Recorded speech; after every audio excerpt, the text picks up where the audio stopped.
And we are live. Bakole is ring walking right now. We're bang on time, people. Hopefully we'll get a few of you in here before the fight actually starts. JM, big up yourself, mate, in the chat. Ready to go for yet another boxing card and yet another live stream. I needed to chill this morning. I was thinking about doing the whole card, but I needed to relax.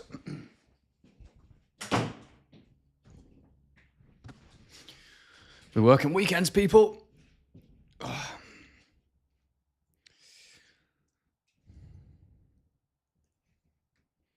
Need to get the live chat on as well.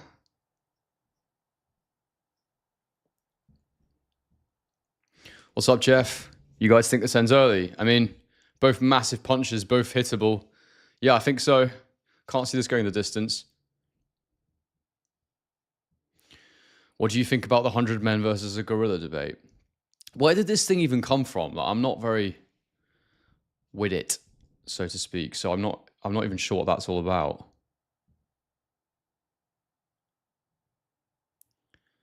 Ty Crouch says it's 3 a.m. in Saudi. It's wild. It's wild timing wise. I did not realize it was 3 a.m. in Saudi. That's freaking crazy. There we go. Shall I score this? 202 Ultra says, at a football game, so I apologize. I can't participate tonight in the card chat. Keep up the solid work, Henry. Hell yeah, bro. Okay, we're going Lethrus Boxing back for another card. How you doing, mate? Good to see you.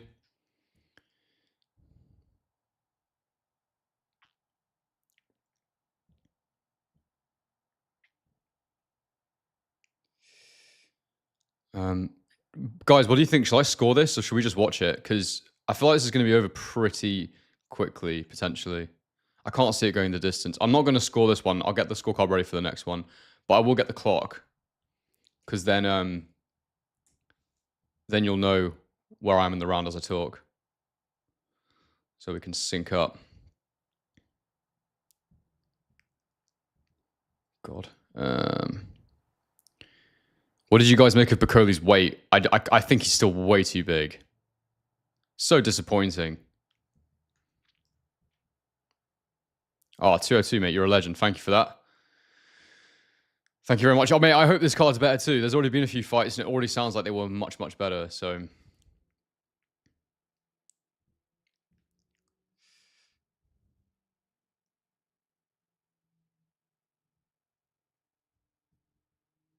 put the chat at the bottom, to be fair, because I'm not going to score it.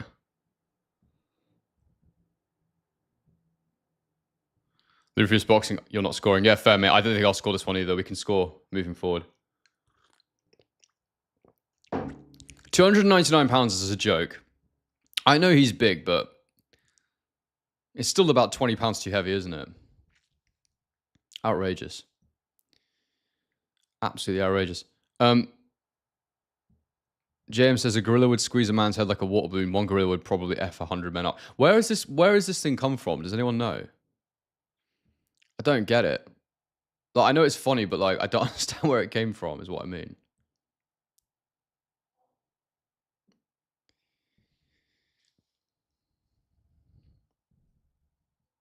All right, here we go.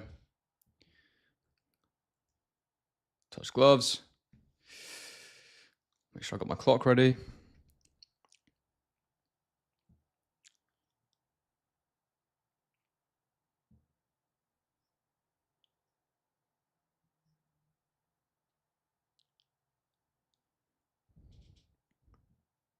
Round one, bell. Let's go. We're underway. All right. Ajagba starts with a little jab to the guard, and then a jab to the chin of Bakole. Bakole jabs back to the body. Bakole measuring there. Jabs low again. Ajagba skips back. Body jab from Ajagba. Bakole slips Ajagba's jab. Ajagba comes back with a double jab. The second one lands. Bakole's just edging forward here. Applying that front foot pressure. Ajagba on the back foot. Pinging the jab. Jabs to the body of Ajagba. It's a good jab. Up and down. Bakole double jabs in. He's moving very slowly so far, Bakole, but he's big. Another body jab from Ajagba. Body jab from Bakole. Double jab upstairs from Bakole, but nothing really on it. Just a probing jab. Double jab again from Bakole as he skips in. Ajagba gets off at an angle. Body jab from Ajagba. 1-2 to the head from Ajagba there. Didn't put much on it, but it landed.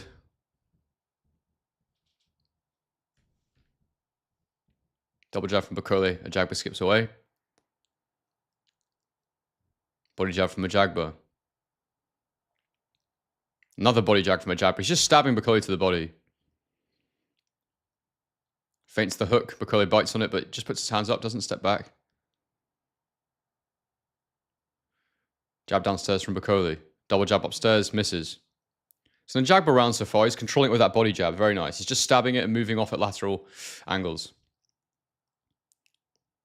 Double jab upstairs again.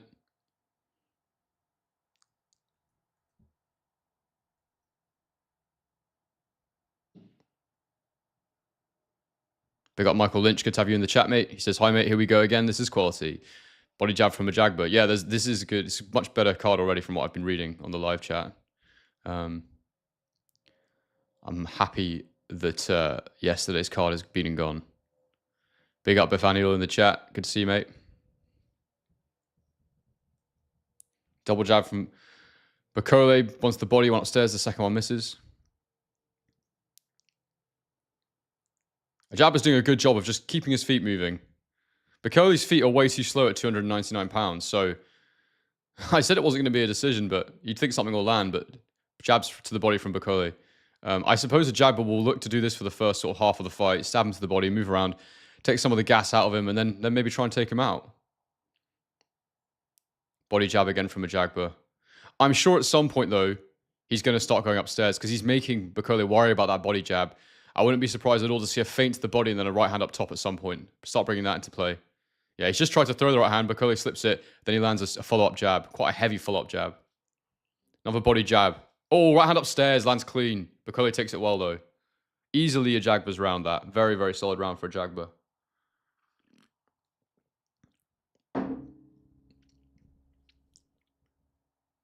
Lead through his boxing. Bakole is slow as shit. He's not fast, is he? I'm not going to mess around with the scorecard, but round one was definitely a Ajagba round.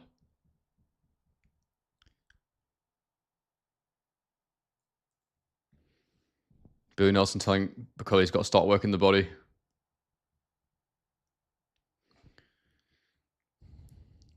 How many have we got in the chat right now? 17. 43, sorry. That's way more than I thought. Bang a like on the stream, please, guys. Do consider becoming a member. It's 21 now.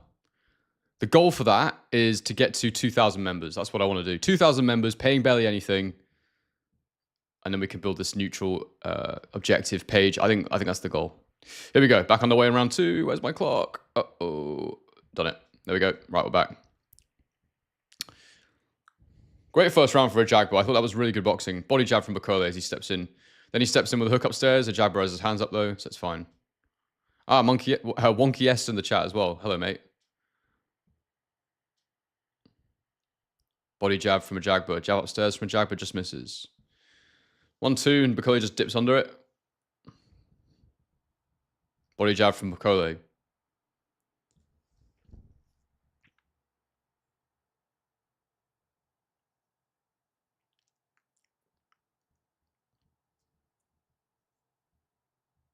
Good lateral movement from Ajagba. He's just moving around Bakole right now, and Bakole's struggling to land anything clean.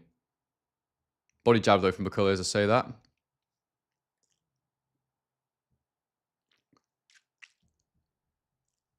Slip from Bakole off the jab of Ajagba. That's a freaking tongue twister, isn't it? The jab of Ajagba. Body jab from Ajagba.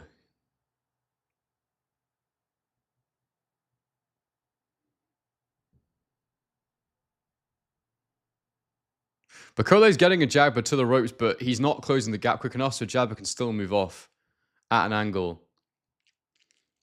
Body jab from Bakole. Jab to the head from Ajagba, slip, Bakole fires back a counter jab which lands. Double jab from Bakole, the second one half. It's like a scuffing jab, it's not heavy. Body jab from Bakole, then he goes upstairs with the lead hand as well. That was good.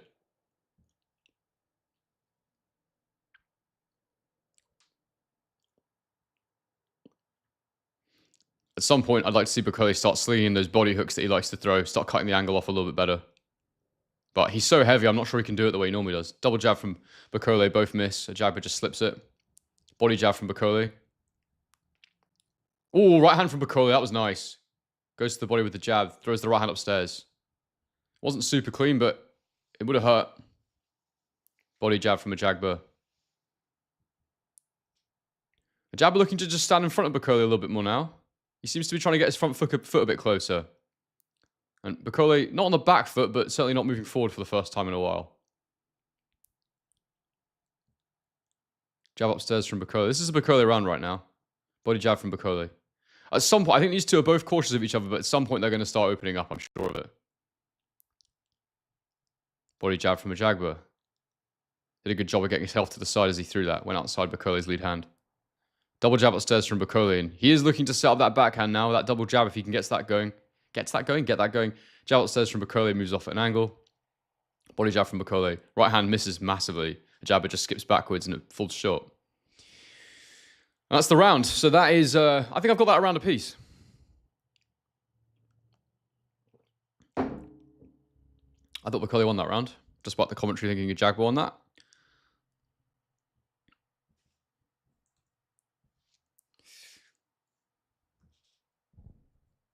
Who is this Rick Reno guy everyone keeps talking about?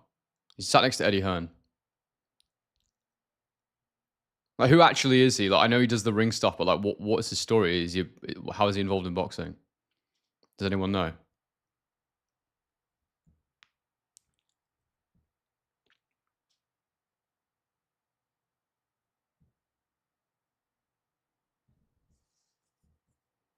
Oh, awesome. 70 of you in the chat now. Please like the stream. Help get it out there.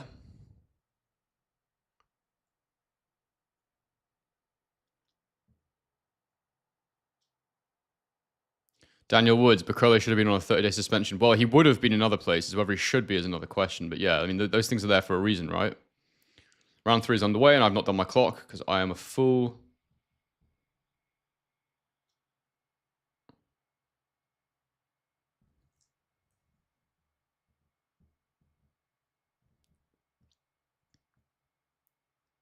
I'm a little bit behind on my clock, but I'm actually at 2:35 on the double jab to the body there from Bakole. Right hand upstairs there from Ajagba. Doesn't load up on it too much, but it was nice.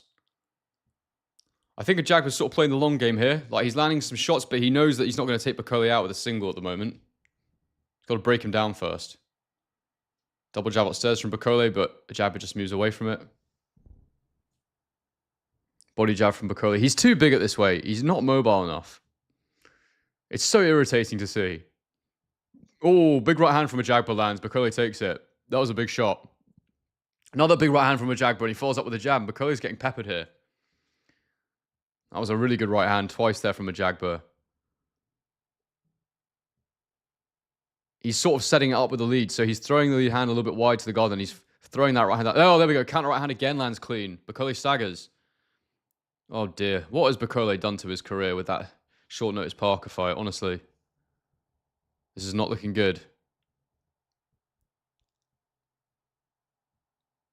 Double jab from Bakole.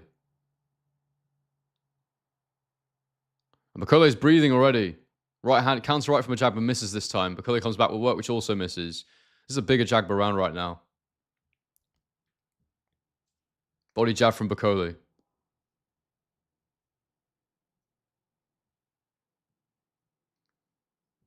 Bakole's got to start slinging. He's got to get those body hooks going. He's got to follow up those double jabs with the body hook. He's got to slow Ajagba down. Counter right from Ajagba, just cuffs the top of Bakole's head. Another jab from Ajagba. He's just using his legs. He's quicker, he's lighter. Bakole's too heavy to keep up with him at the minute. Oh, Bakole's got on the ropes and Ajagba lands. Oh, 2 big counter right hands. Another jab, and then a 1-2 lands. And then a right hand to the body. That was punishing for Bakole. Right hand upstairs, left hook, which hits the guard. And Ajagba's got Bakole on the ropes now. They spun around, and Bakole is feeling these shots. No question. He's got a great chin. Oh, another right hand from Ajagba lands. Oh, counter left hook from Bakole lands. That was a good shot. Ajagba looked a little shooken by that, but he's fine. Oh, body hook from Bakole. He goes upstairs now. Fires a hook to the head. Bakole's starting to get the combinations going, but he does leave his hands down, so there will be counter shots there for Ajagba if he can keep his presence of mind. There we go. Counter right hand lands over the top. He dips under 2 hooks. Body hook from Bakole. Very, very entertaining round. That was brilliant. Ajagba getting the better of it overall, but Bakole still landed some really good work towards the end of the round. And if Bakole is feeling hurt, he might start turning up now and try and get him out of there. Excellent.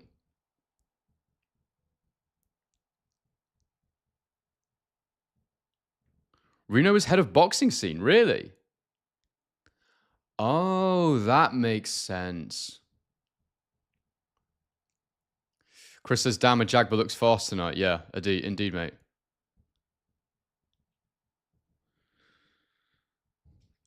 Daniel Woods, I think it's more than that. I think it's more than 60 days sometimes for a cat. I think it can be like a 6-month even break. I can't remember exactly what it is, but yeah. Nicholas, how are you, mate? This fight has really picked up. Great stuff. Yeah, that was good. I enjoyed that.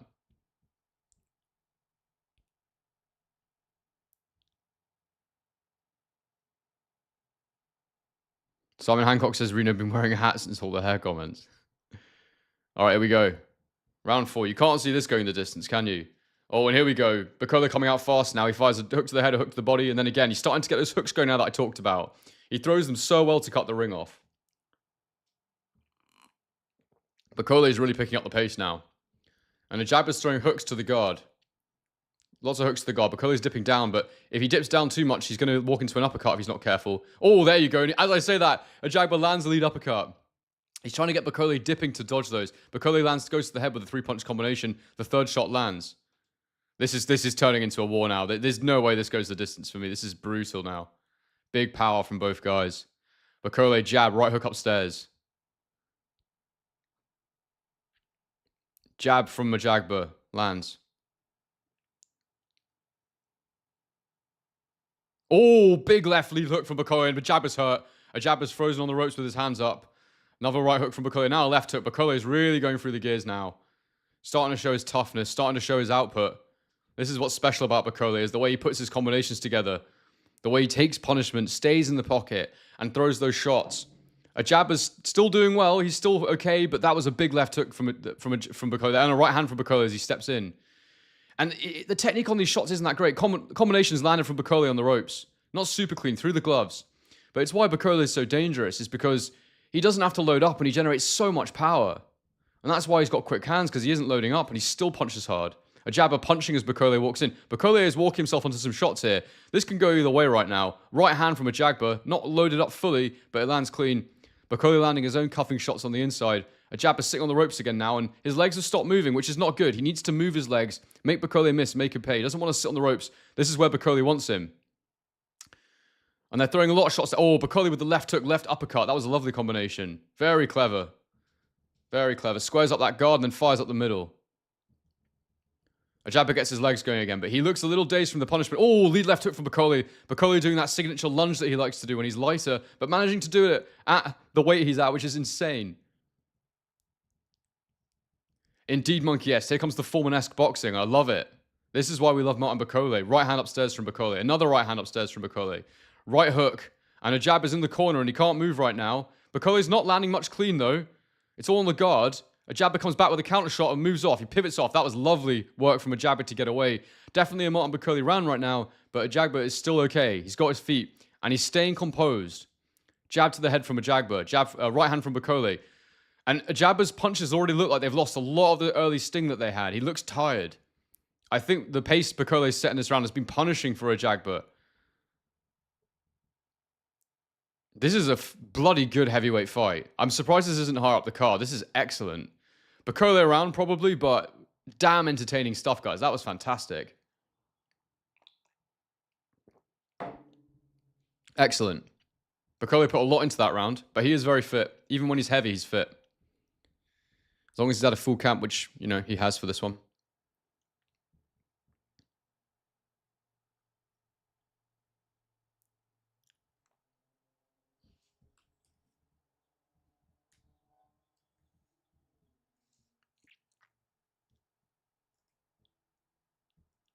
That was excellent. Oh, shit. Are we going into round 5? Yeah. Sorry, I'm an idiot. Didn't even do the clock last round. too engrossed by the fight. I'm glad I'm not scoring this. It's too... I just want to enjoy this. It's such a good fight. God, it's good to see some punches landed off yesterday. Right. I'm underway. Here we go.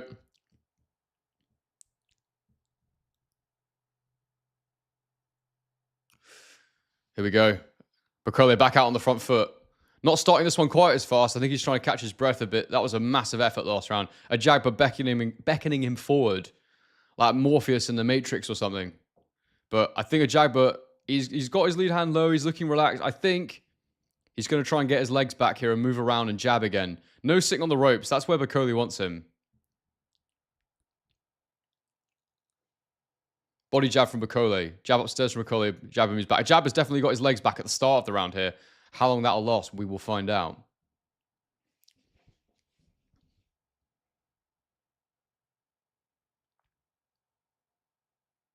Yeah, they both needed a break off that last one. The output has dropped significantly here, for sure. And they've calmed right down this round.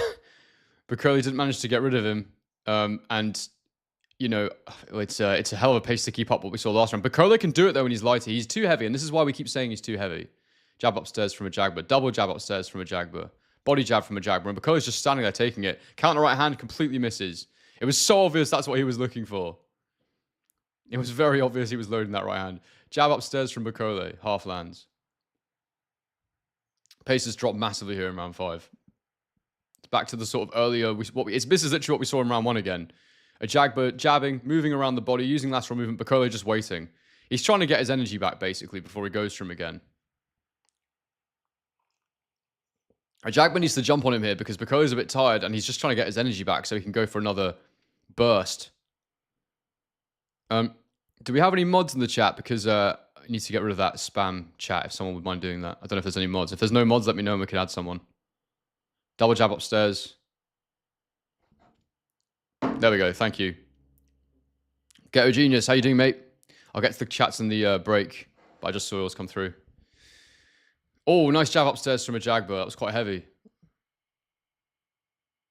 I think Ajagba, though, at this stage, he really needs to be looking to set up some other work. Bakole has gone very defensive this round. He really is just trying to get his energy back after what he put. He put a lot into round 4. He's literally having a round off.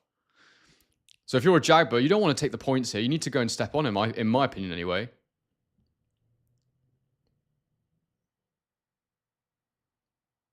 Oh, Bakole bounced back on the ropes. Ajagba landed a counter right hand as he bounced forward. That was odd. Very weird. Bakole just relaxed, just chilling, falls back on the ropes like a beached whale. And then he bounces forward and Ajagba just lands a chopping right hand. Lovely. Bakole coming back with a couple of jabs here. But yeah, he's definitely had a round off there. No question.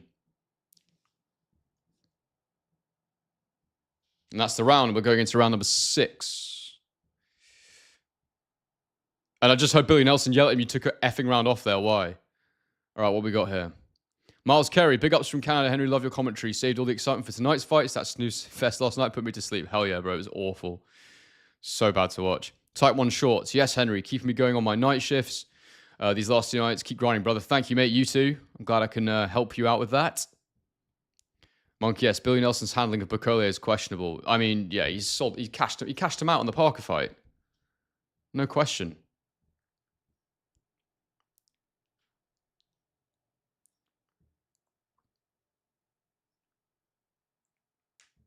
$129 of you in the chat now. If you guys wouldn't mind banging a like on the stream. If you want to buy the fights, my link is in the description. And if you'd like to become a member, after this fight, I'll tell you about the memberships, but I would love it if you join the channel.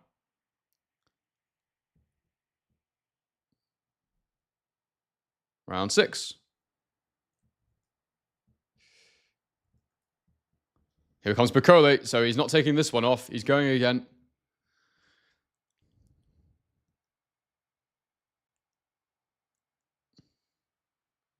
Ajagba still moving. He's got his legs going again. Double jab right into the body. That was lovely.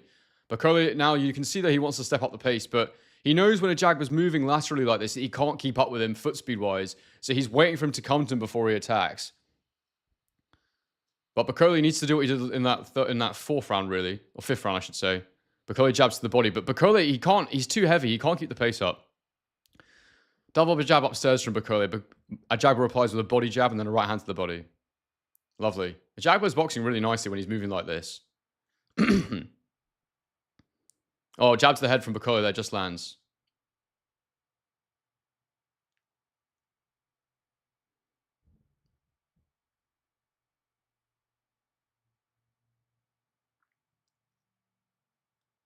Body jabs from Ajagba. FA's doing a real nice job with that jab tonight. Jabbing from the hip.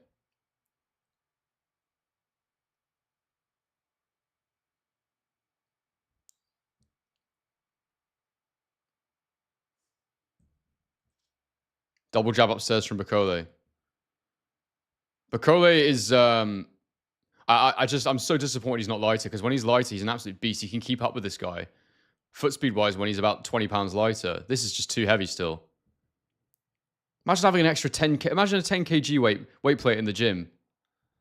And carrying that around with you when you're trying to box on your back. Mental.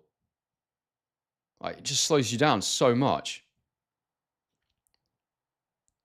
Bakole's got him in the corner now, but he just can't keep up with the jabber right now. Jabber's moving around so well. Bakole did land a half jab there, which seemed to irritate Ajagba's nose.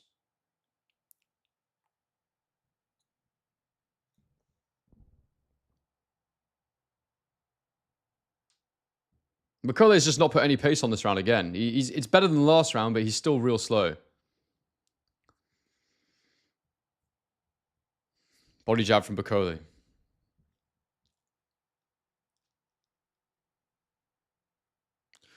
And I really feel like counter left hook from Ajagba. Bakole just falls off balance a little bit, though. I don't think it truly hurt him. That round four took a lot out of these guys, I think.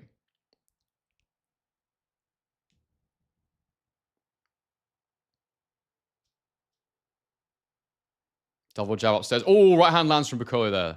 Cuffing, but good. Landed.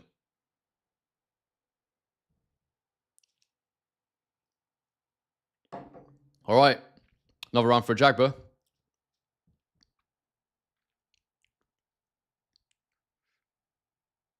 Round 7 coming up of 10. Maybe this will go to points.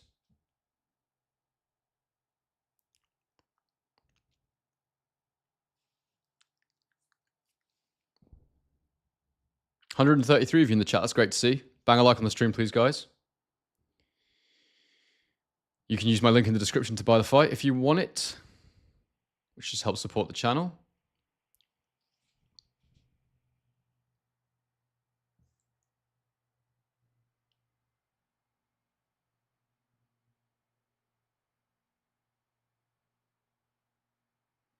Gato Junior says everyone making up Bakole is some killer like they did with Joyce. He's awful. Hunter beat him. Hunter's good, man. I like Hunter. Round 7. Round away. Gato Junior says no live scorecards, Henry. Yeah, I decided not to score this fight, mate, but we will do them moving forward on the card. I wanted to just enjoy this one because it's a heavyweight fight. You know, body jab from Ajagba. I honestly didn't think it would go to points either, but I just asked the chat. People were like, nah, let's just watch. So 1-2. But yeah, the fight after this we'll score. Get the scorecard up. Right hand over the top from Ajagba. Oh, right hand on the angle there from Ajagba. That was good. Jabber's really got those legs going.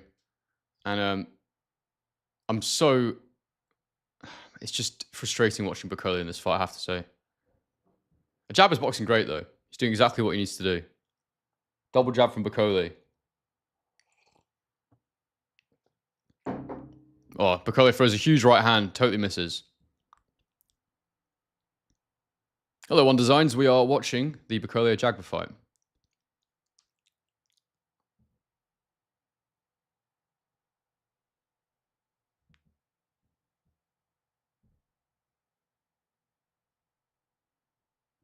Bakole's gotten to the ropes there, but Ajagba's legs are still there. He's moving around well.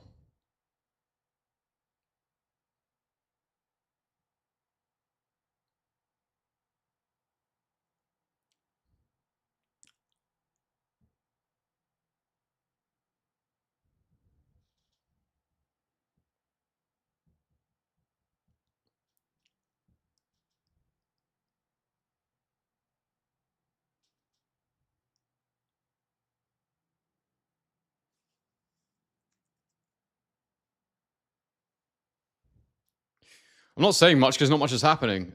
It's still just Ajagba walking around the ring, Bakole trying to close the gap. He just can't quite do it.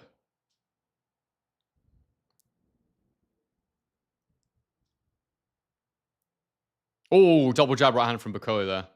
But the technique's not really there.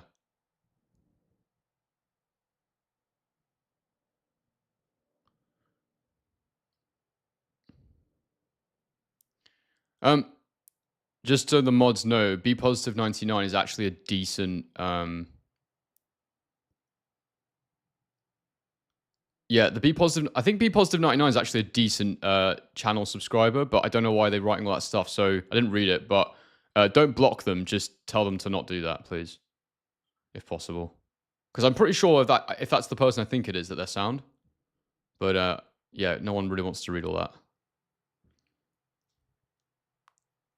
Double jab upstairs from Bakole. Yeah, that's spam. That can go. Well, that was a pretty boring round, but yeah. Can't all be high. Lee for his boxing. That's a warning. He's on it.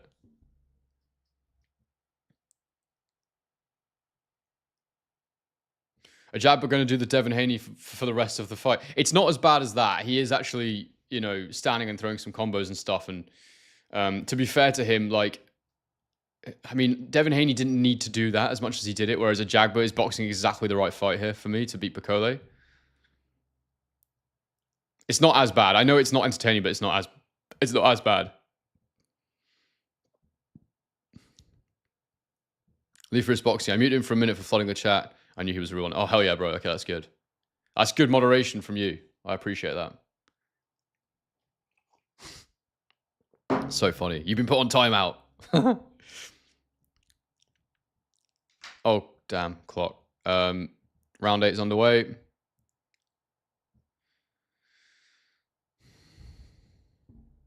Why is my clock not going? My clock is behind, but we are in round 8, people.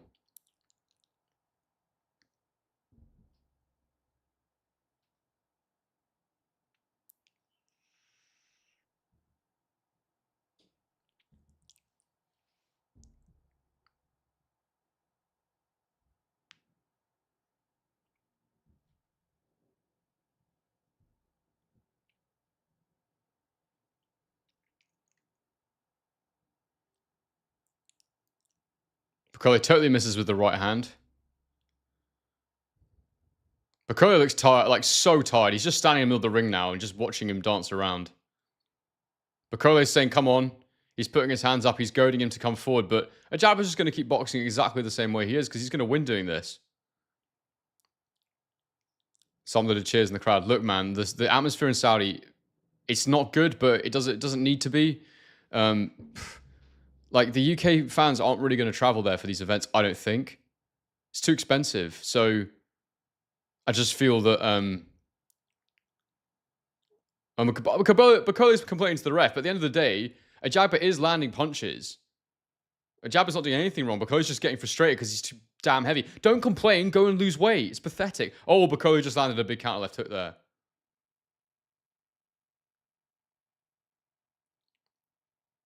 Yeah, Bakole's trying to make fun of him for running around the ring. Oh, nice jab from Ajagba again. But at the end of the day, if you weren't 299 freaking pounds, then this wouldn't be a problem, mate, because you're much, much quicker footed than this. It's pathetic. It's actually irritating me watching him complain when he's coming in this shape. So what did you think was going to happen? Bakole can't land on him. And he's not cutting the ring off effectively. Like, I don't have much patience for it. Oh, nice right hand there from Bakole as he falls in. Oh, now he's got one on the ropes. Now he lands a few hooks. This is what I'm saying. You have to make this happen, and he can. There we go. Bakole is now unloading him on the ropes. Ajagba's got his gloves up. Bakole is trying to land some big hooks. But again, Bakole's output has slowed down here because he's too heavy. He's not, you know, he's too heavy. 299 pounds is a joke. So he might knock him out here because he's really putting a lot into this. But the fact is that he can get to him when he actually quickens things up, but he's not fit enough to do it. So he's complaining, but it's his own damn fault. Sorry for the rant, but he's doing my head in. Oh, right hook upstairs to the gloves from Bakole. When he gets Ajagba to the ropes, this is where he gets to work. But he's put too much into it now. Now Bakole's slowed down. You know, he's trying to... Oh, big right hand hook from Bakole there on the ropes. Another right hand over the top. And Bakole's knackered. He's knackered. And hopefully he comes out next round and can consolidate that, but I'm not sure he can.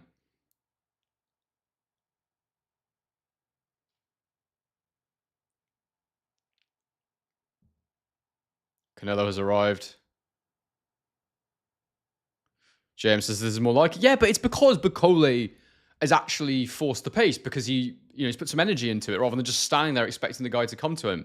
Ajagba's not... You can get to him when he's moving like that for sure. It's just that Bakole is too damn heavy.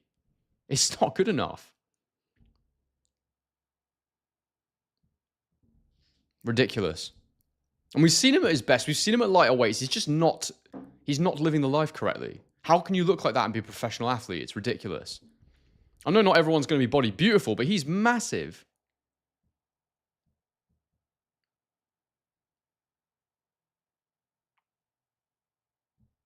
Round 9.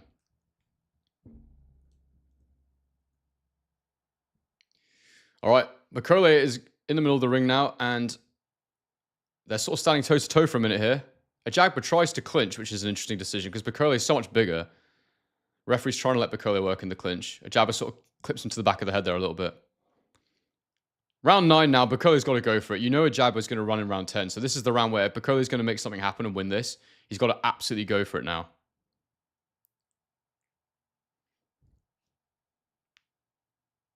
Hooks to the head and the body from Bakole there. Some of it blocked. Ajagba's chosen to stand this round, so I wonder if his legs are starting to tire to the point where he can't get away. Oh, right hand upstairs from Ajagba.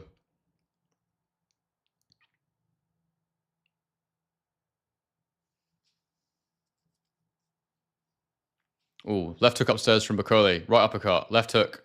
A lot on the gloves, though. And Ajagba's firing back. Body jab from Ajagba, and he gets on his bike again. Bakole lines a nice right hand there, but he's not loading up fully. He isn't going to knock him out with that. He needs to keep him on the ropes and get the hooks going again. That's when he's doing damage. There we go. He's on the ropes now, Ajagba. Bakole trying to throw unorthodox shots, looping right hands over the top. I mean, the technique on his punches isn't great, but he's so heavy that it does damage. I love when he throws those hooks, though, and he's just not doing it enough. And Ajagba's a tough man as well, as you can see.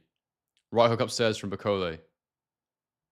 Oh, 1-2 from Ajagba.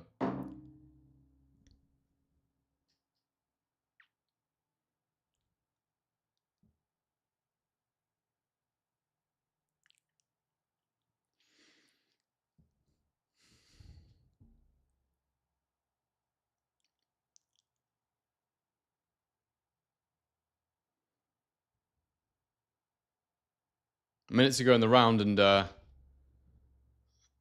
Bakole's really got to step it up here, man. He's winning this round, but like, oh, 1-2 from Bakole there on the ropes. But he's just not like really loading up because he's not got the energy to fully load up properly.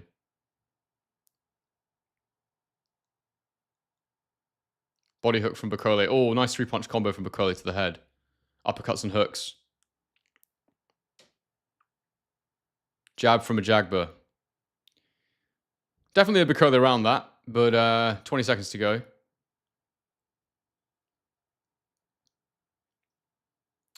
I haven't actually been scoring correctly. I haven't been keeping count on my scorecard. I should probably have scored this now that I'm realizing how this is going. Regardless, I'm pretty sure I've got Ajagba up if I think about it. But Bakole, I think he's probably won 2 rounds, maybe 3. So, yeah.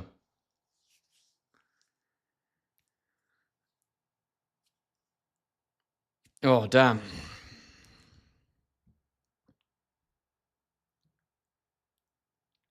Lethrus Boxing says it's how ices Bakole. I don't care what people say. Bro, maybe. Bakole, he's so talented, isn't he?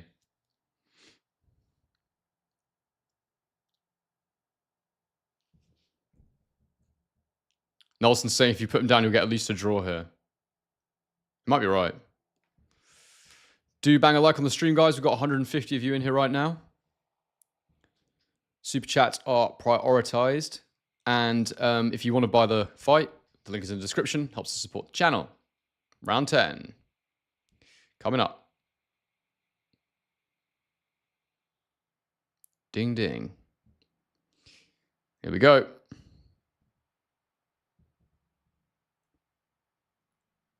And Ajagba is properly on his bike now. He'll just keep moving, pinging the jab. This is so disappointing from Bakole. Nice 1-2 to the body there from Ajagba.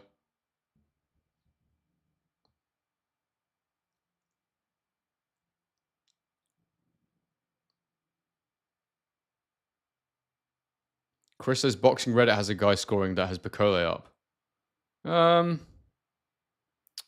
I mean, look, I didn't score the fight properly, so... But I haven't seen that really. But then at the same time, if I really sat down and scored each round, maybe I would get that. So I don't really want to comment. I can't. I think people shouldn't comment unless they've scored the fight properly. Like they sat and actually scored each round. So yeah.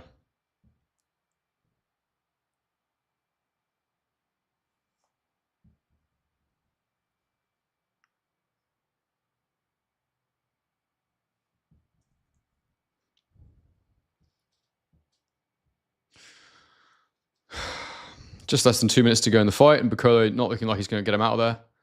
He needs to go from now, and he looks like he is. He got him at the angle there. He's got him on the rope. 1-2, big 1-2 on the ropes from Bakole there. That was a massive right hand. And he's got to go for it now. He needs to go for it now. He needs to just absolutely risk it because Billy Nelson has told him you need at least a knockdown to at least get a draw. Bakole is now standing there in the middle of the ring again because he's got no legs. He's gassed.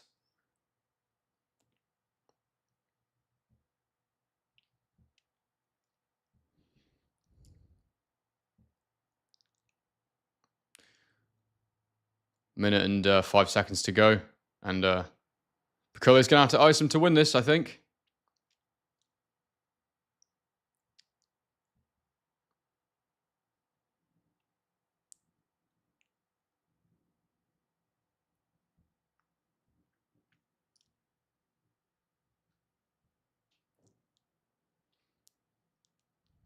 .45 seconds to go. Can Bakole do something? He's just chasing around the ring right now. Ajagba is just staying on his bike. There is no late onslaught from Bakole right now because it's just not possible. It's too heavy. Can't do it. He needs Ajagba to stay still on the ropes. It's the only way.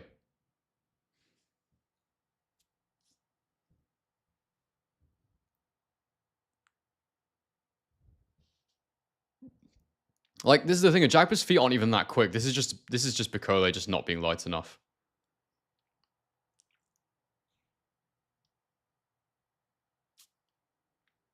And here we are. This is the end of the fight in 3, 2, 1, and it's over. And I think Bakole's lost, but we'll see. They embrace at the final bell.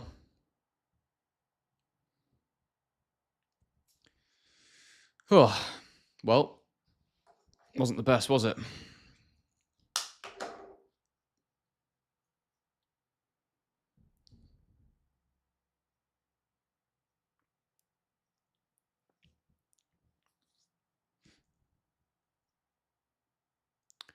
All right, I'll get my scorecard ready for the next one.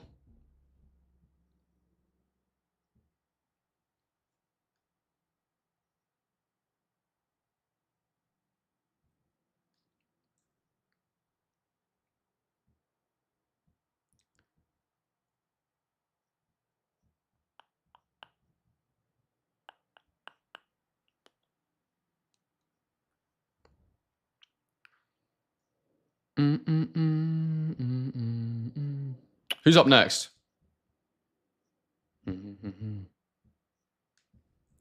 I've got to say, I don't really care for Badou Jack's fight. I don't know if everybody else feels the same, but it's just like, is this guy still boxing?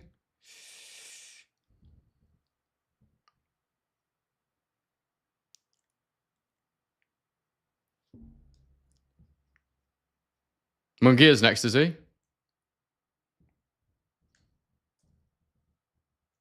I thought he was the co-main. James Munguia.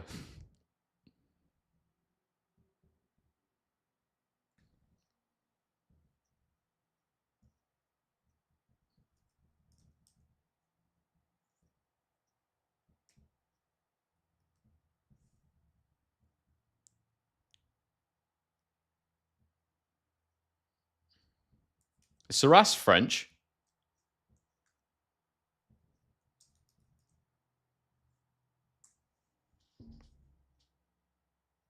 He is French.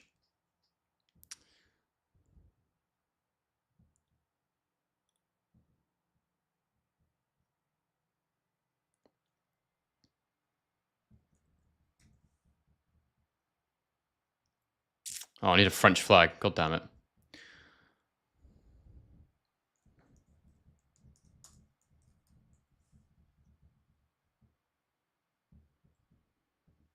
Commentary saying they'd be fine with a draw. Like I said, I didn't score it properly, so I can't really say too much. I'm just uploading a French flag, guys, so I can do my card. But they're announcing the score now, so I'll read it to you as they announce it while I do this. All right, here we go.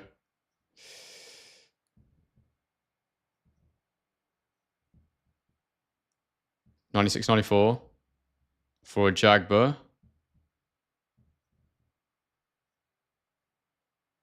It's a draw, isn't it? 95-95, a majority draw. There you go. That's that then.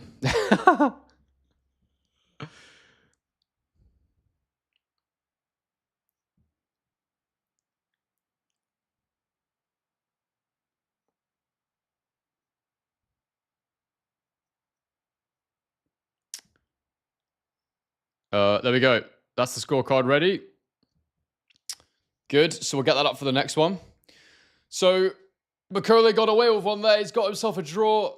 His career has not moved forward at all in what should really have been a breakout year after the win over Jaron Anderson.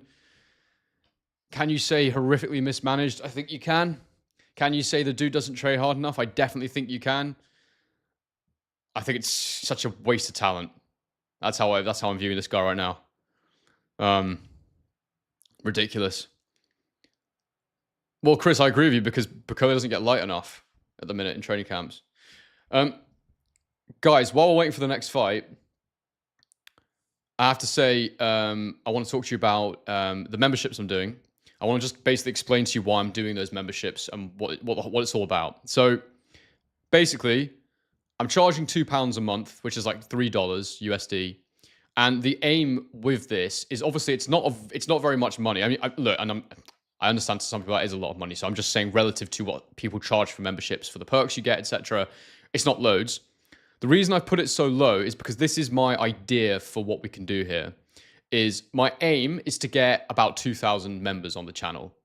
My aim is to make this a sort of community-funded channel because if I can do that, if I can get enough people who are members who are contributing monthly to the channel financially, then I'm not going to have to work. I'm not going to have to, how do I put this? I'm not going to have to take money from any organizations that might want me to change the way that I talk.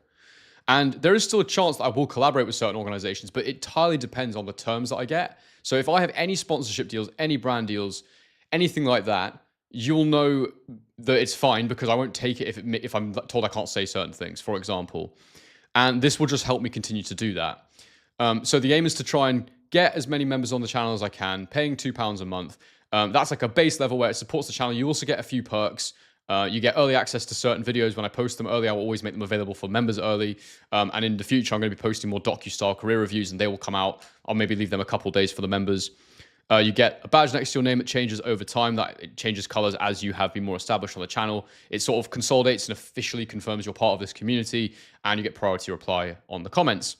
So that's the aim for it, is to try and get lots of people paying a little rather than being greedy and being like, let's get like less people, charge them £10 a month or whatever it is, and not offer too much for that. So it's a basic package. The main thing is you support the channel. I will add other tiers in the future, but right now it's an idea I've got. I think it could work quite well. So yeah, if you want to become a member, there's a link in the description.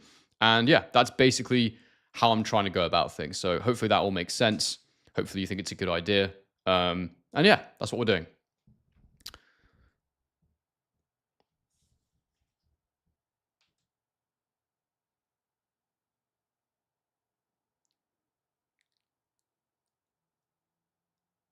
Bakole calling out a Joseph Parker rematch. It's like, mate, come on.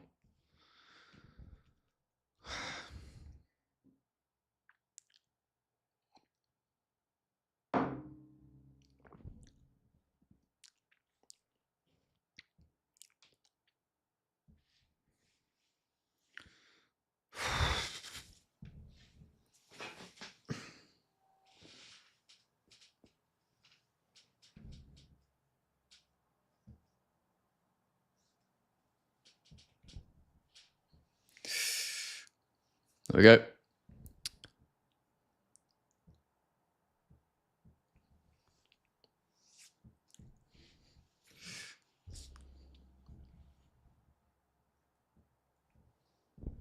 All right, Munguia Saras coming up next.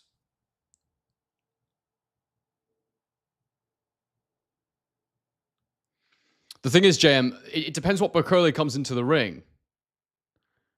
Let me pull that comment up because that's a good one. Sorry, I'm trying to click your comment. It keeps moving. So everyone knows the blueprint now. Stick and move and Bakole has no chance. The thing is, that's only true if he comes in that heavy. He shouldn't be coming in that heavy. That is the real issue here. So, yeah, it's very frustrating. Ridiculous. One Designs. Never have I ever seen a fighter get so entitled over sparring stories. Yeah, I mean, look, he's played himself by coming in that heavy. He didn't need to do it. What time is it? It's 10:46 here in Melbourne. I want to go and eat crisps. I want to get crisps, but I feel like it's too early for crisps. So I better not.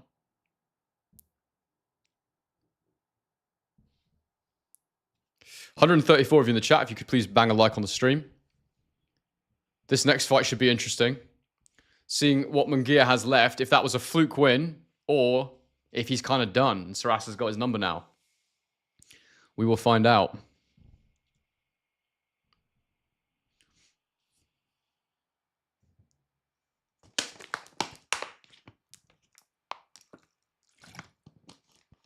I need to take my vitamins, actually. I always keep them on my desk. We got the zinc and the magnesium, which are good for the immune system, so that I can keep doing loads of live streams for you people. But yeah, I keep them on my desk, because otherwise I forget to take them. I don't know if anyone else is like that. It just doesn't occur to me. So I have to, like, actively go like, oh yeah, those are the vitamins, and I don't want to work, so I can procrastinate by taking vitamins. You know what I mean?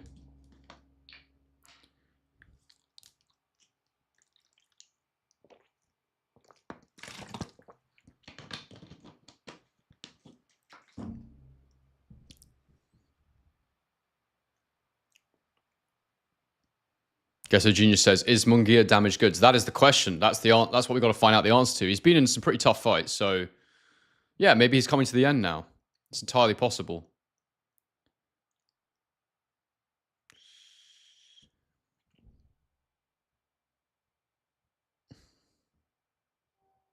Cash Money says never too early for crisps. I mean, it's true, but like also, I will hate myself if I do it. I'll be like, oh, why have I done that? It's too early.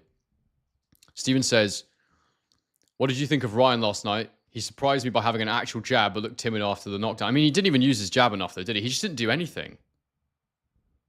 He didn't do anything. It was pathetic.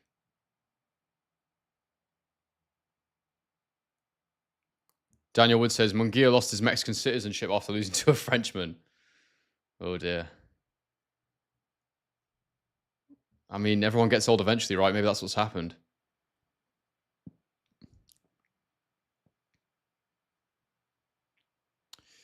James says, yeah, I agree, Henry and Monkey Est. But he still has that flat-footed, plodding style. His major strength is his no wind-up punches, and he just couldn't get close enough for long enough. I agree, mate, but normally he is able to close the gap with like double jabs, and he throws the hook very well. He closes the gap. He punches as he moves his feet. And yeah, his feet aren't fast, but he gives his opponent enough to think about and cuts the angles off very well normally. So yeah, like it's one of them. I think he has other ways he can close the gap, even though he has slow, flat feet. You're right. Leafrus says, finish at 28 is nasty. Look, man, these Mexicans, they start early.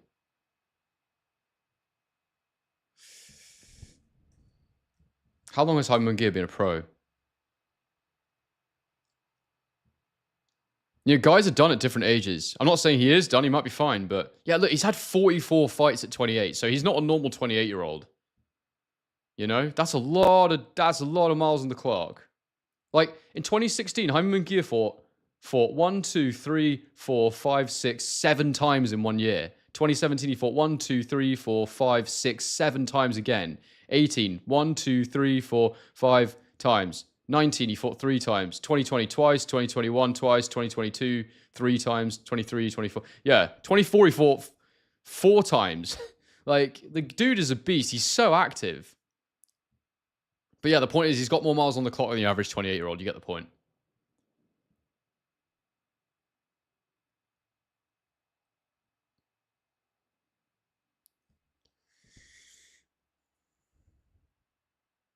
Daniel Wood says Bakole could have won if it was 12 rounds. Yeah, or we could have seen another 2 rounds of the same crap because he was dead. He didn't have the energy to force the pace, in my opinion.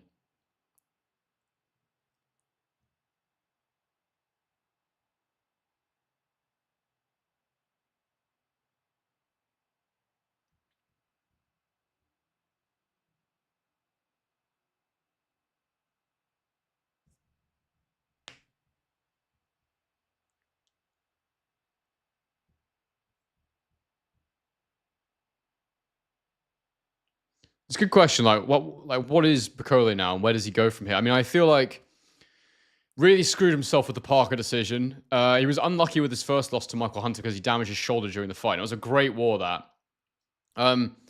My feeling is that I don't think he's washed. I just think he needs to actually train properly. He's got to train properly.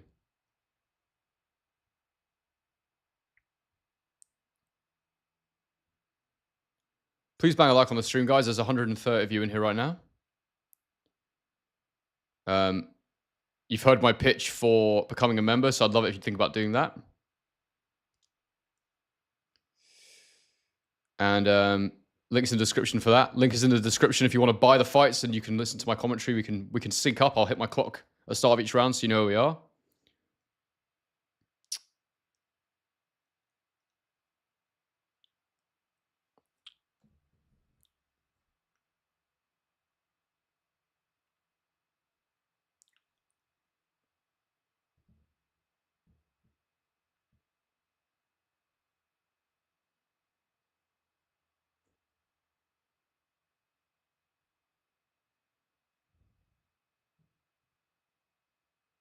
Right, I'm going to go to the toilet before this starts. I'll be back in a sec. But I'll leave you with this thought. Great channel. He means channel, but it's a great channel.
All right, I'm back.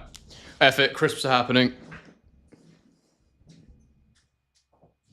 To be fair, these things are not really crisps. They're like healthy. Well, I've done the most healthy possible thing. You know, if I'm having crisps, so. Or chips, as you call them in America. You call them chips in Australia as well. It's a bit weird. But these aren't bad, actually.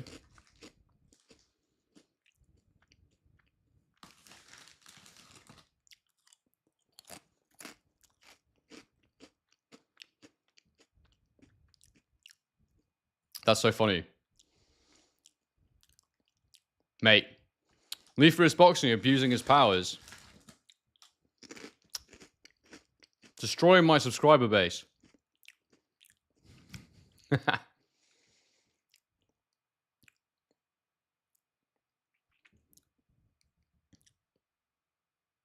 All right. Saras is in the ring.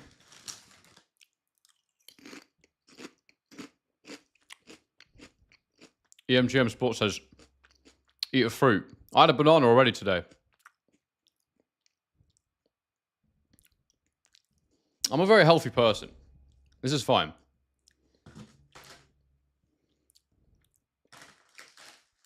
Munguia, ready for his ring walk.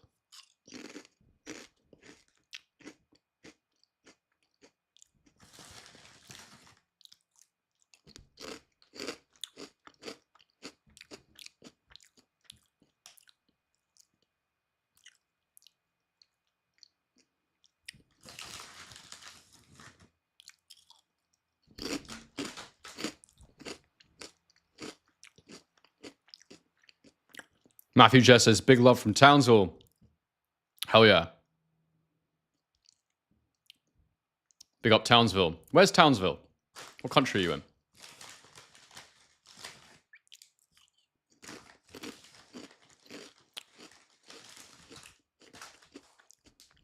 Lisa has had a big bag of dirty popcorn.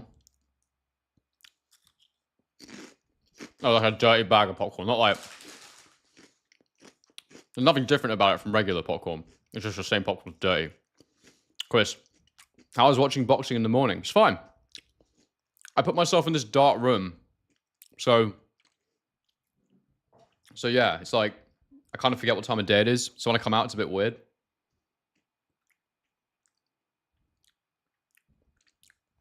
Oh, you're an Aussie. Cool, yeah. Awesome. Big up Matthew Jess in North Queensland. Hello from the state of Victoria. Gabriel Jr. says there's a new way tomorrow. Yes, indeed. We'll be live streaming for that as well. The triple header live stream.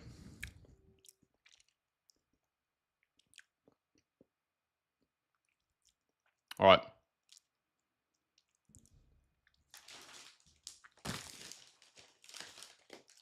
You're from Belfast. Hell yeah.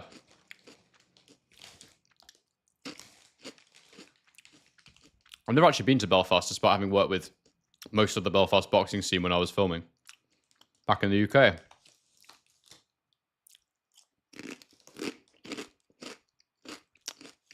I bet it is, mate.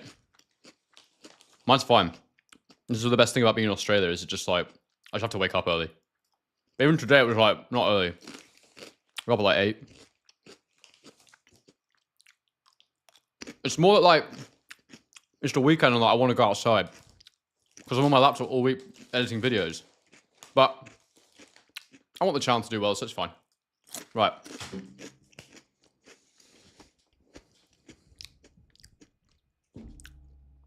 Howard Foster judging a Jaime Munguia fight.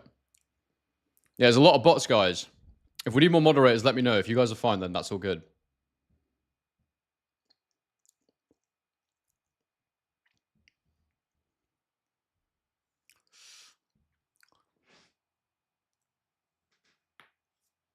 Oh, Mr. Grandy, how are you, mate? Hello.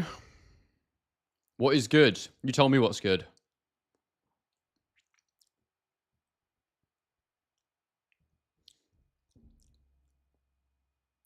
Oh, I didn't realize Saras was actually undefeated. Yeah. Oh, he's only got 5 KOs. That's why it was a shock. But yeah, he's never beat anybody either, like of note. But there you go. Grandy is an OG. Grandy is an OG. I've seen Grandy on my channel since like the early days.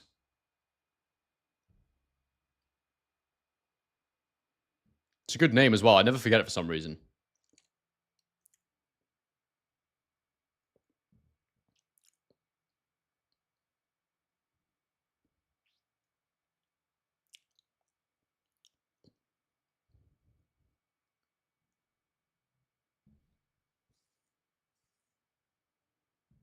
All right. Jaime Munguia time. Let's see what we got here, people.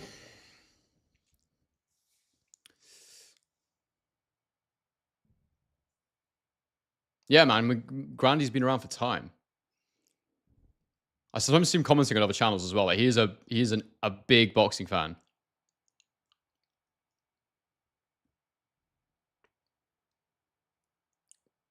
All right, here we go. Hope you're ready, people. The fighters have touched gloves and they're ready to go.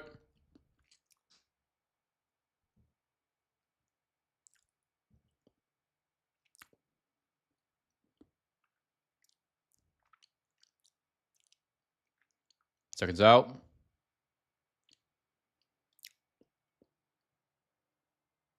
And we're underway.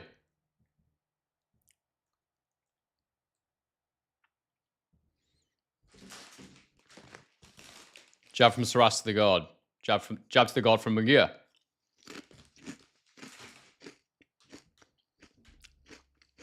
Another jab from Saras falls short.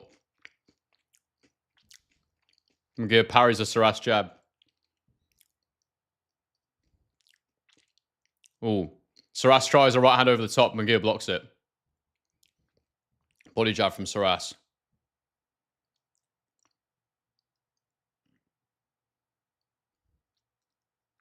Munguia's taken center ring here.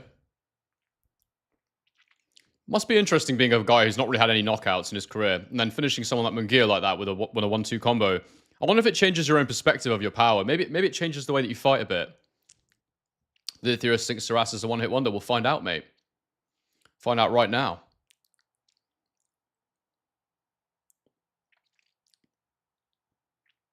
Mark Gilroy in the chat. Big up, mate. Mark Gilroy, the OG member, my very first member of my channel. Right hand up top from Munguia is blocked. Mark Gilroy was a member before I even advertised memberships. Right hand from Saras actually clips Munguia around the side of the head there. Don't have to apologize for being late, Mark. It's your life.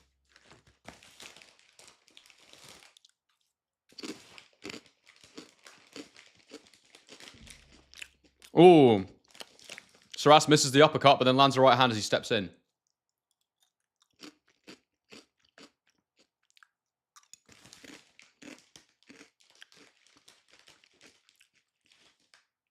Saras jabs to the guard. Saras' round so far. Munguia steps in but misses all his shots.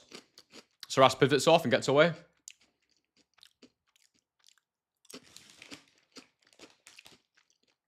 Oh, Munguia threw a jab. Saras dipped under it, fired a double right hand. Neither quite landed, but he's threatening with that counter. Munguia gets him to ropes and lands a nice left hook to the body. Jab that says blocked.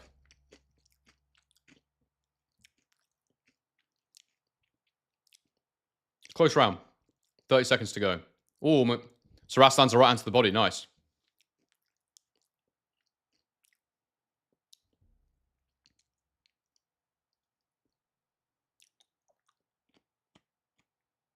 Double jab to Saras right into the body.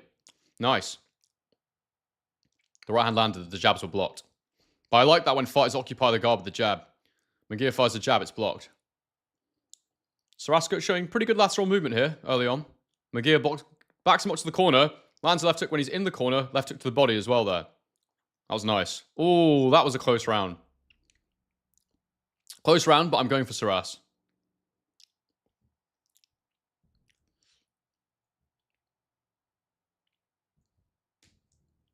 How did you guys score that one? Let me know in the comments below.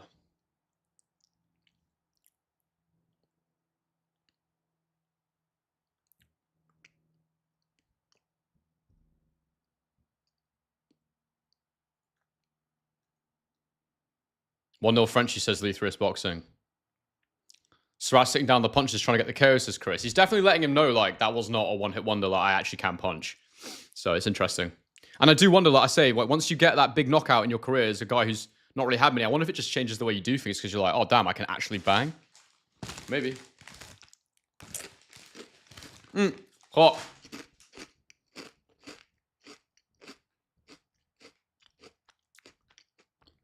Right, there we go. Saras looks like Superman. He's a good-looking lad, isn't he? Could be a star if he can win this.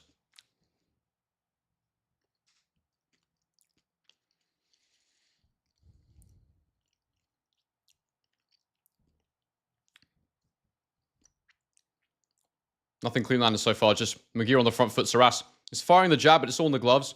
Same thing for Munguia, though. Nothing clean so far.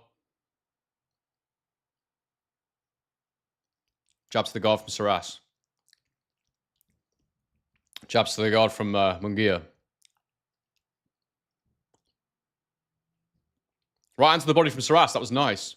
He's doing a really good job of firing the jab, occupying the guard, occupying the body, then just pinging in that right hook to the body. That was nice from Munguia. Stepped in with a right hook upstairs, which was blocked. Landed the left hook to the body. Another right hook to the body from Munguia.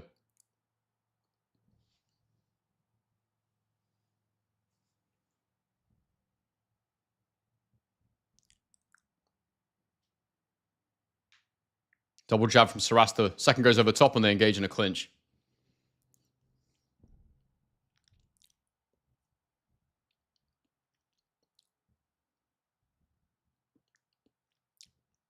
Counter left hook from Saras just misses.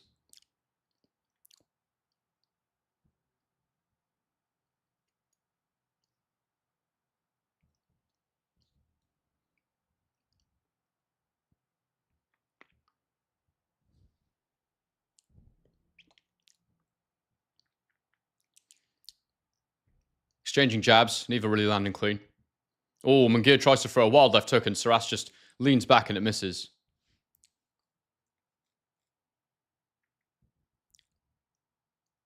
Jab from Saras on the gloves. Right hook from Saras on the gloves. You can see he can punch, though. It's weird. Like, he definitely has power. Not like loads of power, but like definitely normal power.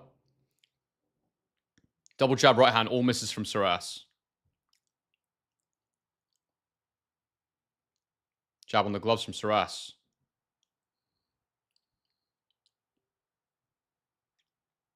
Oh, uppercut from Saras. Partially blocked. Munguia's on the front foot. He's trying to cut. Oh, there we go. Double jab. Fires the right hook to the body. Saras comes back with the counter right hand, which is blocked.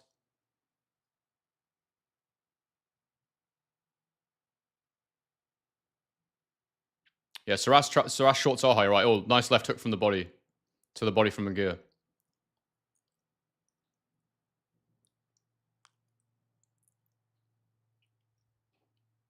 I think Munguia won that round. I think he just towards the end there, he started turning it up a little bit. So it's a round apiece so far. Plenty of boxing to go. I assume this is a 12-round fight.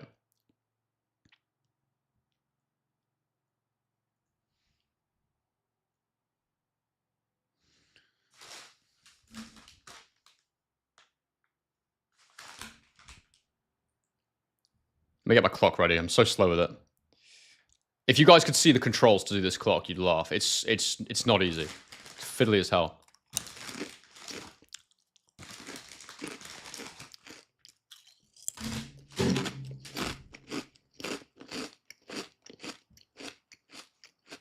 Yeah. I think we're all scoring at the same. Round 3. Let's go.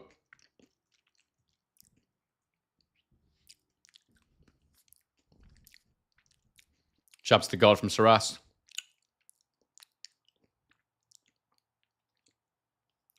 Another jab to the guard from Saras. Munguia steps in with a jab.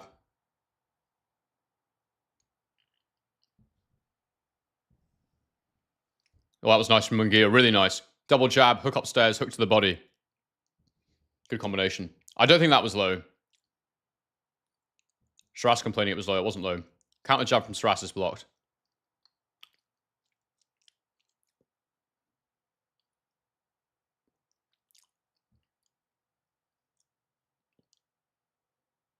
Right hook from Saras, half lands. Munguia on the inside lands a little right hook to the body. Right uppercut to the body as well there. All in the clinch.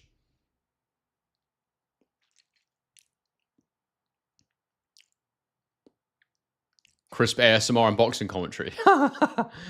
Yeah, sorry about that. Double jab from Munguia, right hand just misses. I think that second jab landed.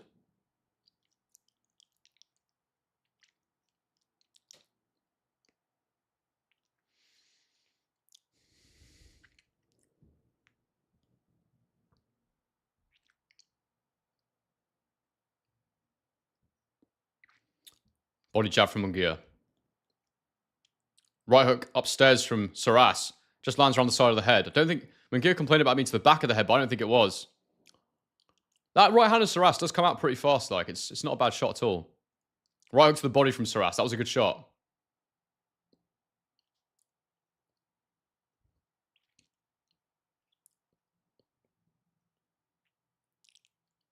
Munguia feints. Saras takes half a step back. Fires a combination all in the gloves, then pivots off.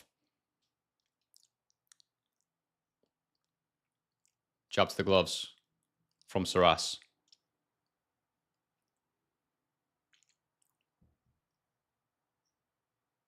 Oh, that's nice. Body hook from Munguia there on the ropes. Sets it up with the jab upstairs again. That's the main way that Munguia is scoring right now. Gets him to the ropes, occupies the guard, fires to the body. Could someone get rid of that spam, please? Thank you. Oh, it's still there, actually, if someone could deal with it.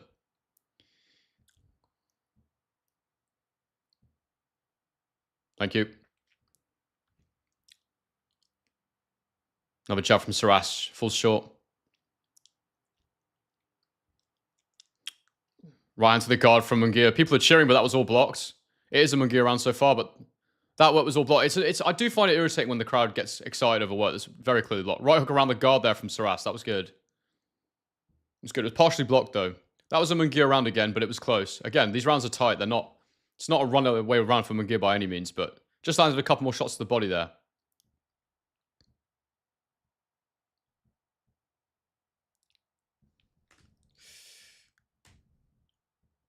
You could probably make an argument for Saras winning that round, but I thought Munguia edged it.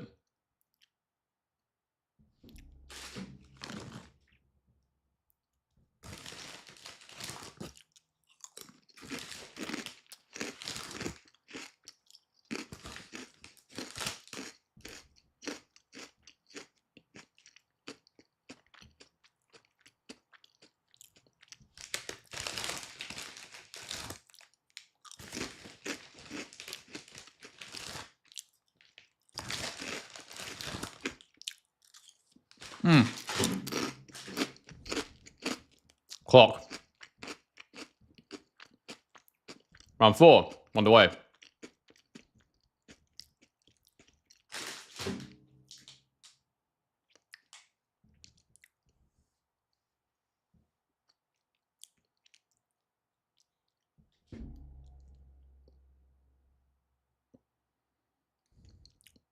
Oh, that was a bit low.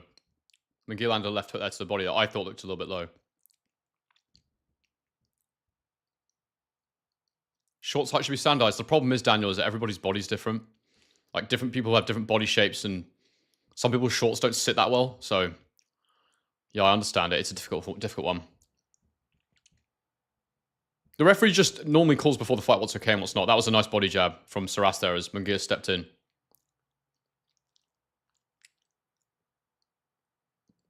Another jab from Saras. I think that was partially blocked.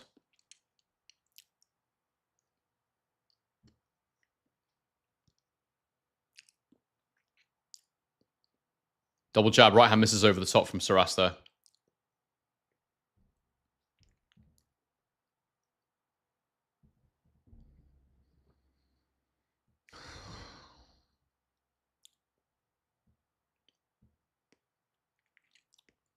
Saras throws the right hand, Munguia just takes a big step back, completely misses.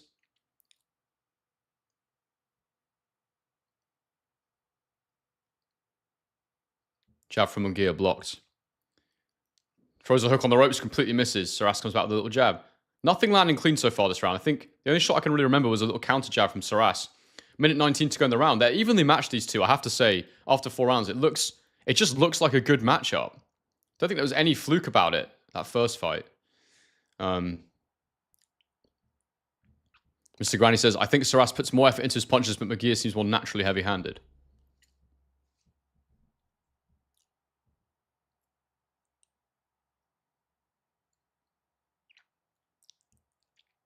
Right hook around the guard there from Saras, partially blocked.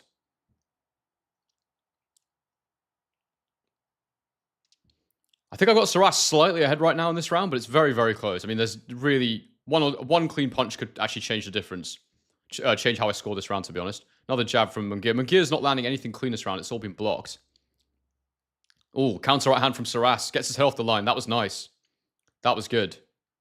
Oh, jab from Saras. Uppercut. Both slightly missed. I think the lad jab landed. The uppercut missed, though. But it was cool. It's good. Jab from Saras. Munguia takes half a step back. Doesn't quite land. Right hook around the guard again, but it doesn't. Munguia is doing a good job defensively with that left lead hand, keeping that up for the right hand. They must have worked on that in camp. Jab splits the guard of Munguia temporarily there. That's a Saras round for me.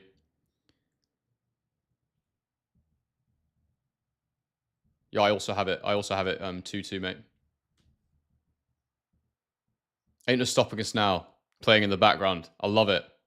Always makes me think of the Haymaker. What a career that was. Very enjoyable. That's what really... David Haye got me into boxing. David Haye was an absolute beast in his prime.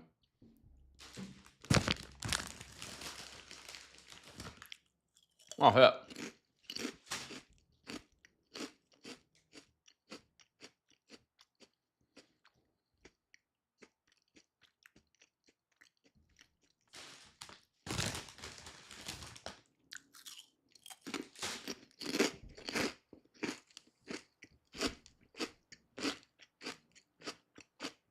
Here we go. Round 5.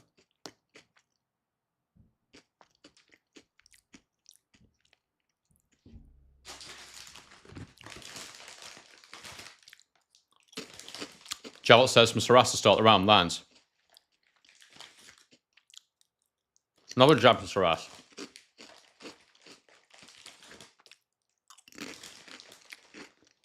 Body shot from Munguia, half lands. Straight right to the body.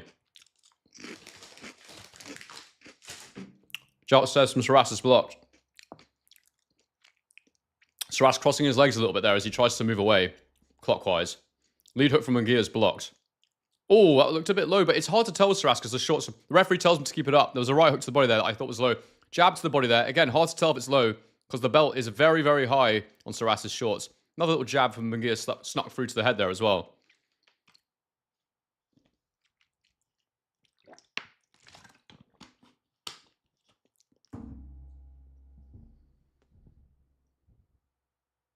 Jab to the guard from Saras.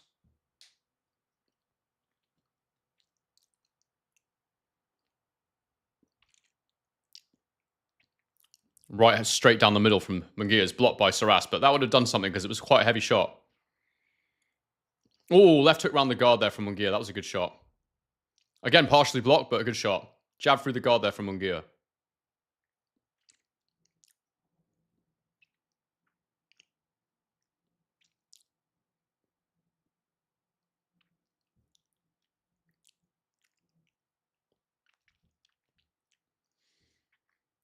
Saras just tried the looping right hand again around the guard, and I think Munguia can probably counter off that, I think, because it's quite predictable. Oh, right hook around the guard from Munguia there on the ropes. That was a very good shot. Best punch of the round. Partially blocked, but it was really heavy.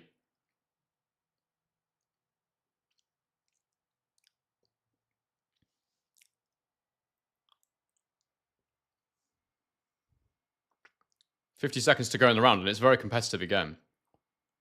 Again, it was, that first win, Saras showing it wasn't a fluke. This is an evenly matched contest.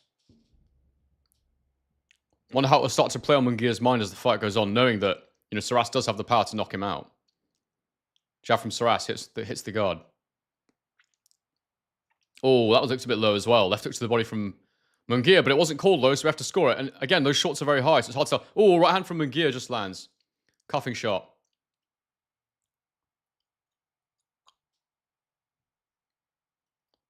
Yeah, it's really hard to tell with Saras whether shots are low or not, because like I say, those shots are super high.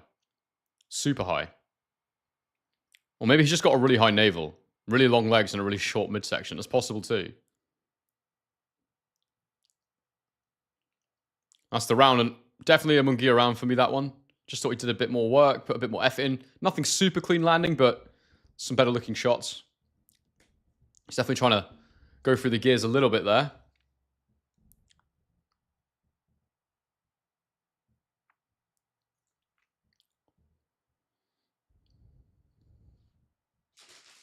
Luthor's had it 3-2 to Sarash there. Fair play, mate.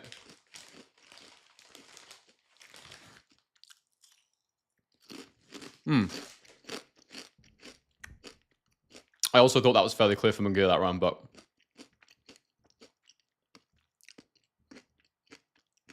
we'll see different things.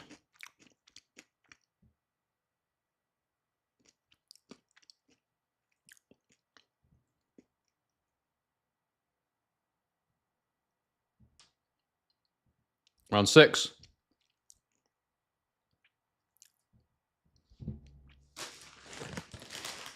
Jab to the guard from Munguia.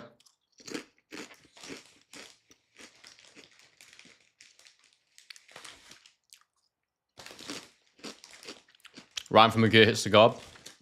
Left hook from Munguia. I think that went through the guard. Lead hook, that was good. Bit of a gazelle hook sort of thing. Double jab from Sarash right into the body.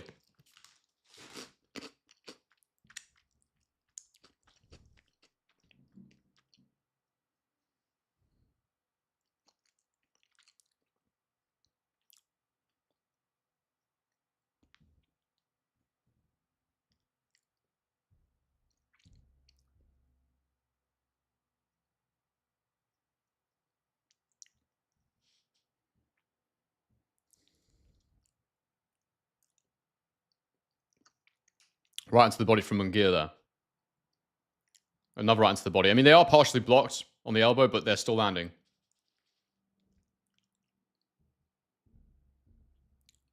Another right hook to the body from Munguia. Another left hook to the body from Munguia. Starting to do well in the pocket, Munguia. When Sarash is on the ropes, he's doing a good job of throwing in those hooks. I think Sarash needs to try and time that with straights because, you know, Munguia is opening up a little bit there. Oh, right hand from Sarash. Hits the gloves, I think, though. Right hand from Munguia. Through the guard a little bit. Left hook to the body. Looked a bit low there from Munguia.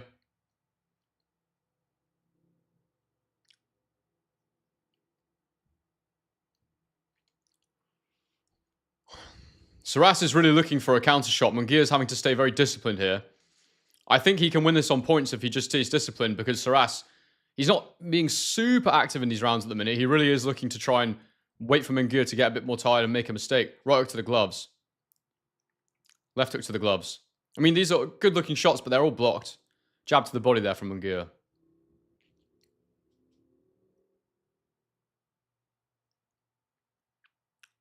Right into the body from Munguia.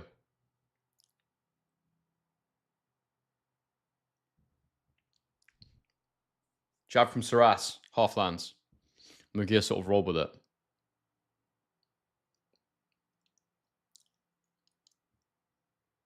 Oh my god, the commentator just called Sarash Sriracha. Sriracha. Oh my god. Sriracha. Oh, right uppercut from Sarash lands.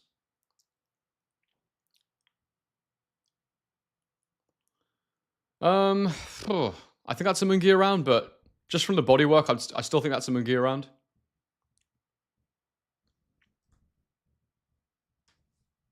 Well, Amir Khan's being interviewed ringside. Lethrius Boxing gave that to Sarash. I thought Munguia won that round, but it was close. Split second says 4-2 Munguia, same as me.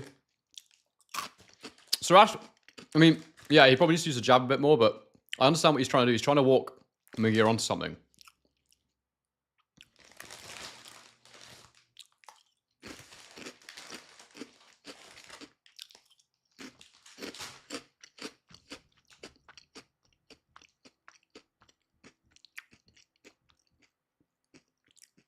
Round 7 coming up. Round 7.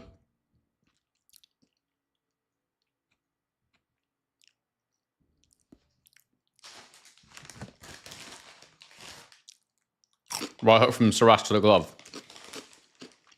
Jab from Sarash. Jab from Munguia to the gloves. They're both being very disciplined with their guards.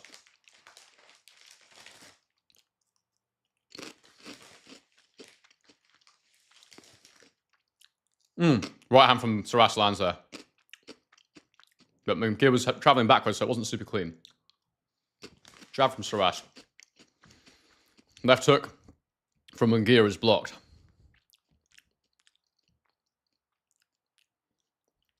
Saras throws the jab and then the uppercut off the jab, but didn't land it.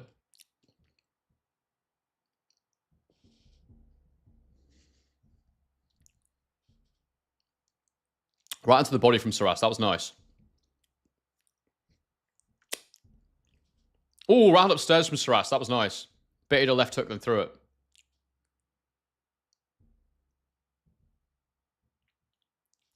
I love that when boxers vary the punch speed. You know, nice light shot to set up something fast. Oh, he jabs him there as he steps in.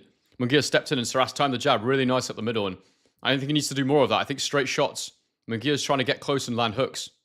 I think there's an opportunity if Saras can keep repositioning his body to fire straight shots up the middle. Munguia throws a three-punch combination, but it's all blocked. And again, he throws hooks, but they're all blocked. And again, Saras fires that jab up the middle as Munguia steps in. I think you can start to time him as he steps in now with that jab up the middle. He seems to have found the range with it, the timing. Body hook from Munguia looked like it might be low, but again, I can't tell with these shorts. It's hard. Now they're just standing in the middle of the ring, posturing. Munguia steps in. Saras just deters him with a little jab to the guard. Touches the guard upstairs again there, Saras.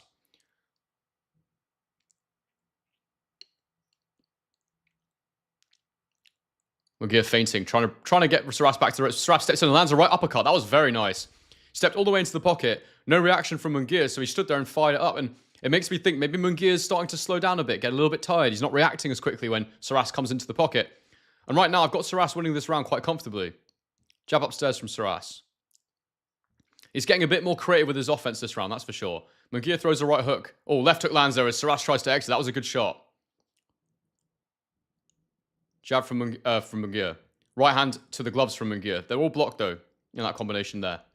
15 seconds to go in the round. I've got Saras just edging this one, ever so slightly. One more rally from Munguia. Could see him take the round, potentially, but I've got Saras just ahead in this one.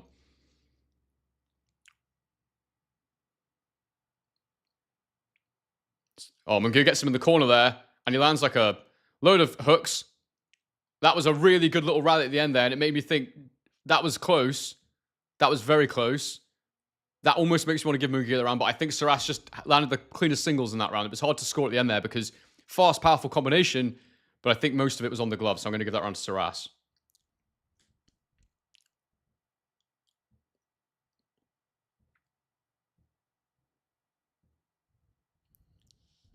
Mr. Granny says these rounds are going by mighty quick.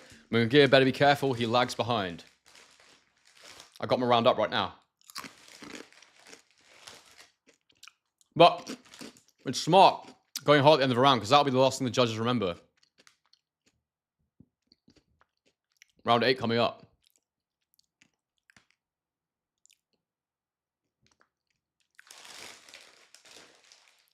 Anthony Joshua is in the house. Oh, yeah. Round 8.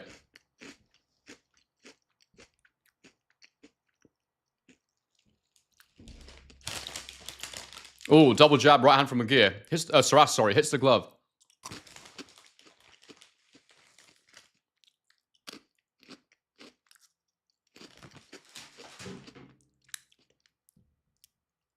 These bots are doing my head in. We're all far too smart to use your weird links. And does anyone actually click these? Left hook to the body from Munguia.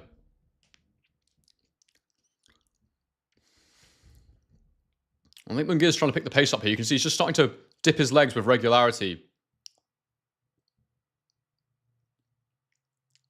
Munguia's got Saras in the corner. He doesn't want to be there. Fires a counter jab and moves off there, Saras. Little jab there from Munguia.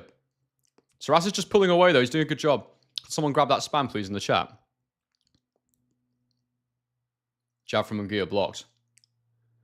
Jab right hook from Saras blocked.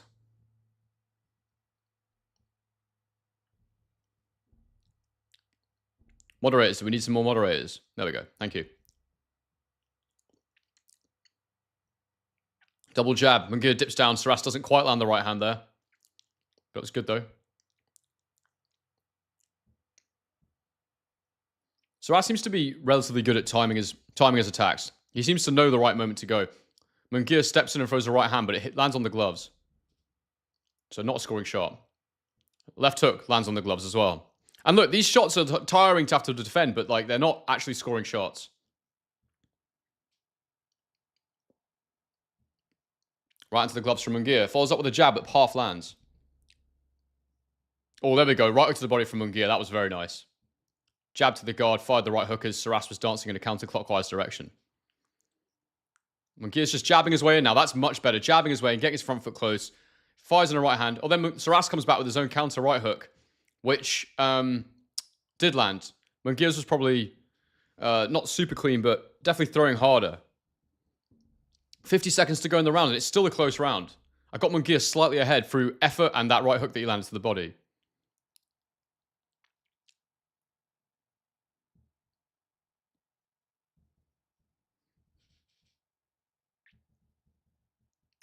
I'd love to see some kind of actual clean work, because there's not any super clean stuff. 30 seconds to go in the round. 1-2 from Saras as he steps in. Munguia just steps back and it doesn't land clean.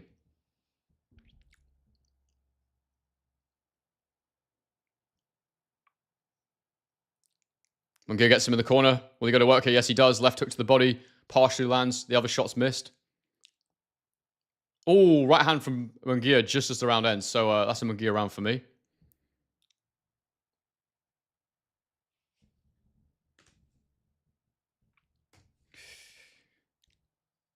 I have to say, like, this isn't the best. I mean, it's so weird because yesterday's card should have been really exciting. This card's better, but it's still not the most exciting card I've ever seen, I have to say. Round 9 coming up.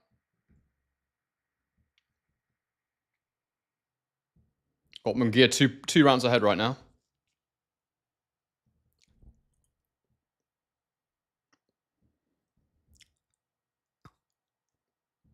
Yep, split seconds, got it 5-3 Munguia.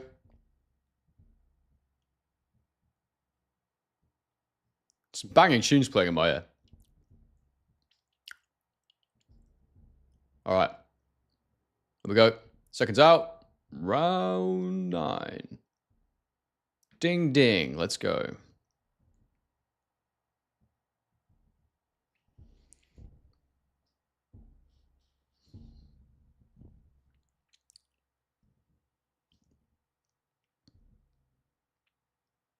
That's nice. Double jab, uppercut from Saras. Mostly blocked, but creative. Jab from Munguia. Saras just takes a step back and it misses.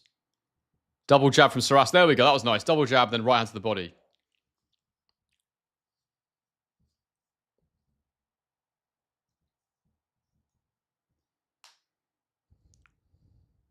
Right to the body from Munguia there.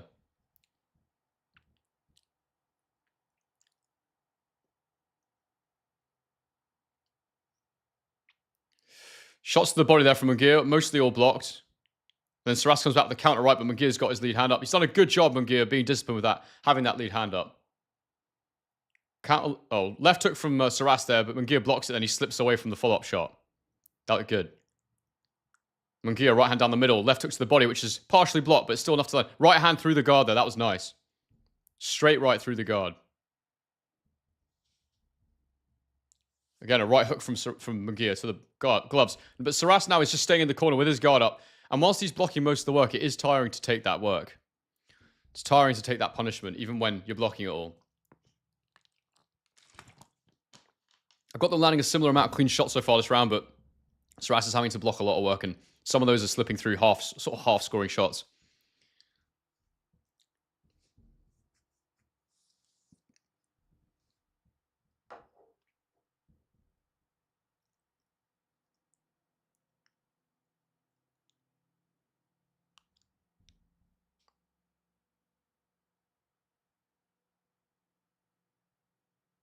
Saras with a left hook to the body there. That was good.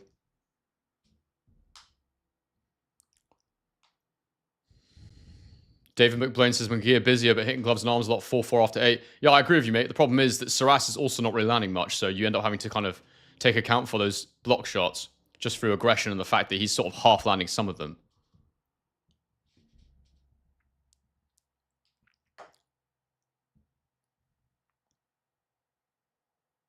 Nice left hook to the body there from Munguia. Then he goes upstairs and Saras just pivots out.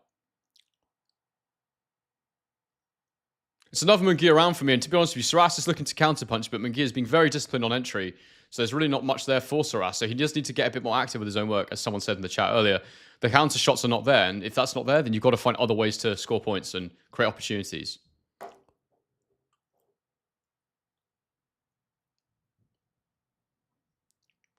Oh, nice right hand over the top there from Saras. I'm going to give that a Munguia round. Saras has got to get a bit more active. He's not landing enough on the counter for me.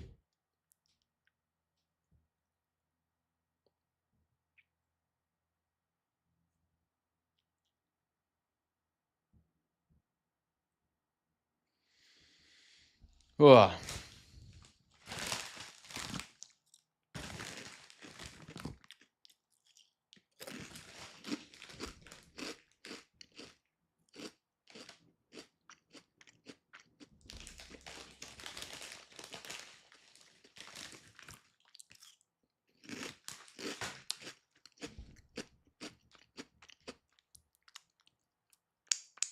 Right.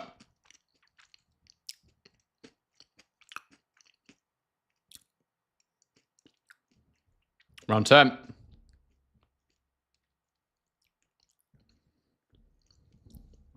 Split seconds. I think Saras is starting to let this fight slip. I agree.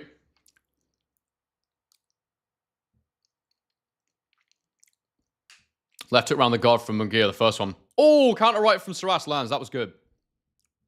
They said he missed, but I thought he clipped him as he pulled back. He's really trying to land that right hand now, Saras, but he's missing wildly. I think in camp, they've obviously drilled Munguia to get away from that right hand very well. A lot of dip downs, keeping that left hand up. Oh, Saras threw the lead uppercut, then fired a chopping right hand, but Munguia just got back in time. And Saras, I think, knows he needs to do more work now. He needs the next few rounds on my card. Right hook to the body from Saras. He's just being a bit more aggressive with his work now. He's not coming forward and throwing so much, but he's just taking more opportunities to try and throw counter shots. Do you know who he looks like, Saras? He looks like the guy from Stranger Things. You know the lad who has a band in real life? Doja or something. I don't know what it's called, but he looks like him. Is it like something Harrington or something? He looks like him. That's hilarious. I was trying to think who he looked like. Right hook to the body from Munguia. Left hook upstairs. All little, like, you know, it's mostly blocked by Saras, but it is kind of, again, it's half landing. It's, you know, it's not going to be comfortable. Double jab, right hand to the guard.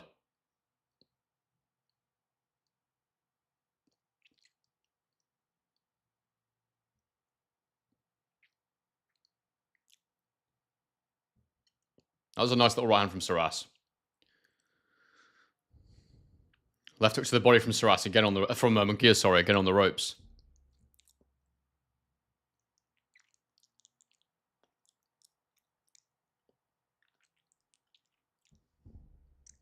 Lead left hook from Munguia just misses. Again, Saras ends up on the ropes. Munguia lands a right hook around the guard, but it's kind of half blocked again. So again, it's not a super scoring shot. Double jab, right hook to the body from Saras. That was a good shot. But then Munguia comes back with his own work on the ropes, which Saras mostly blocks. It's a close round, really close round. Left hook to the body from Munguia.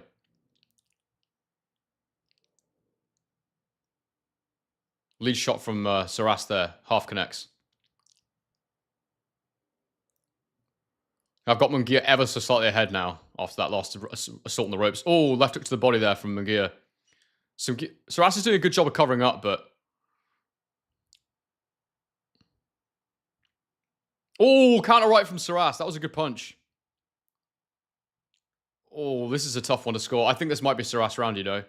Munguia comes back again on the ropes, and Saras has got to stop letting him do that. Oh, it's close, man. That's a really close round. I felt like Saras landed like the cleaner headshots, but Munguia again with the body work.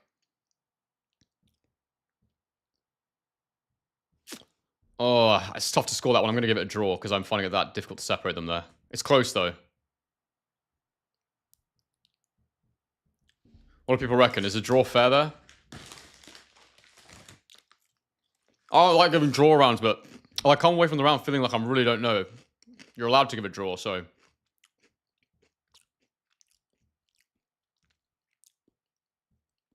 What do people reckon? What was round 10? Ow.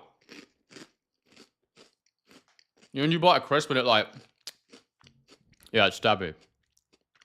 Round 11 coming up.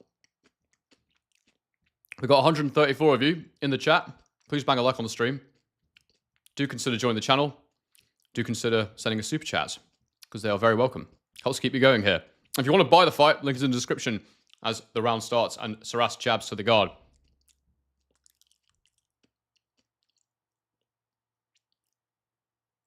Championship rounds indeed, Grandy. Edam Jones had Saras narrowly taking the last round. I may have been harsh giving it a draw.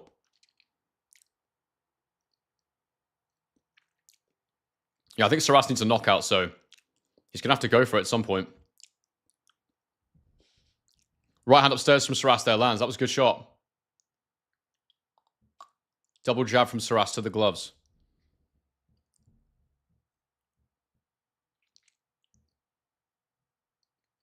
Uppercut from Saras blocked.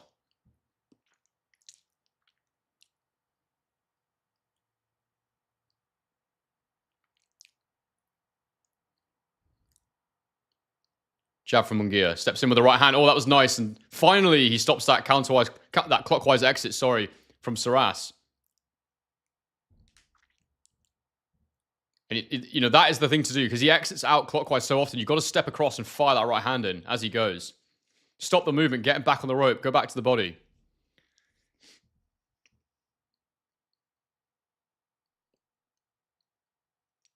Jab from Saras. Munguia comes back with his own jab. Throws the right hand, but it hits the gloves. Left hook also hits the gloves. I've got Saras up in this round at the moment. Left hook to the body from Saras. Nice left hook to the body from Munguia there.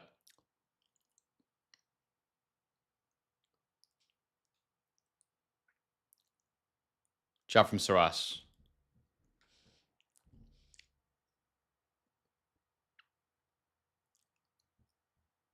Jab uppercut from Saras.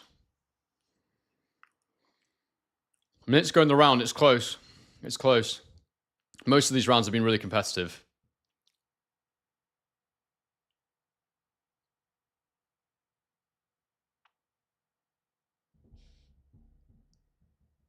Left uppercut from Saras just misses. Right hand misses. Then Munguia lands a little counter left hook that wasn't powerful but landed. Oh, right hook from Munguia. Left hook to the body. Another left hook to the body. That's put Munguia well ahead in the round for me after that little flurry there. Right hook from Saras misses.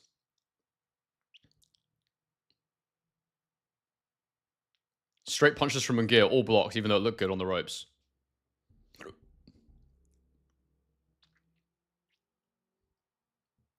Right hand over the top from Munguia, blocked by Saras. Left hook to the body is not blocked by Saras. You see a good job, Munguia, of really loading up the right hand, hitting the guard, and then going with the left hook to the body. And that is another Munguia round for me, so Saras definitely needs a knockout now on my card.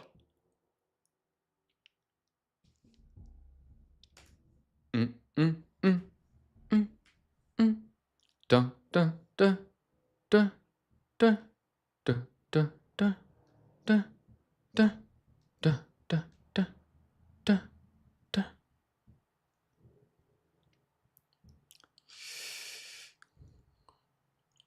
What we got, guys? Last round coming up.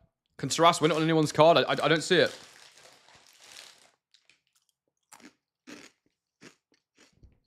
Munguia's just got to get through the 12th. Please bang a like on the stream, guys. Please consider joining the channel. Helps to support me. Helps keep me neutral and impartial. Building a really good community here of people. I love it. What's this? Seamus, great live stream. They're getting better with everyone. This is my 3-1 you got. Great channel. Your third one. Nice one, bro. Cheers. Oh, sugar. Clock. There we go. All right.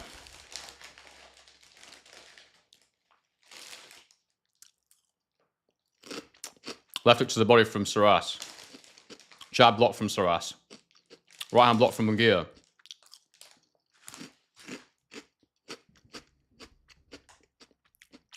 Right hook to the guard, left hook to the body. That's been the go-to combo for Munguia on the ropes. It's worked well. Right hook from Saras, but blocked by Munguia. I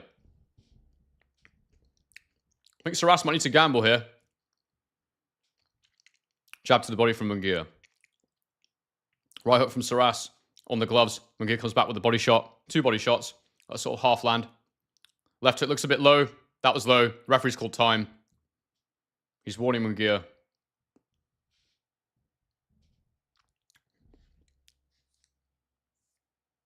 It's tough, though, because Saras's trunks are super high. Super, super high, so it's difficult.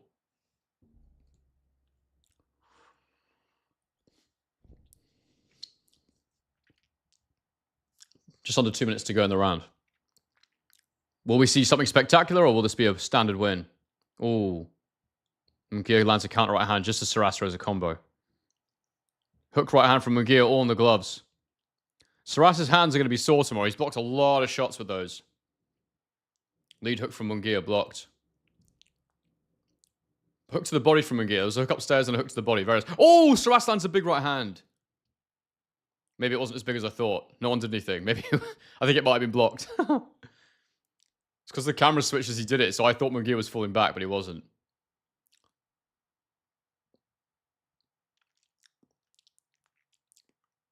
Left hook to the body from Munguia.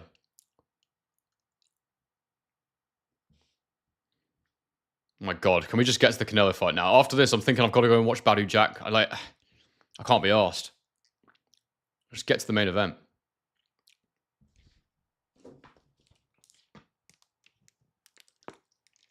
Triple left hook to the guard from Munguia.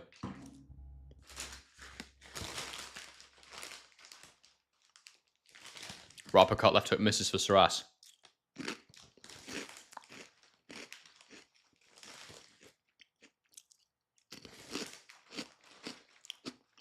Double jab from Saras misses. Jab from Munguia blocked, and Saras takes a step back. Munguia lands a couple punches to the guard, then goes downstairs with a straight right. That lands. 15 seconds to go. My clock's a little bit ahead. 10 seconds to go. And nothing changes. It's a Munguia round. An easy Munguia win in the end on the scorecards. And that's it. So, my final score is a comfortable 117-112 win for Jaime Munguia.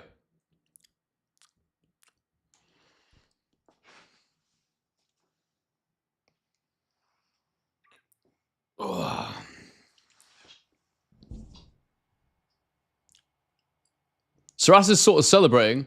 I think he's just pleased to got through it, really.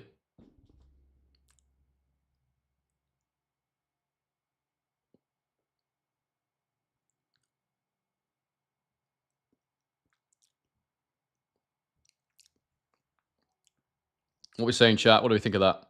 It was a bit boring, but Munguia did what he needed to. So he's back in the 168 mix now.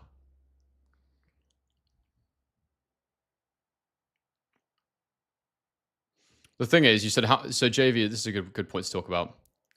JV says, how many solid punches below the belt in every single round has the ref let him get away with? The problem was, Saras's shorts were really high, so he would have allowed, like, the belt line, just so that people that don't know, it's not the belt on the shorts itself, it's the actual top of the line. So, like, the stitching at the top of the belt.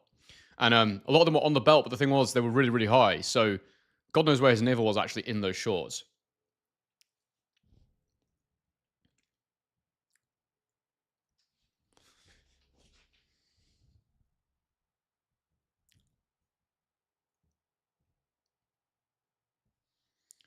Oh, I'm tired today, guys.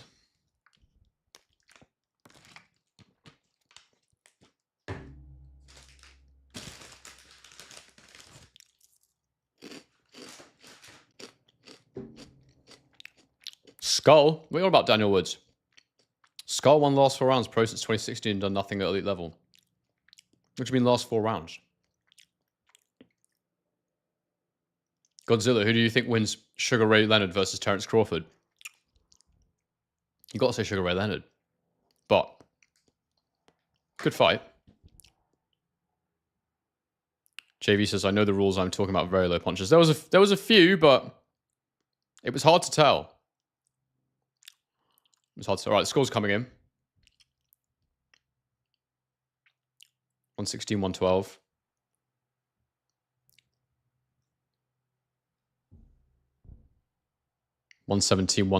Oh, 111. 117, 111.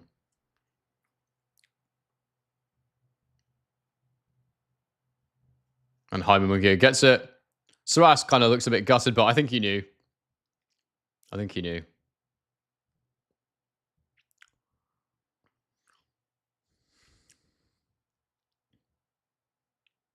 Split Second says Ray Leonard definitely wins faster than Crawford and has very amazing defense. Kaza says, what time is it there? Who's Kaza? Are you someone I know? No.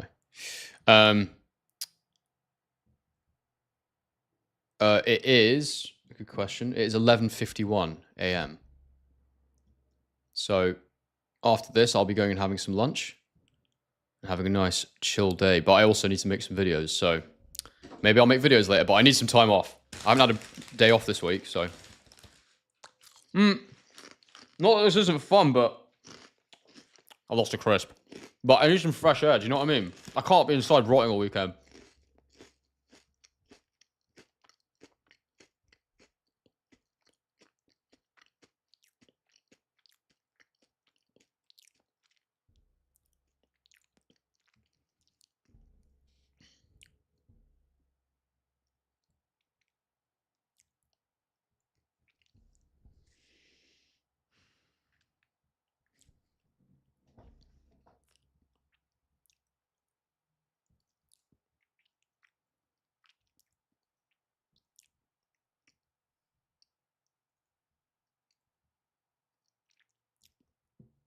Could unpin this now.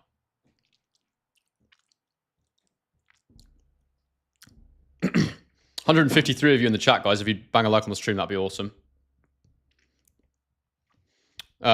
Also, I was explaining to it after the last fight, but I'll do it again now since we've got a little gap in proceedings. Basically, just explain to people that are new in the stream. I'm doing channel memberships, and I've had like 20 of you sign up in the last week, which has been awesome. The aim for the memberships with me, I'm charging barely any money. It's like £2 a month. And the idea, and if you're in the US, it's like $3.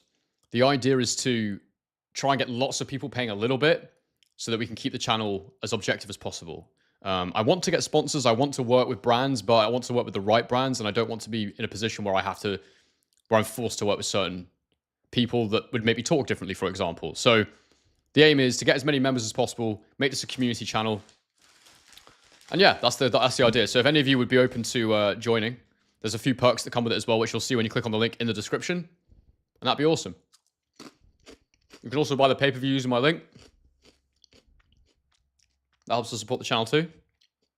Other than that, just keep liking. I never ask people to share, because I don't think people really share YouTube videos, do they? But like, share, subscribe, as they say. Comment. Comment's more important than sharing, I think.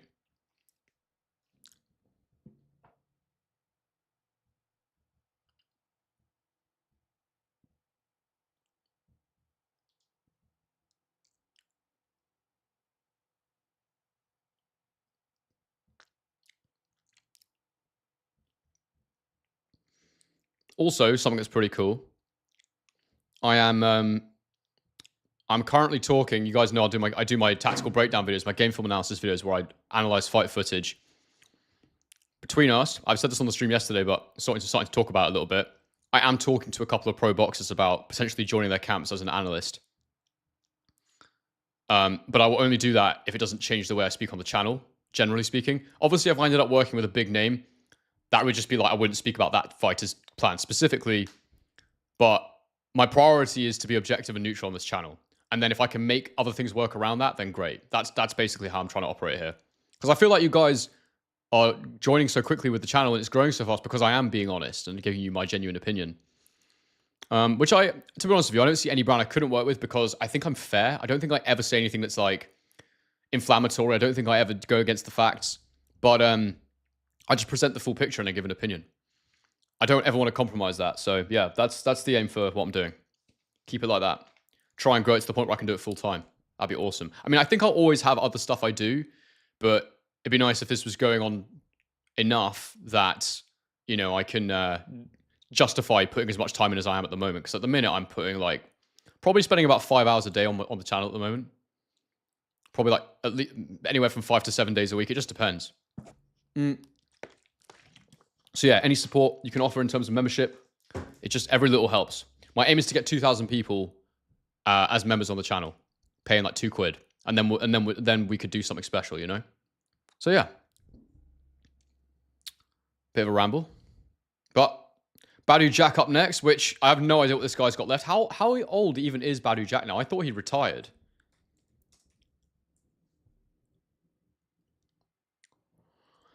Badou Jack. I don't have a Sweden flag. Damn it, I need to get one. He is, it doesn't say his age on his box rack. 41 now. Like, what is that? Hell yeah, Chris. Let's go.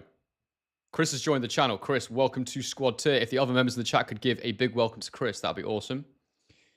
Yeah, glad to have you, mate. Epic.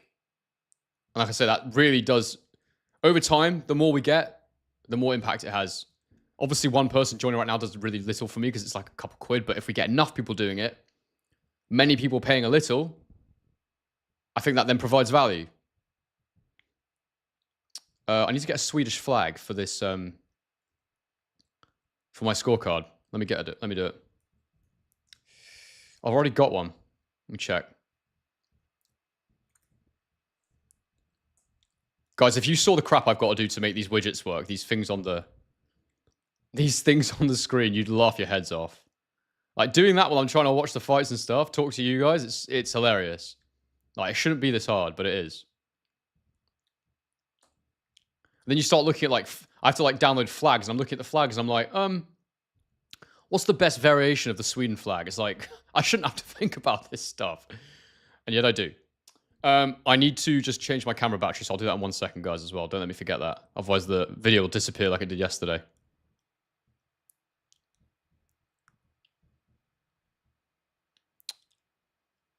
I don't even know who this guy Badou Jack is fighting is. I'll be honest with you. Let me have a look at him. No rare McHaljan. He's fought Ilungu Makabu, who's a cruiserweight. This is a cruiserweight fight, yeah. He's fought Maris Brudis. I'll be honest, I've never really... Oh, that's a long time ago, though. Yeah, he's barely fought. He hasn't had a fight for 2 years. Mate, what is this as a co-main? Of course it's the WBC doing this fight. Where's this guy from? He's from Armenia, so I need to get an Armenian flag as well. Honestly. Does anybody know what the Armenian flag looks like? Because I do now. I'm going to get so good at flags because of this. It's hilarious. Oh, wait, this file type doesn't work. The only Armenian flag.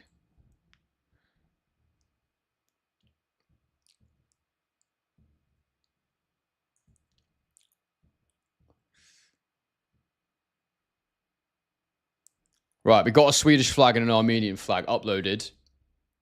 So now I've got to add it to the thing.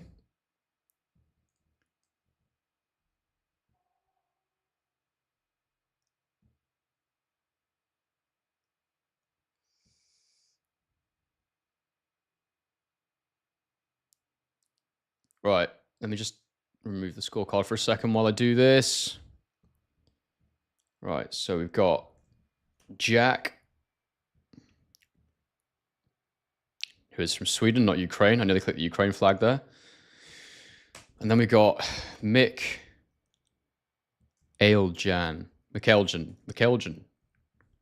Narer Mikhailjan. Not easy to say. It's going to be an interesting one. The flag of Armenia. Uploaded. Right, let me clear this scorecard. I really hope this doesn't go the distance, and then we can get to Canelo, and he can deal with your man. Scull as quickly as possible. I don't know if any of you saw my tactical breakdown for that fight, but I think Skull's got so many tendencies that Canelo will just absolutely love. I could really see him stopping him after a few rounds once he gets him drawn into the tendencies.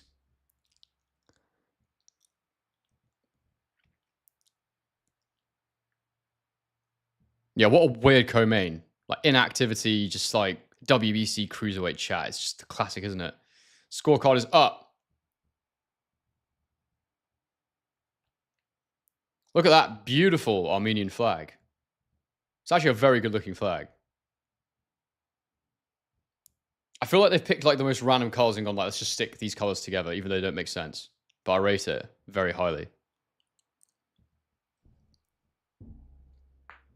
Oh, 125 of you in the chat. Please do bang a like on the stream. Oh.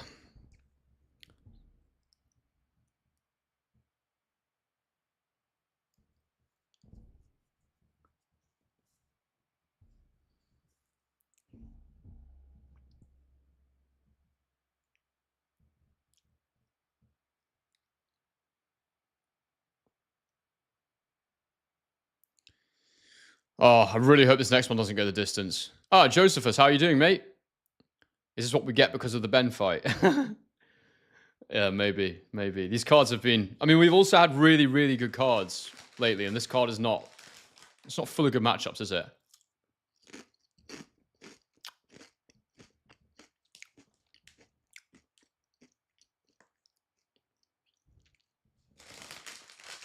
How insane is it that they're like fighting at 3 in the morning in Saudi? It's because they want to cater for that US market but still have the events in Saudi. I'm going to change my camera battery. One sec.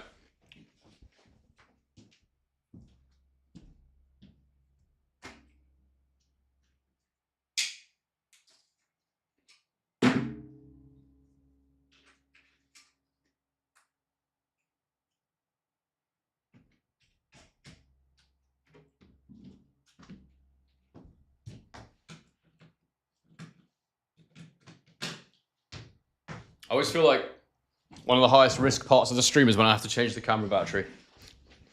Must be quite exciting. Like you get a look behind the fourth wall, as they call it in television. Oh, got to do this thing with the chair as well. Because basically my setup is janky. It always has been, but we're making it better. I will get a plug-in thing eventually. It's called a dummy battery that you can put into the camera, so you don't have to change the battery. And you can plug it in the wall. But I never got around to it. They're expensive as well.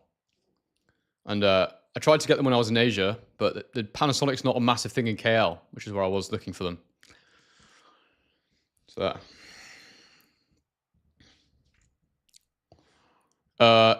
stay Clint says Henry Canelo win, yes.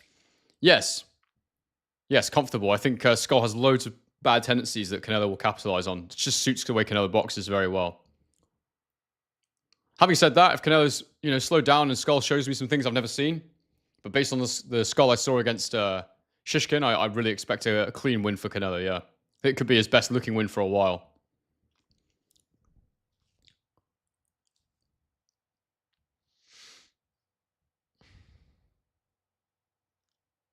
Ed Ellaby says Martin Bakole biggest height job. Can't believe I thought he was a threat to AJ and DDD and Fury. I mean, honestly, bro, like. I still think Bakole is a threat when he gets himself right. I mean, he was too heavy for this one. He took the Parker one at short notice when he hasn't been in camp.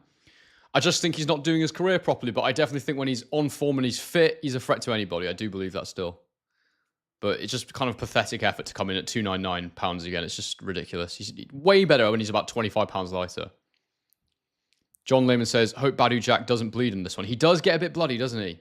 Yeah, I feel your sentiments there.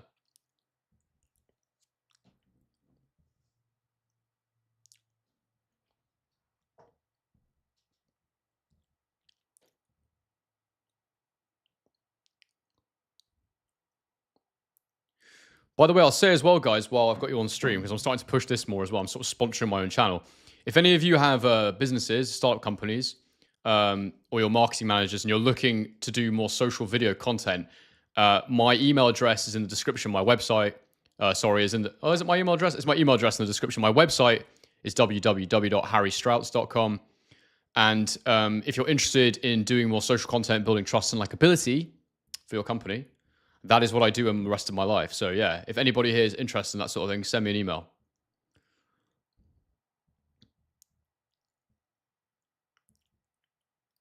Had a couple of inquiries so far, which has been good, actually. Spoke to some really interesting people.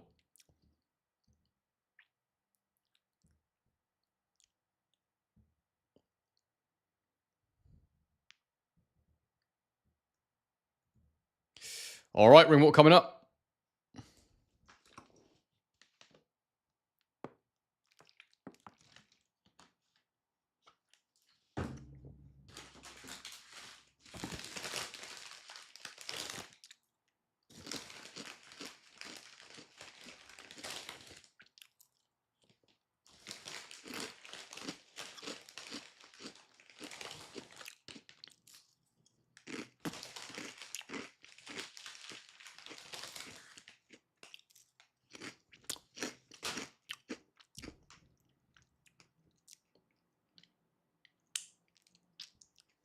All right, ring walk's coming up.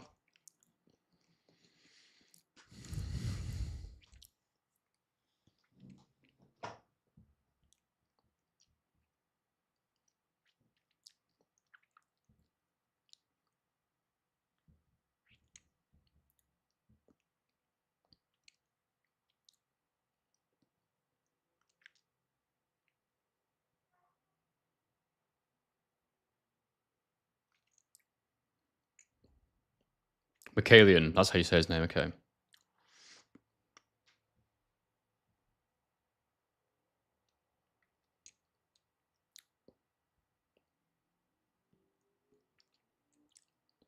By the way, guys, the channel is at 9,559 subscribers. How cool is that? So we are closing on 10K, which feels like a massive landmark. I never ever thought I would have a channel hit 10,000 subscribers. And I started in July last year. My aim was to do it in a year. So we're getting close. To be fair, I think when I very started, I had no idea how it would go. But after a month or two, I was like, okay, I think 10K in a year is a good aim. So yeah, if we could do it by the end of this month, that means I'd do it a month early, which would be awesome. So yeah, less than 500 subscribers needed to hit 10K, which is, I don't think it means anything for YouTube. I don't think it like makes the growth faster, but I really, really hope that I get there soon because it just feels cool, you know? It's like a big milestone. Then I'll feel really legit.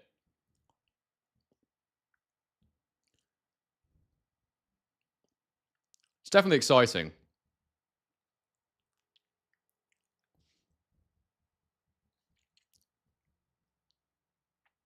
This is such a bad co-main event, isn't it? Like, it might be really entertaining, to be fair.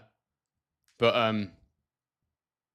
it's like, it's just like, what is this? Josephus Kibble says, Badou Jack is still alive? Yeah, well, God forbid. But yeah, he, in a boxing sense, it seems so, yeah.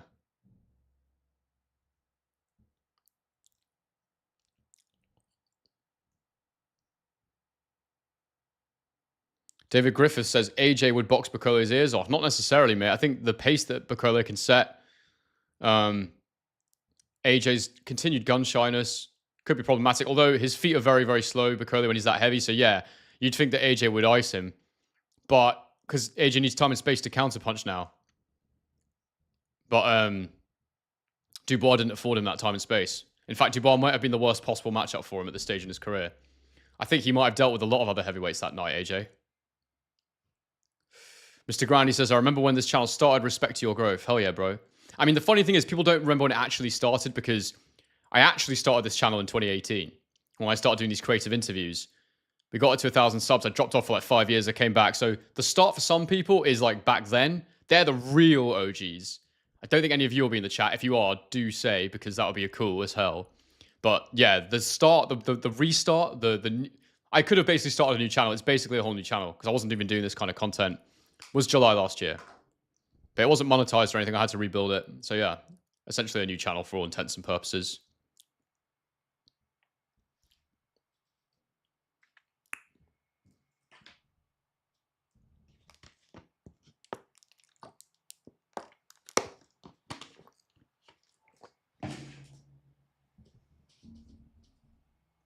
Like, surely Chris Billam Smith and that bloke that he fought, the one who was abusing him in the build-up, would have been a better fight for a WBC title. Big up Michael Lynch. You said, you deserve it, fella. 10K soon. Joshua Amberson says, I subbed to your channel whenever you interviewed Carl Frampton with the iconic thumbnail. Hell yeah, bro. Yeah, so you've been around for ages. That was in 2019, I think I interviewed Carl Frampton. It'd been like, yeah, like around summer 2019. So you've been here for ages. Fair play, mate. I actually bumped into someone in the street recently in Melbourne. It was really cool. Really nice lad from the UK. And he came up to me and he was like, yeah, I remember when you interviewed Martin Murray. So this guy remembered me from all the way back then, and I had barely anybody watching me then. So that's crazy. That was crazy. And it was really weird getting recognized. I was like, ugh, what's going on? And then I go to boxing gyms as well and train. I've been recognized in the gyms a couple times as well, which is quite weird. But yeah, I kind of almost don't want people to know. But also, I don't know. I love talking boxing. So when people find out they do want to talk boxing with you, and that's fun. So yeah.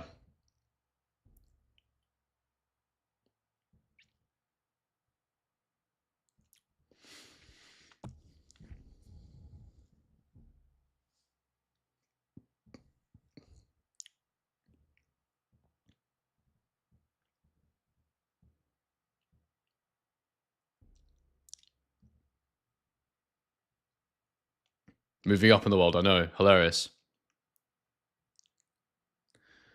Joseph has said the dude from DAZN is looking for someone to edit his web content. Are you talking about Ade?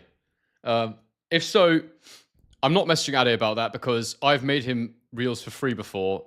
One of his biggest ones is an Amir Khan edit with Andy Clark talking about Amir Khan and getting knocked out. And I made that for free to show Ade that I could do it. And if he doesn't think to use me, I'm not going to be messaging him because I already did that for free. And also, to be fair, like, I don't know what he's paying. Like, it might not be enough for me. And yeah, I'm not sure. So, but I think me and Ade are going to do something together soon. We'll see. I would like to. I think he's great. So yeah, his name's Ade. Ade Oladipo. He's got a good channel, mate. Very good channel. Probably the best boxing YouTube channel, I reckon. In terms of like size, authenticity, consistency, the fact he's actually on camera, the setup, like all that stuff. Chris Eubank, junior trainer, also training Badou Jack. Interesting. Yeah, man, he's a well-known trainer. Jonathan Banks, he was Klitschko's trainer for a while. Worked under Emmanuel Stewart. Is that Don Charles in the corner of McKylan? I think that is Don Charles, isn't it?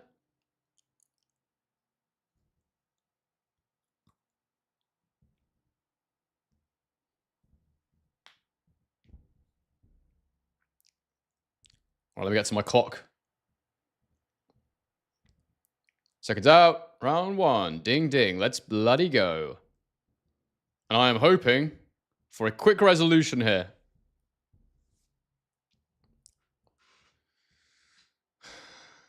Bakole moves his hands a lot, like up and down. He's obviously very twitchy. He's obviously doing it to try and stay loose and create a decision, but already I can see that Badou Jack having solid fundamentals. He is the much bigger guy, Bakole, but I just wonder already if Badou Jack can manipulate those movements. They're sort of proactive reflex movements. They're weird.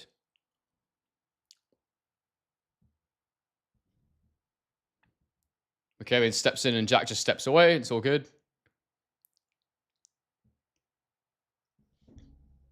Right into the body from Jack.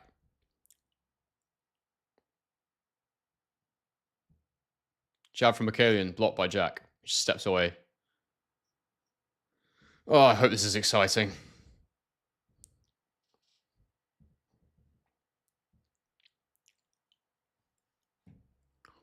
Because, like, the last 2 days, you know, these cards have been for the US market, really. And, you know, they've not really done much to boost the boxing market. I feel like the lack of crowd noise and stuff just doesn't really help. Doesn't create excitement. It doesn't feel like you're missing out on something if you're a potential US boxing fan. Saudis have got a tough job growing the sport in that market. They really do.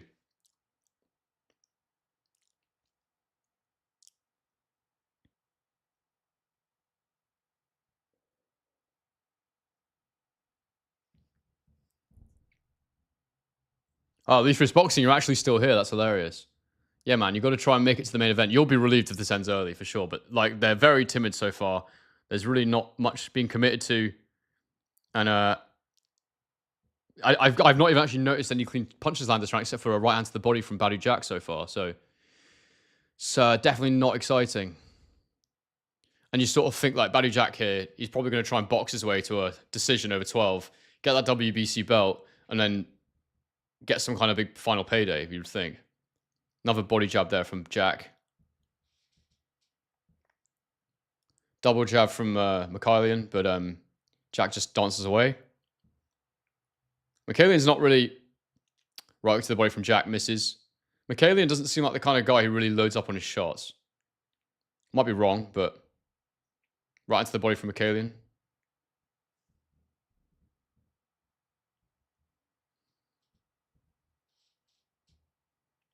Mikhailian with a 3-punch combo, but none of it lands. Maybe the jab glance had a glancing impact, but nothing major.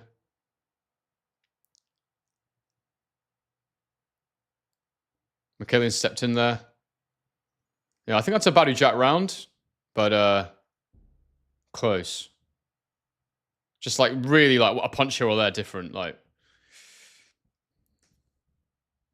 really nothing in that. I wouldn't mind anyone giving it either way. Ghetto Genius says UK is leading boxing right now. I mean, to be honest, mate, boxing's been a bigger sport in the UK than it's been in the US for quite a long time.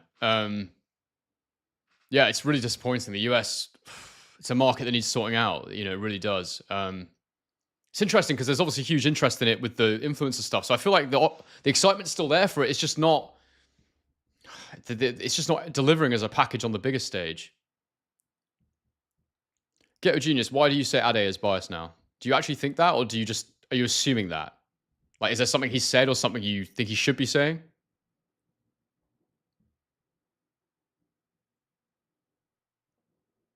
This is such a dead co-main, isn't it? Like, who thought to put this as the co-main?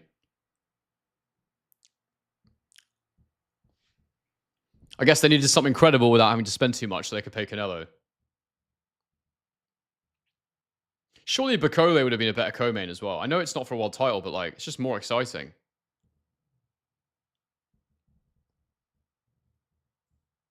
Yeah, it's co-main, bro. There's nothing else to go, is there? I'm pretty sure it is co-main.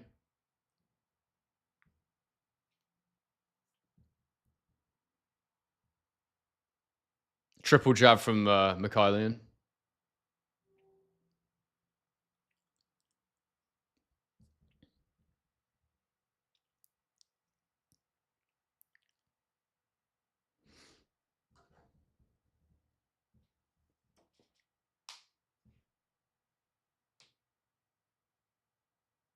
Body jab from Badou Jack.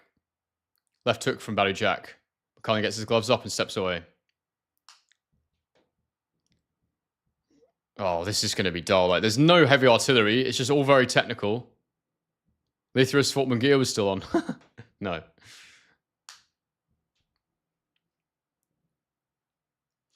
Keeble's saying, is there any chance Scull can get to the end of 12? Yeah, if he just is really negative. Right hand from Badou Jack lands. Up top. I don't think there is a chance he'll do it. Well, I don't think that's likely, but of course there's always a chance, especially if Canelo is slipped. It just depends what Canelo's got left. Mikhailian stepped in with a few combos and stuff there, but nothing landed clean.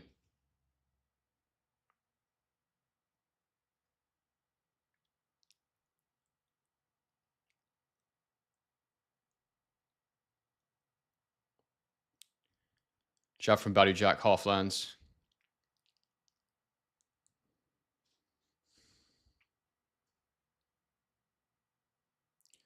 Mikhailian's combos all blocked. Double jab from Badou Jack.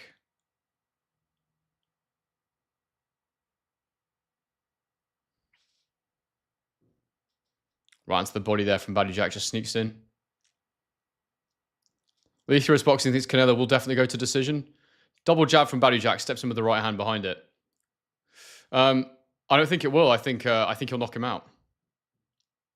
Body jab from Badou Jack. It just depends on.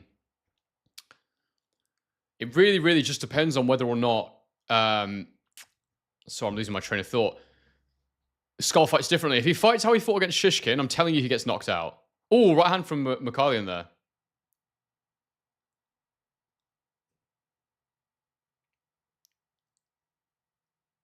Another right hand from Bakole. I'm giving that round to Bakole. Bit of work at the end there. Two right hands.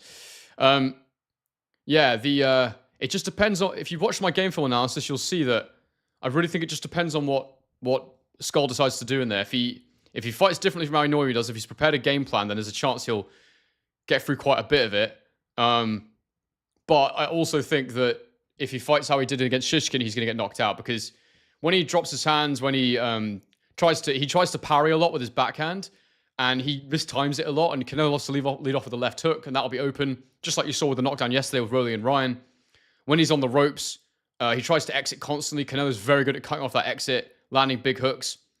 Also, he likes to parry shots in the middle of the ring, and there was moments where I saw him try and parry down and he exposed himself to straights, and I could definitely see Canelo landing that right hand he landed on Khan. I expect that Canelo will go and stab to the body regularly. Getting worried, and then I believe he will start firing to the head. Round 3's underway. I knew this was going to be a dead fight, though. Can someone please deal with the spam in the chat? I appreciate it.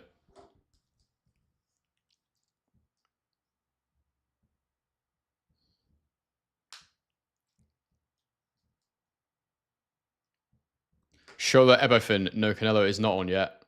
This is the co-main. It's after this, but unfortunately, I think this one's probably going to go the distance. Oh, nice right hand from Bakole, though.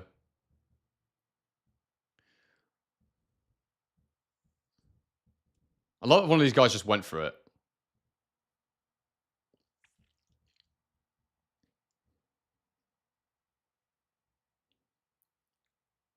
Oh, now they're going for it on the inside a little bit. A few shots from Bakole there.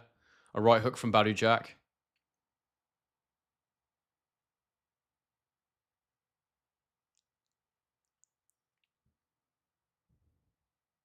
It's interesting. Bakale's really, really active with his guard. Like, he's constantly... Oh, right hand from Badou Jack there. That was good.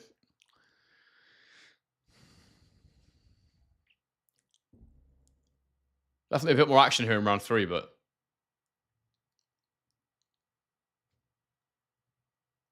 I just keep thinking about all the things I could be doing right now instead of watching this. I mean, I would never watch this fight unless it was on this card. I committed to doing this live stream, so I'm going to watch it, but if this was just like a fight... Oh, nice right hand from Bakole.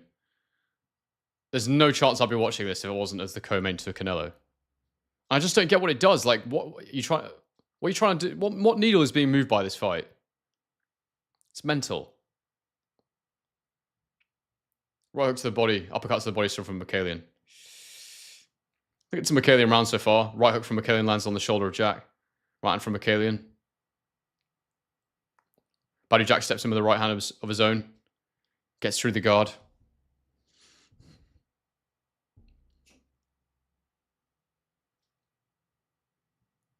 Right hand from Bakole hits the guard.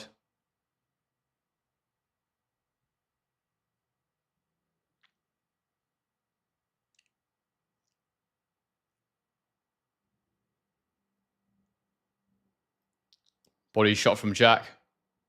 Bakole hit the gloves. Oh, right hand over the top from Jack. Bakole complaining it hit the back of the head a little bit. It is Don Charles Bakole's corner. I thought so. I think Jack's done the cleaner work in this round so far. A lot of Bakole's work hitting the gloves. It is close again, though, but... Oh. Right hand, but big right hand from Jack just landed. That was good. But I just don't think he's got the power to actually... Well, it doesn't appear he has the power to really hurt Bakole. Again, right hand over the top from Bakole there, but then the second one blocked. I think that was a Jack round. I think Jack called him a bitch at the end of the round.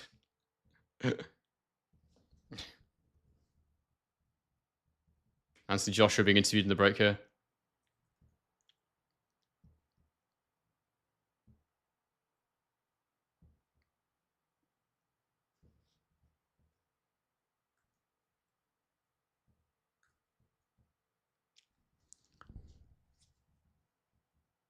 Yeah, if Bakole wins, the division is the exact same as before he was stripped.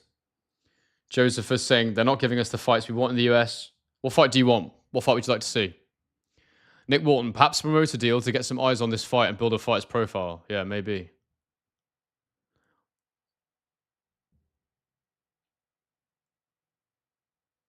Oh, interesting. AJ saying he needs an elbow surgery in May. Interesting. Round 4 underway.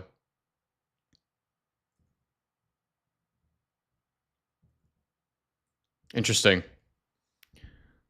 He said he'll still be working on his jab while he's out, so I assume it's his right elbow that he's having surgery on.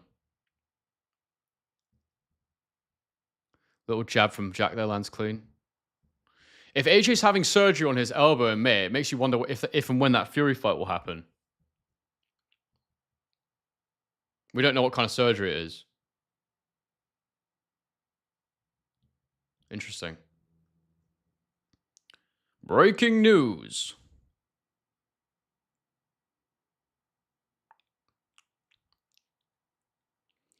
I'm going to keep scoring this fight, guys, but do get your comments in. Like, what do you want to talk about? Because obviously we're waiting for Canelo. Oh, right hand over the top from Bakole, half lands. If there's something you guys like to talk about, let me know, and we can chat about it while I score this fight, because right hand from Bakole there lands. Because this is a bit dead. I think this fight is, you know, I'll score it, but there are other things we can talk about. If you want to ask me anything, right up to the body, right hand up top from Bakole. Anything about boxing, anything about me, just fire them in. And if I feel it's an appropriate question, I'll respond. Don't know how many people we've got in the chat right now, but let's have a quick look. Tear my eyes away from this fantastic fight. 137, there's plenty of you in here. So yeah, let me know what you'd like to talk about.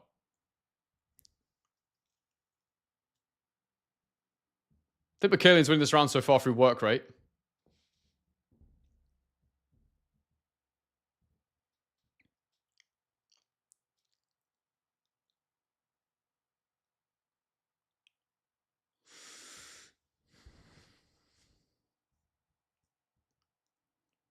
Badou Jack slings it around, it's blocked. Alan Fisher 2 prediction, says Edam Jones.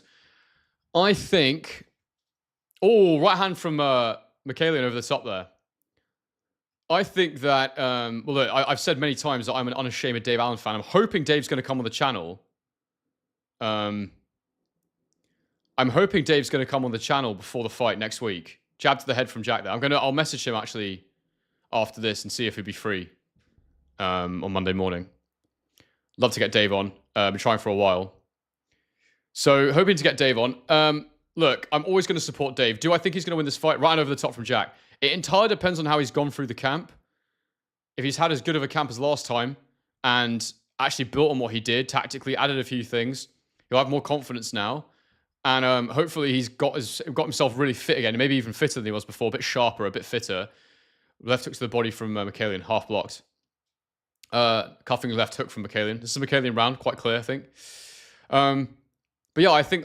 Oh, right hook to the body from Bakole. That was good. Badou Jack comes back with a big right hand, but doesn't quite land. And that's a Bakole round for me. But yeah, I think that Dave will do it. But I think Johnny Fisher will also be better. He'll have a better game plan. But, you know, Dave Allen's actually quite a hard man to beat. Oh, that's the wrong way around. Sorry. It's a Bakole round.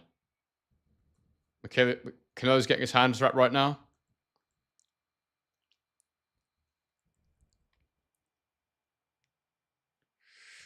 Nathaniel, do you think winner of Canelo Scull will fight Bud, or are they going to say no? I don't think Scull fights Bud, whatever happens, but I think that Canelo will be fighting Bud. I think it's done, isn't it, for September? Leaf for his boxing says 100% chance I'm not staying up for a new age. Man's not able to physically put my body through this again for a third day in a row. Fair. David McBlain thinks Dave Allen will old man fit Johnny Fisher again unless Fisher gets an early KO. Yeah, possibly, mate. Leave that up, actually, so people can discuss that. Round 5. Oh, crap. I just misclicked that. Oh my god, I hate this clock. There we go. Bit behind on the clock, but not behind on my stream. The clock's about 7 seconds behind.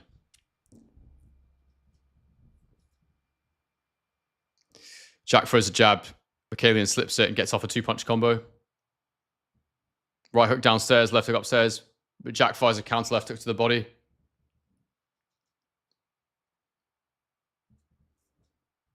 Bakole should be able to win this on output and just work rate. He's much younger. He's more natural at the weight. Straight out to the body there from Jack. Straight out to the body from Bakole.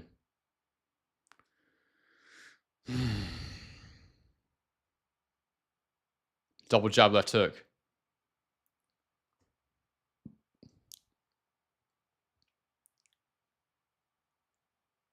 Jab from Bakole.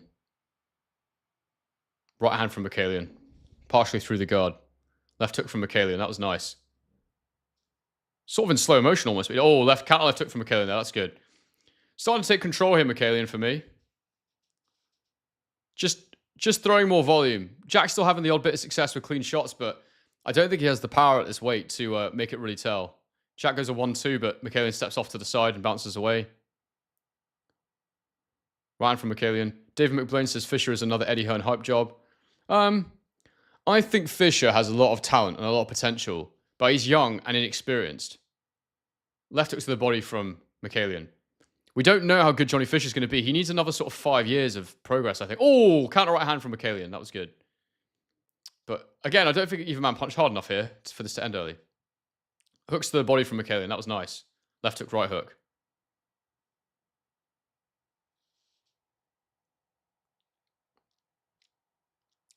Jab from Jack. Hits Bakole into the head.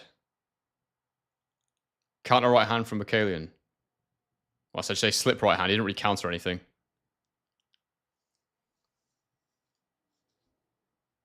Yeah, there's a bit of marking under Bakole's left eye or right eye, I think. Jack steps in with a 1-2, which half lands. Hooks from Bakole around the guard there. That was good. 30 seconds to go in the round.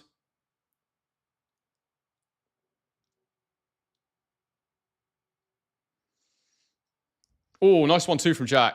Oh, Bakole was hurt there. That was good from Jack. Tricky one to score, this one. It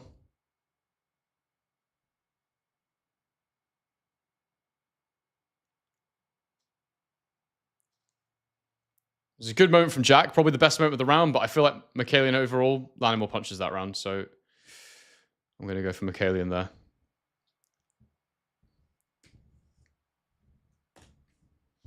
Hamza Shiraz ringside. Does anybody else feel like Hamza Shiraz is kind of being forced on us a little bit? Like what has this dude actually done so far? He's this Riyadh season ambassador, and he's obviously got a good talent level, but I feel like he's being really pushed as this sort of superstar. Corey Bochi feels Bakole should be ahead. 48-47 Bakole. I've also got the same scorecard, mate.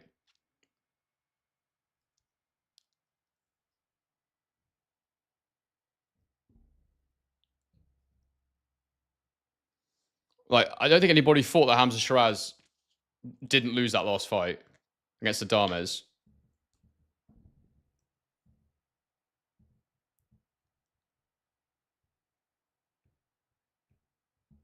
Round 6 is underway.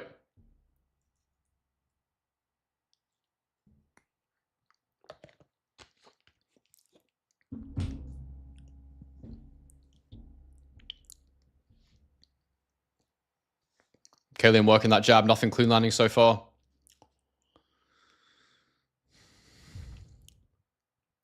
Flurry of punches from Bakole.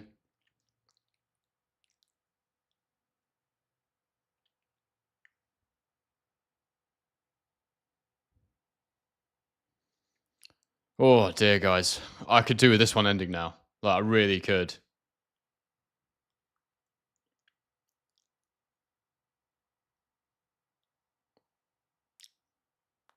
I think Shiraz Balanga is actually quite... Oh, nice right hand from Jack, and he's hurt him there. Left hook. Bakole's on the back foot, and they clinch on the ropes. It's good work from Jack there. I'd love to see a stoppage. I really would. Jack's putting his head in there, and he's trying to create an angle for the right hand. His left arm is locked, so the referee should have broken that a bit earlier, really. Right hook around the guard there from Jack. That was good. I should say over the guard. This is a good round for Badou Jack. I think he's found his range now and found his timing. That right hand's working for him. Bit of a head clash there. Left hook from Bakole's blocked. Oh, little counter jab there from Jack on the angle. That was good.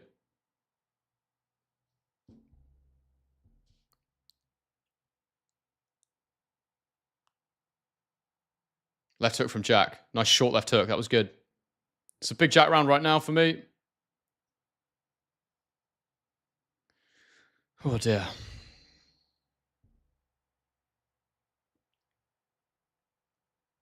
Right hand from Bakole blocked by Jack. Oh, right hand from Badou Jack as he steps in. That was a good right hand. He's really starting to land those right hands now.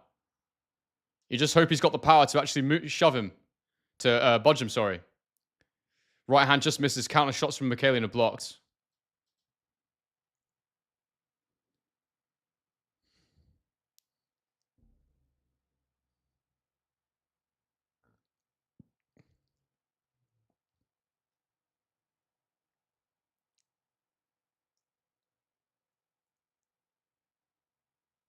"20 seconds to go in the round. This is a big Jack round. I think he comes back with a few little cuffing hooks, but nothing lands clean.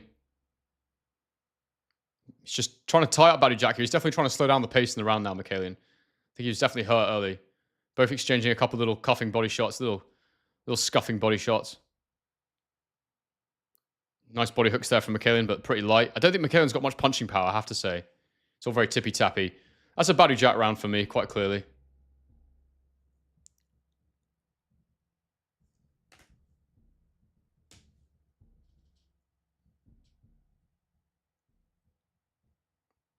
Ghetto Genius says, never been a Hamza fan. He was a weight bully, moved up and met his match, lost, but he got a draw. Yeah, that's true. Oh, that is very true, mate.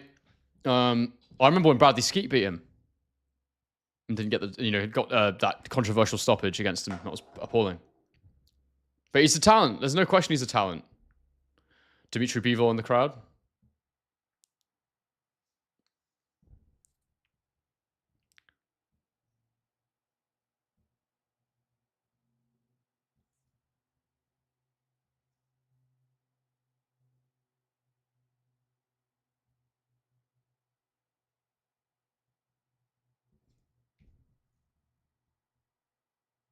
Oh, damn, my clock.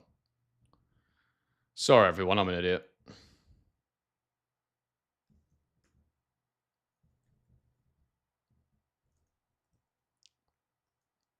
It's about 5 seconds behind.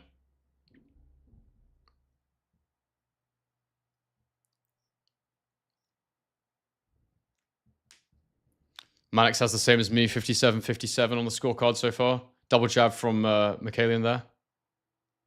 Ghetto Genius still thinks Shiraz beats Berlanga. Maybe, mate. Depends how Berlanga fights. I think the one thing you'll say about Berlanga is he's shown he's got enough boxing acumen to negotiate 12 rounds with Canelo. And one thing you'll say about Berlanga as well is he genuinely can punch.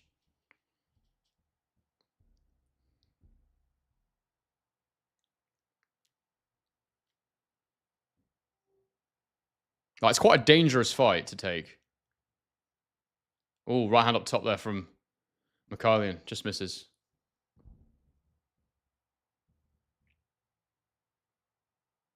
Right hand from Bakole to the gloves. Right into the body there from Jack.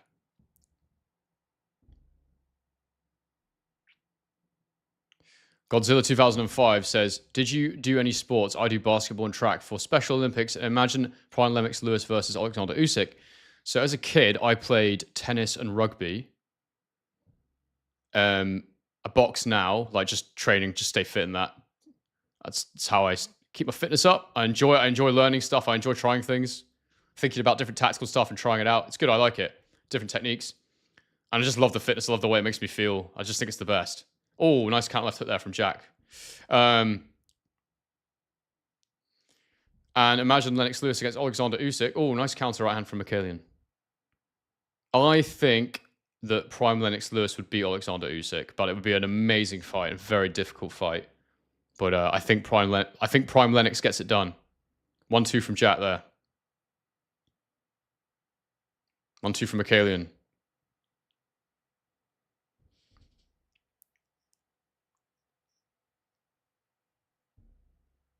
Oh, right hand from Bakole there. Just sneaks through the guard.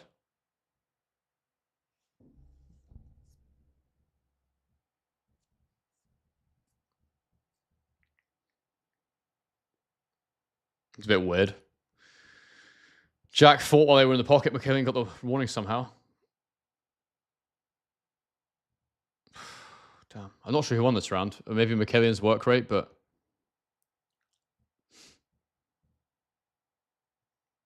Counter shots there from Bakole.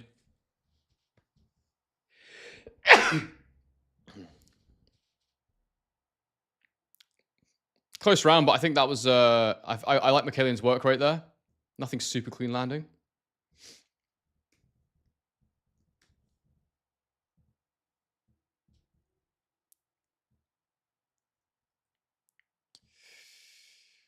Lethrus Boxing says, Prime Lennox is the heavyweight oat.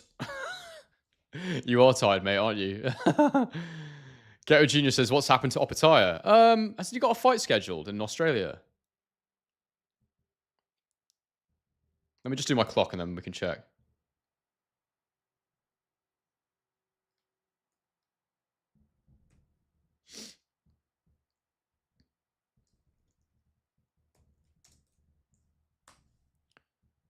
Jay Opataya. Yes, he's got a fight against Claudio Squio, whoever that is. Round 8 underway. Yeah, in the Gold Coast.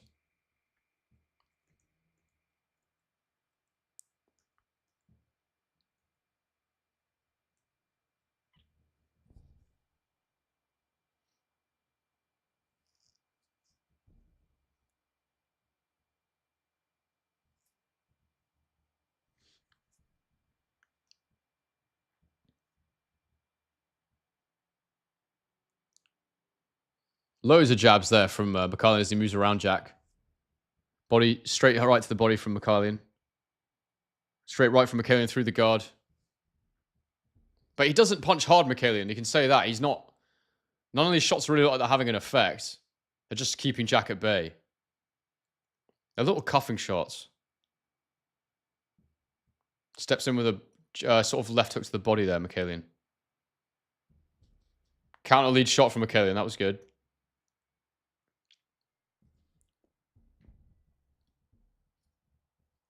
Left hook from Jack. Right hand from Jack stepping in, but Bakole steps back and it misses. Jack lands a body shot as Bakole exits counterclockwise. Right hand from Bakole. Goes through the guard there a little bit. 1-2 on the gloves from Bakole. Jack with a jab.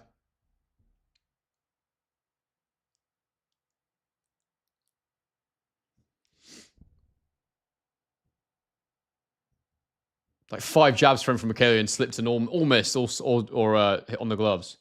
Badou Jack on the inside there, digging shots in. Bakole's pulling his head down. The referee's telling Bakole, don't pull Jack's head down. But Jack took the most of it.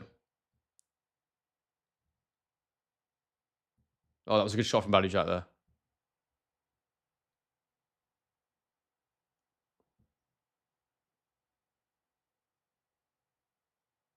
Counter right shot there from Bakole, just misses. Right hand from Bakole stepping in there. That was good. 40 seconds to go. It's a Bakole round. I think when Jack lands, it's more solid, but he's not landing anywhere near as much as Bakole is in this round. Counter hook from Jack. Just misses. Just misses. Oh, right hook upstairs from Jack. Good shot. Uppercut to the body from Jack.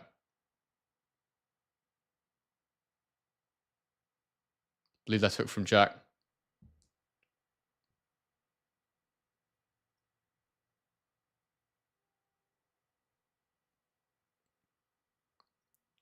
Oh, counter left hook from Jack there. Just lands. Body hook from Jack lands. It's Bakole's round for me. Misses a wild left hook. Jack lands a little short counter left. I think Jack's a better boxer, but I do think he lost that round.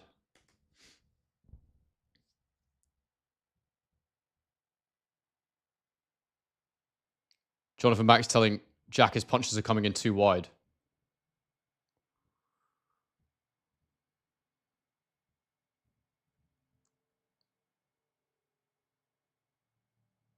Back to the chat. Sagun, Fayomi, Henry, how are you? I'm good, mate. How are you? What did you score Bakole versus Ajagba? I wasn't scoring it. I thought Ajagba won. I thought if I had scored it, Ajagba won. I was watching it. And I remember I was sort of saying out loud, "Oh, so-and-so's won that round," but I didn't actually tally it up. But I thought Ajagba took it by a round or two. Corey Boach disagrees with me. He thinks Usyk would win against Lennox Lewis. That's totally fine. Lethrius Boxing thinks Vidal Riley beats both of these guys. It's an interesting idea. Round 9 is underway, by the way. I just hit the clock a bit late.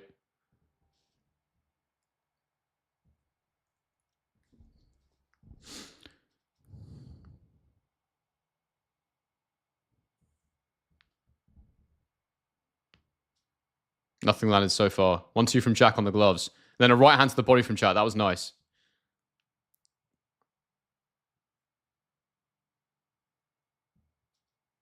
Oh, right hook to the body from Mikhailian. That was nice. Badou Jack comes with his own little short work on the inside. Look clean, but not powerful. Oh, right hook around the guard there from Mikhailian. That was a good shot. And again, same thing.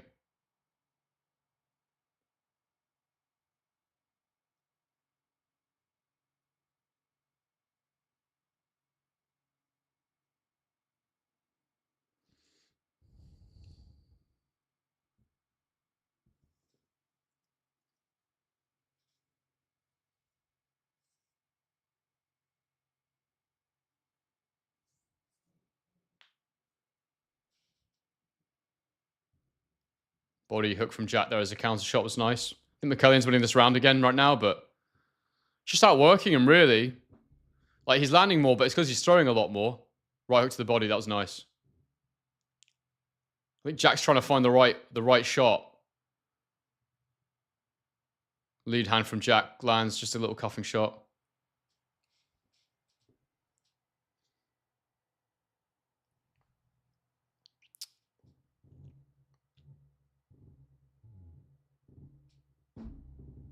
Guys, do consider joining the channel as a member. We're trying to keep it neutral and impartial over here, and I want it to be community funded. So a couple of quid a month, it's not much. Have a look at the link in the description if you want to do that. If you want to buy the fight before Canelo comes on, my link is also in the description. That helps to support the channel. This one's coming to the end now in the last few rounds coming up.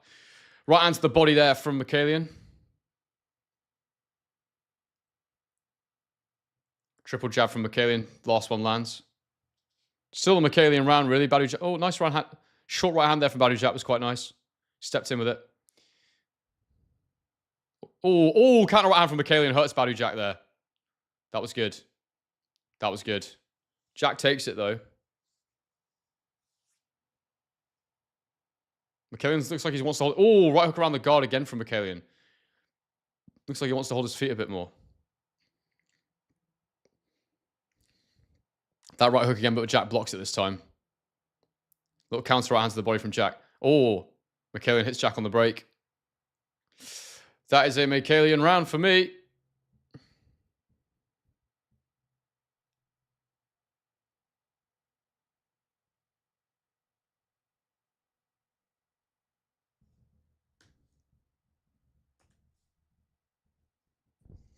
Mikhailian taking control now.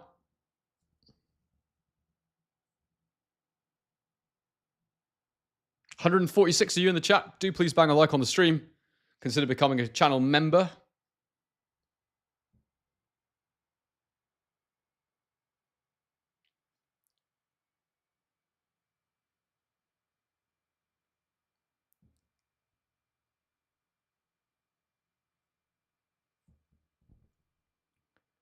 Josephus Keeble third says, I think Jack needs to retire if he loses. I think he should have already retired, probably, but yeah.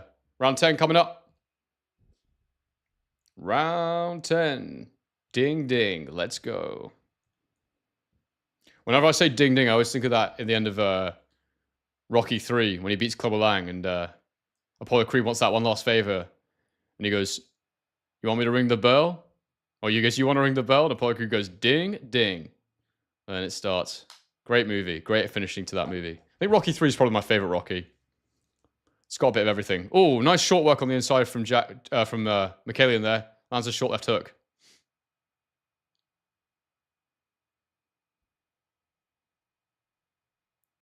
Oh, right hook around the guard there. Again from Mikhailian. That shot's been working well for him. Double jab, right hook to the body. Left uppercut. Wild for Mikhailian. Just misses.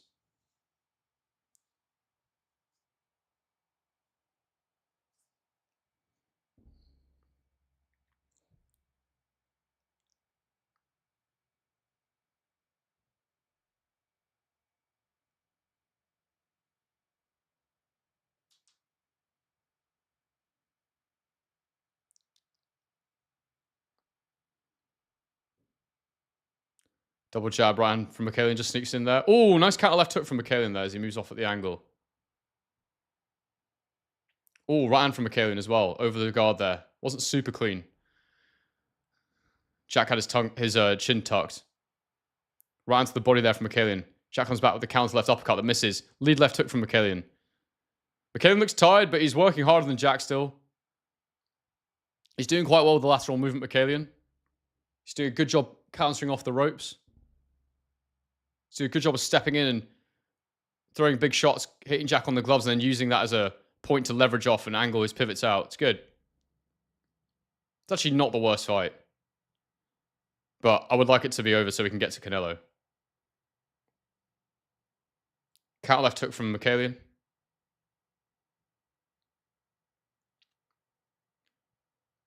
Bakole fires a right hand. Jack rolls with it, fires a counter shot, which just misses.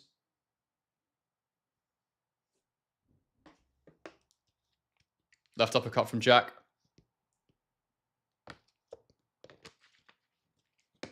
Bang a like on the stream, please, guys. Short left uppercuts there from Bakole. Right hand over the top from Jack.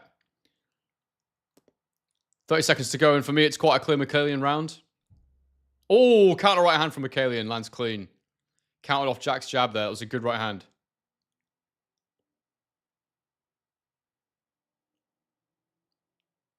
$15 seconds to go in the round. Right hand from Bakole blocked. Counter shot from Jack blocked. Jack goes lunging in. Bakole flings a shot in, but it's blocked. Counter left hook from Bakole on the bell, and that's another Bakole round for me.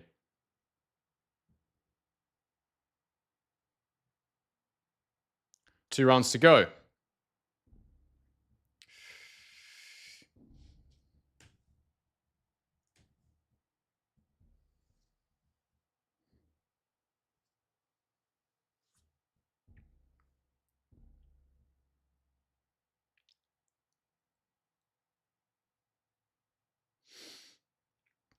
$150 in the chat right now, guys. If you could all bang a like on the stream, that'd be awesome if you haven't done it already. Have a look at the links in the description to buy the pay-per-view if you want to watch the main event. It helps to support the channel. You can also consider becoming a member, and super chats also very welcome.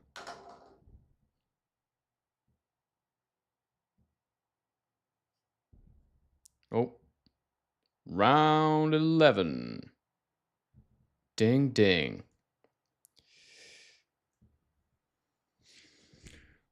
Badou Jack starts the round with a right into the body. Left hook, right hand blocked from Jack. Jab from Bakole short.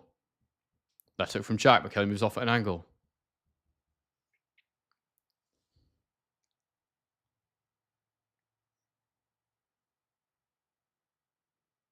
Right hook to the body from Bakole, that was good. Jabbed upstairs, occupied the guard, right hand downstairs.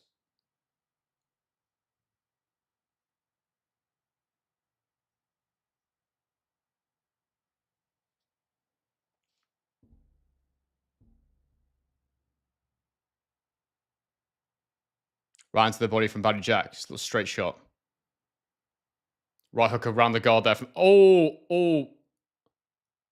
I thought Bakole had hurt himself for a second there. He looked like he was wincing, but no, he's all good.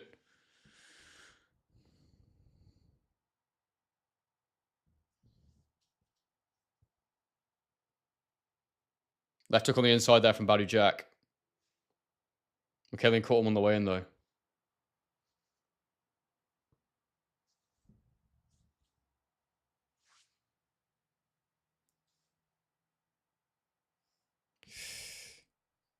Working on the inside now. Jet Black Cat says, Vitaly only heavyweight in champion history to never be dropped. I don't think Usyk's been dropped, has he? Double jab right hand there from Bakole. Right hand upstairs from Bakole. Yeah, I'm 90% sure that... It's only because you said that now I'm questioning myself. When was Usyk ever dropped?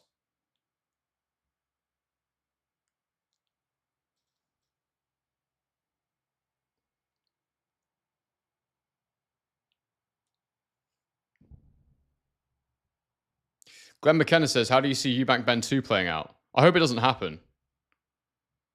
If it does, I thought Eubank would win the first fight quite comfortably if his weight was okay. So it depends on the weight for me. It depends how drained he is.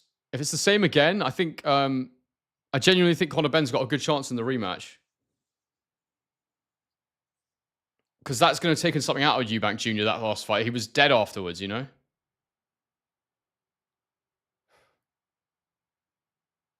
Counter right hook from Badou Jack there. Yeah, I thought that was right, Corey, but Usyk has never been dropped either. So Vitaly Klitschko, Usyk. Anybody else? I'm sure there's more than just two that have never been dropped.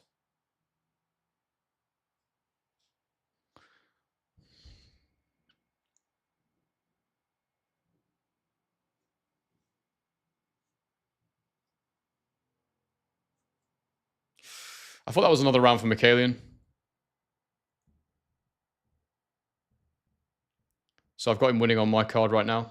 Badou Jack needs a knockout.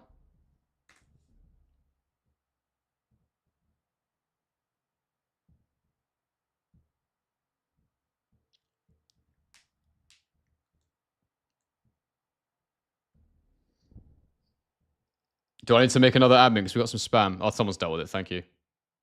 Oh, no, they haven't. It's still there. I'll deal with it. Knock down, Joseph. Josephus, knock down.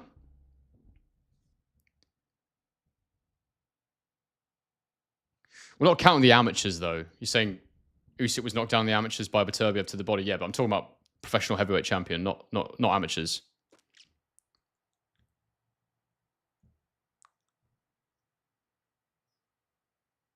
12th round coming up.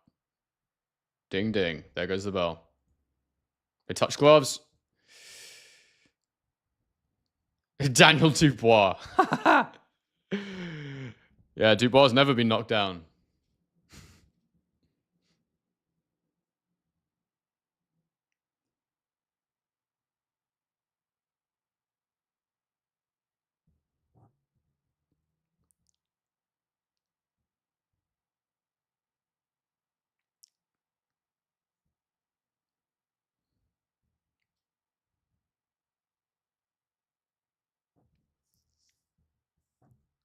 Nice right hand from Badou Jack there. Killian throwing a lot of shots at the minute. Nothing super clean landing. Jack with a clean shot so far there for me with that right hand through the middle. Mikhailian comes back with the zone though as I say that. Through the guard. Oh, nice. He steps in there, lands another right hand.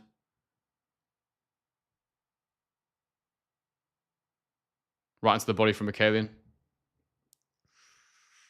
Oh, right hand from Jack there.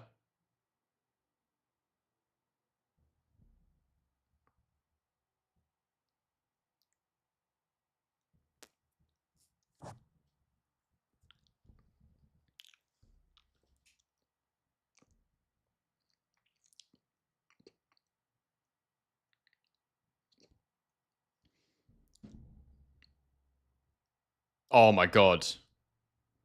We're not calling a low blow a knockdown, mate. That is 100% a low blow and not a knockdown. If you don't think it's a low blow, go and watch my analysis in the Does Daniel Dubois Deserve the Usyk rematch video. I've literally slowed it down. I've shown you exactly why. I've said the rules. I've shown you exactly why it's illegal. If you still think it's a legal punch at that point, I don't know what to tell you. You're just not listening. At the same time, if you guys want to debate that in the chat, you can, but I won't talk any more about it because it's boring. Badou Jack's putting pressure on him now. This is good.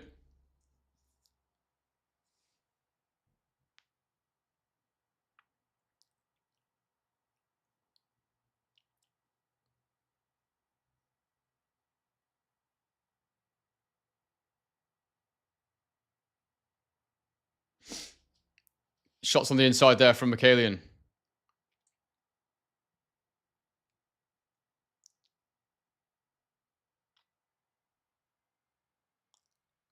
Right hand up the middle. A few punches there. Mikhailian puts it on Jack there. That was good.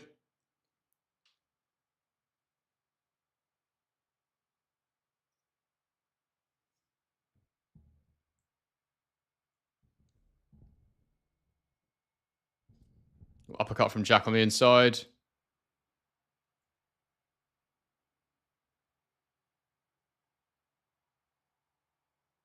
Oh, nice left hook there from Mikhailian. Jack trying to celebrate at the end of the round. And they face off at the end.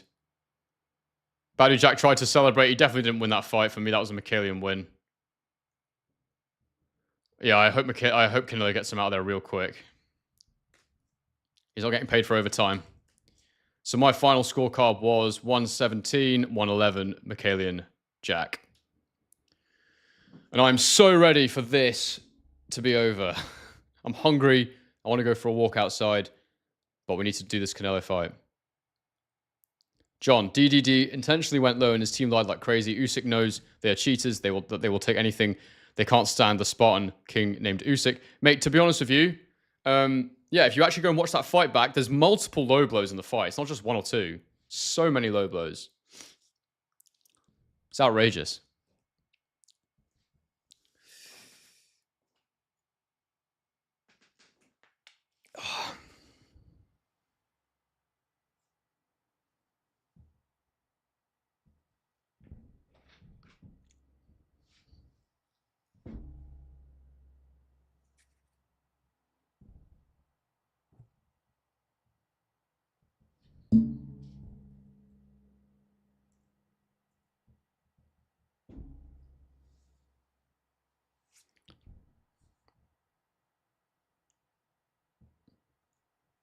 Right, I need to fix my scorecard for the next fight.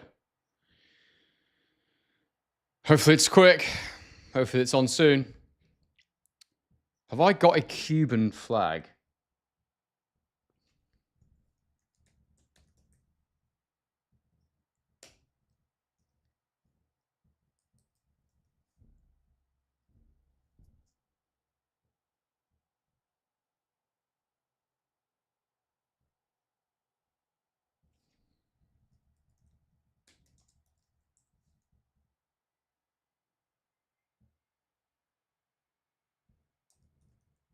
Wait, hang on. That's not the Cuban flag, is it? No, that's something else. That wouldn't have been great. Yeah, no, I need to upload the Cuban flag. Okay, fine.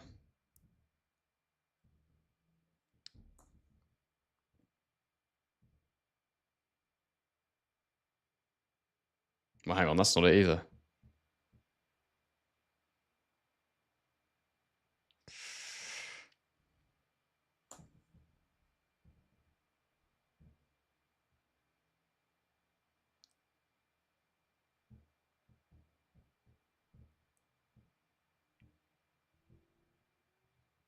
Stop.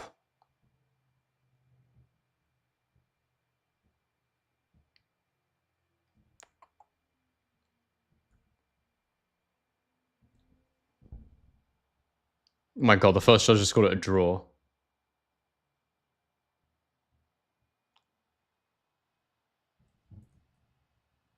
115 to 113.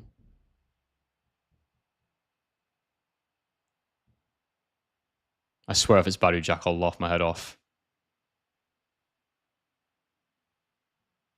Badou Jack got it. That's so funny. That's so funny. I had to watch that and then they didn't even do it right. Oh my god. Oh my days, that's rotten. There's no way Badou Jack won that fight. Just, you know what? I don't even care, guys. Just whatever.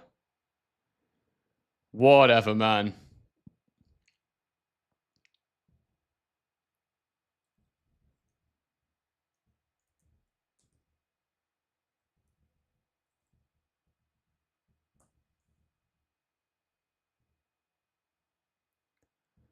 Whatever, man.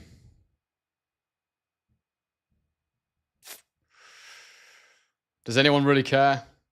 I mean, I'm not pleased about it, but I also didn't want to see the fight in the first place, so. Jack did the cleaner work, but there was rounds where he landed basically nothing, so. I think that's pretty harsh, to be honest.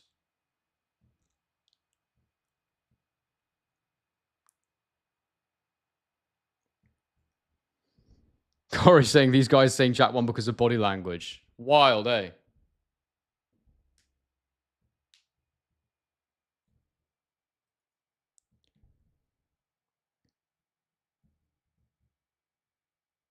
Oh, Rick Reno's being interviewed, guys. This is my first Rick Reno experience. Let's see what he has to say.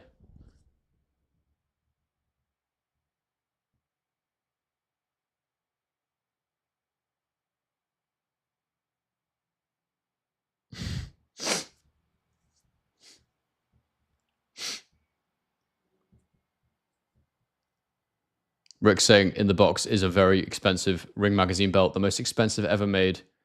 And he says they'll reveal it at the end of the fight. I've got to be honest with you, this guy doesn't seem like my vibe. That's all I've got to say.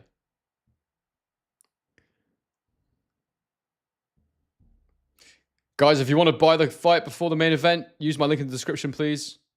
Helps us support the channel. Please consider becoming a member. We're out here, we're grafting. It's really, really cheap. The idea is I want to get lots and lots of people to be members so we can do like a kind of crowdfunding vibe where we have lots of people involved. And when I get enough people, I'm aiming for 2,000 members, then we'll have a decent amount of money and we can really make a difference for the channel and keep it going, keep it impartial. That's the idea. So check out the links in the description for that. There's a few perks as well. Bang a like on the stream. Subscribe if you're new.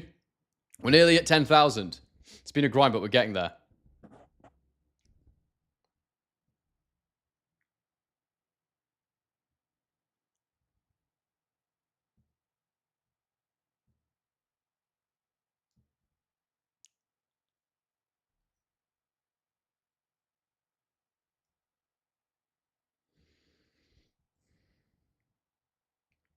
Neil Walton says Canelo might sell a belt on eBay afterwards. It's worth so much. Yeah. Maybe. Canelo's got enough money, mate.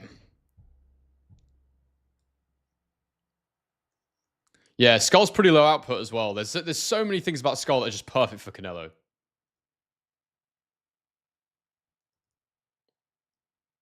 Right, I'm going to go to the toilet, guys. I'll be back in a minute.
All right, I'm back.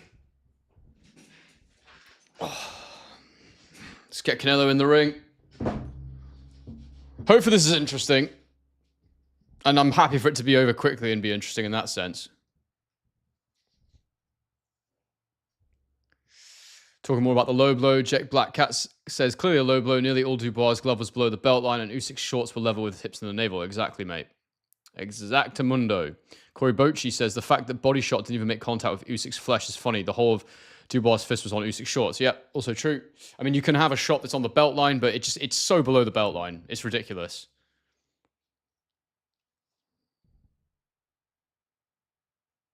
I think people just want Usyk to be fallible. They just want Usyk to be able to lose. I don't think it's anything to do with people genuinely thinking it's a legal shot.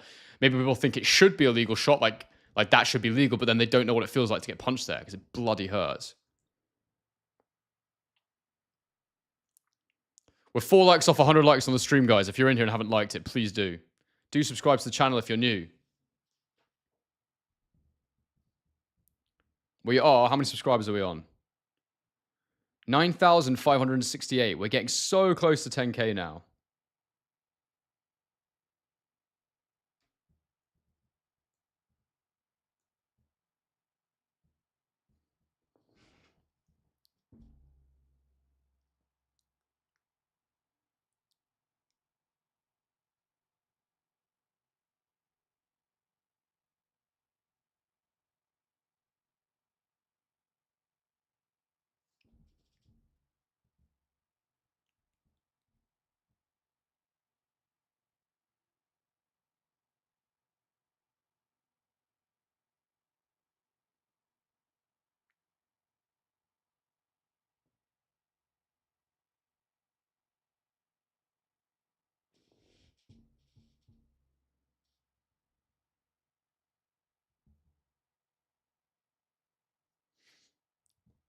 All right.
What time is it in the morning in Riyadh?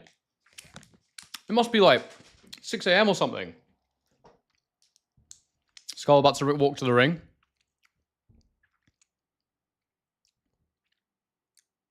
It's 6 a.m. in the morning. That's fucking mental. Type 1 Shot says, just bought the fight of your link to support you, pal. Already had got the fight. Well, Matt's amazing. Thank you, bro. That's awesome. Thank you. I mean, I don't want you wasting your money, guys. Like, if you're going to do something, become a member. It's only £2 a month. Much cheaper. Do that. But I really appreciate it. I don't want you wasting your money on stuff.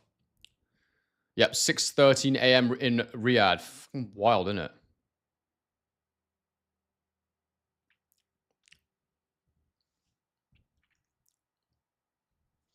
Terence Crawford is ringside. What do people think about this lady doing the interviewing? She's got a bit of a weird vibe.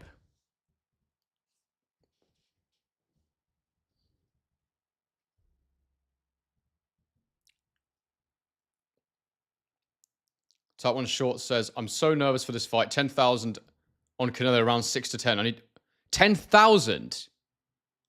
10,000 what? You have 10 grand on Canelo to win this fight. Hang on. Let me go back to that comment. You have 10 grand on Canelo in round 6 to 10. What is that? Pounds? Or dollars? What is that? Or yen? Lee Frisk Boxing says, RIP my sleep schedule. Tell me how much... Yeah, Tay Crouch says rupees. I don't even know what that is in dollars. Yeah, Type 1 Shorts, let me know what currency you're in.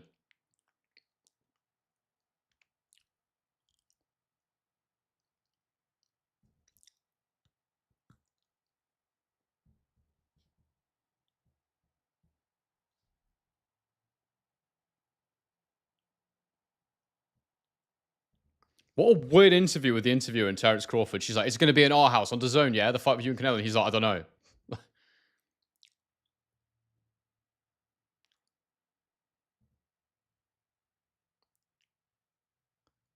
I think Canelo will. I will be really, really surprised if Canelo doesn't win by knockout tonight. Based on what I've seen of Skull, if Skull comes in and boxes very differently, but when I did my breakdown, Skull does so many things that Canelo likes. So I think Canelo will stop him. Jet Black Cat says that's a crazy amount to bet on Canelo when Canelo's last 6 fights have been by decision. Honestly, guys, I really think Canelo's going to knock him out. But again, it really depends what Skull comes in here and does. You've put 10,000 Great British pounds on Canelo to win after 6. He might do it before then. Oh my, if this is real, you are an insane individual. Yeah, buy 20 pay-per-views for me, mate. Buy some channel memberships as well. Buy everyone else some channel memberships. I hope you win. If you win, you've got to buy 100 channel memberships. That's £2 a membership. I'm changing my camera battery quickly, guys.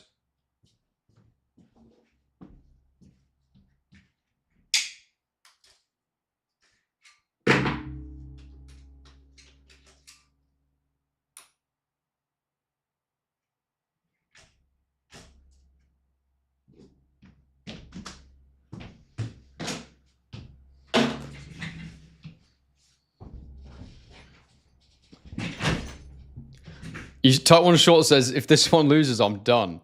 What if you win? What odds did you get? I don't believe you put 10 grand on me. I need to see some evidence for this.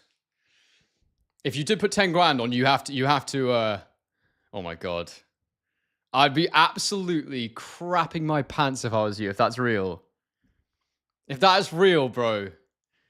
Oh my God. I could never bet 10 grand on anything. Even if I knew it was going to win, I couldn't do it. I'd be too scared. Something would happen.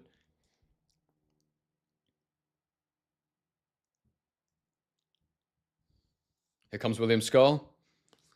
How the hell do you get your, how the hell do you get your body right to be fighting at 6 a.m. in the morning? Must be really hard. You'd have to change your whole sleep schedule for camp, I reckon.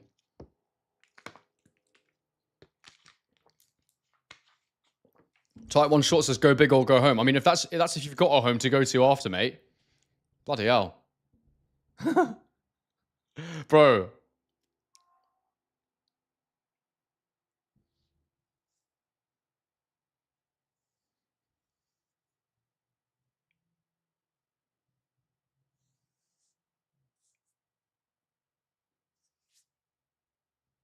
Oh, my neck is killing me. Right.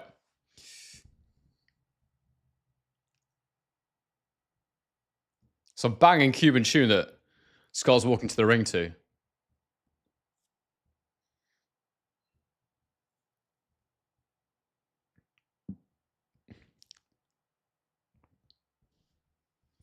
Yeah, I don't know. I'm not sure if I believe this 10 grand bet. It seems like too much. I kind of hope you've done it for the entertainment of this stream, but like I also I'm not sure.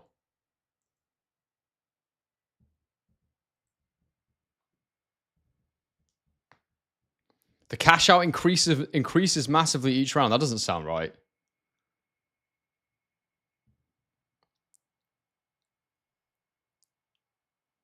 The thing is, Jet Black Cat, if Scar has a glass jaw, he's going in the first 6, not 6 to 12. Here comes Canelo.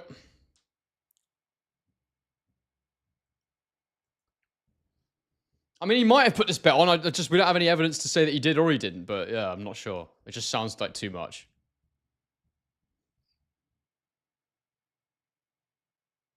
Ryan Baksh. I have 0.5 cents on it to go the distance.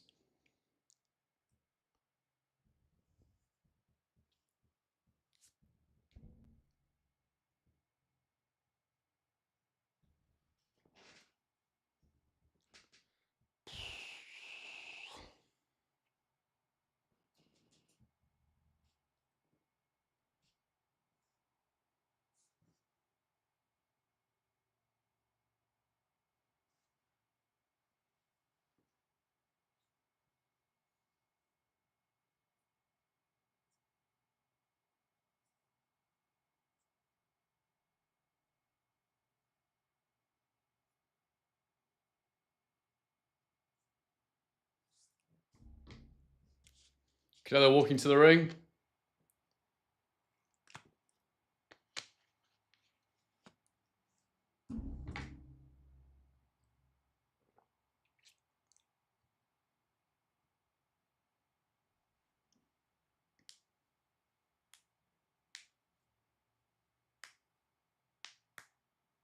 Genuinely, mate, if you are genuinely about to win, like, I don't know what odds you got on that bet, but if you're about to win, like, let's say Canelo's 6-12 knockout is like 5-1 or something, 4-1, you're going to win 40 grand. You have to spend £100 on channel memberships for people. That would be fair.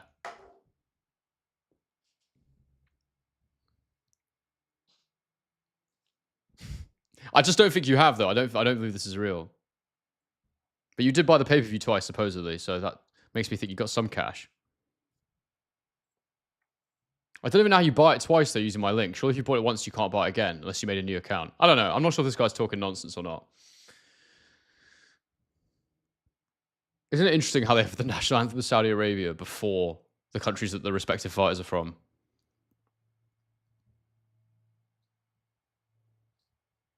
I mean, it's not interesting. We know why they're doing it, but yeah. It's a very jolly anthem. I think, mate, your heart is racing. I think you're talking rubbish. I don't think I believe you. You're not telling me what the odds were. You won't commit. You won't see why you've done it in pounds.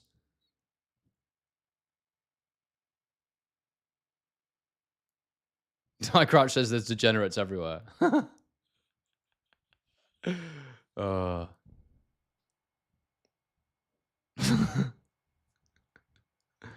That's very entertaining.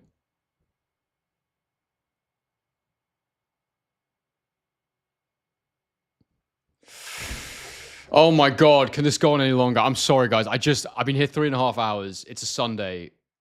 I just want this fight to get underway, and I'm having to listen to the bloody Saudi Arabian, Cuban, and Mexican national anthems. Just get on with it. Surely the fighters want to do it. It's 6 a.m. in the morning in Riyadh.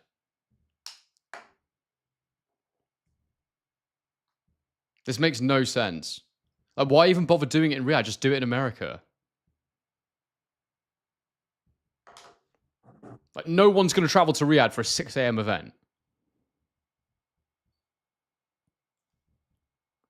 Corey Bochi thinks Scull looks nervous. Yeah, you would be if you were about to get iced. I do think if Canelo doesn't win by knockout, I would be really surprised. As I say, I think I did my tactical analysis before. I think Scull will have to be very different from what I've seen for him to not get knocked out in this fight.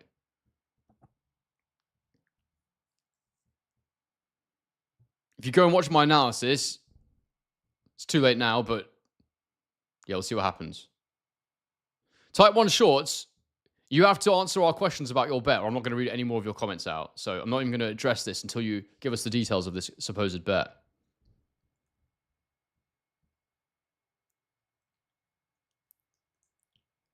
It's 205 in the chat, guys. Please bang a like on the stream. Consider becoming a channel member. Not too late to buy the pay-per-view if you want to watch the fight with me. Links in the description for that. All right. If that's true, right, Type 1 Shorts, everyone's holding you to this now. If you win, you're going to send a £1,000 donation to the channel. If you do that, I'll get you on the channel for a live stream, because that would be an outrageous move. If that's true, I think you're going to disappear, but we'll see.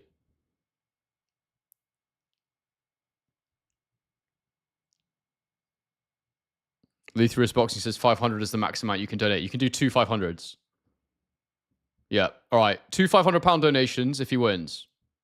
So we're all hoping for a post 6-round KO now.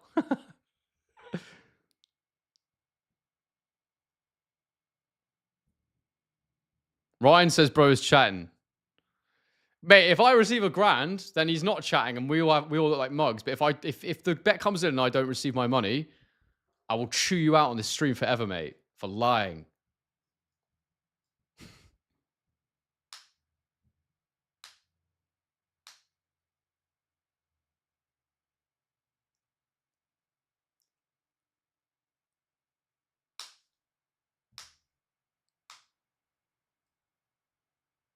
We need Canelo to knock him out after 6 so we can find out if Type 1 Shorts is lying or not. Otherwise, we're never going to know. So I really want that to happen. No, he's not getting banned, Ryan, but like, I will ignore him forever. I might ban him, actually. We'll see. We'll see how we go.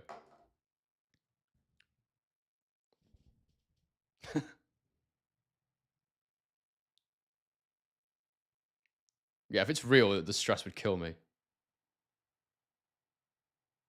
Warwick Hunt. Yes, I did watch last night's boxing. I live streamed it, which was severely reduced my tolerance for average boxing on this card, which there has been quite a fair bit of.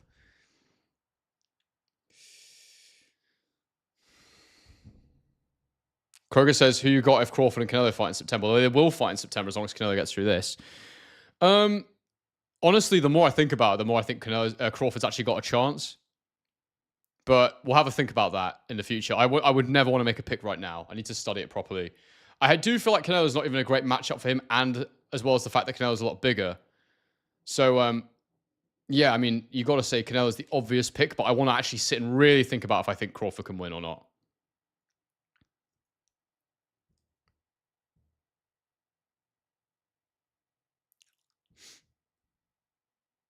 Oh, this is taking forever.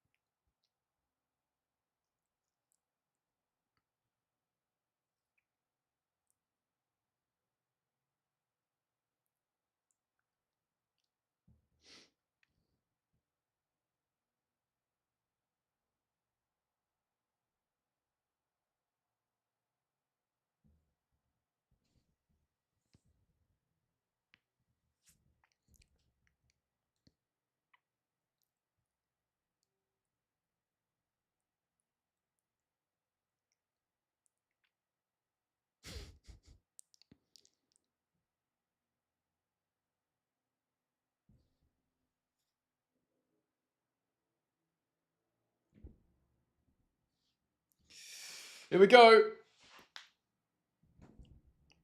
Remember, guys, if there's a knockout after 6, Tight One Shorts is sending $1,000 donation. So let's all hope for that. Hell yeah. Let's get ready to rumble. I need that to pay my rent this month. Nick Walton says, it's good you make your predictions based on research. Most people make their call based on feelings, then use research to justify their pre-existing opinion. Well, yeah, very true, very true. I always try and analyze, and then sometimes you just see things you weren't expecting, and you're like, oh, damn, like I actually think this is going to be huge. So, but yeah, we just make the best picks we can, right? You got it at 6-1, so you'd win 64 grand. Surely you'd win more than that. What, 6-1? You put 10 grand on, so you get you would get 70 back. Jesus. I mean, bro, yeah, you can. I'll definitely take $1,000 off you if it's true. Right, we'll see what happens. Right, I'm gonna leave that up there. This guy, Tight One Shorts, for anybody who hasn't heard this, has got Canelo to win by knockout after round 6. He says he's going to send £1,000 donation if Canelo does that, and then we'll know for sure that he wasn't lying. If he was lying, then we won't receive any money, and he will be forever an outcast on this channel. And if he hasn't, if the bet doesn't come in, we'll never know. So that would be the disappointing thing. So now I really want Canelo to win by knockout after 6. So does it have to be round 7-12 that he scores the knockout, or is it 6-12? Answer me that.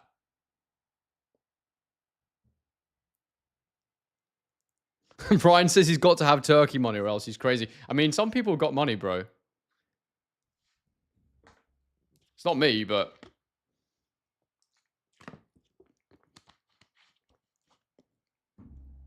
yeah, maybe it's Turkey's alternative account. See if Turkey's on his phone. If anyone spots Turkey... yeah, I can see Turkey. No, he might be on his phone, actually.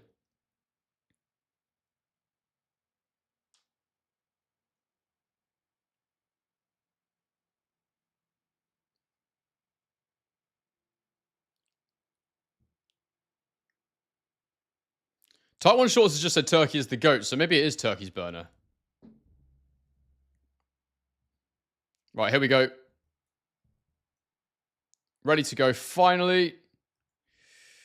Round number 1 about to come up. And I expect a Canelo knockout in this fight, based on my research.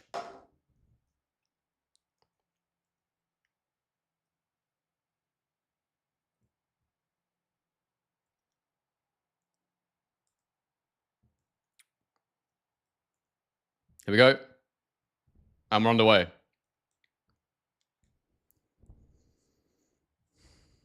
Gonna be looking to see how Scull postures up defensively. He switches between a high guard. He likes to have a low lead hand and parry with his backhand. He's flicking out the jab at the minute. He's normally very, very low output, Scull. He likes to get his head off the line when he's in the high guard as well, but it takes him a while to find that. And Canelo doesn't throw that many straight shots, so I don't think Skull's going to have that opportunity.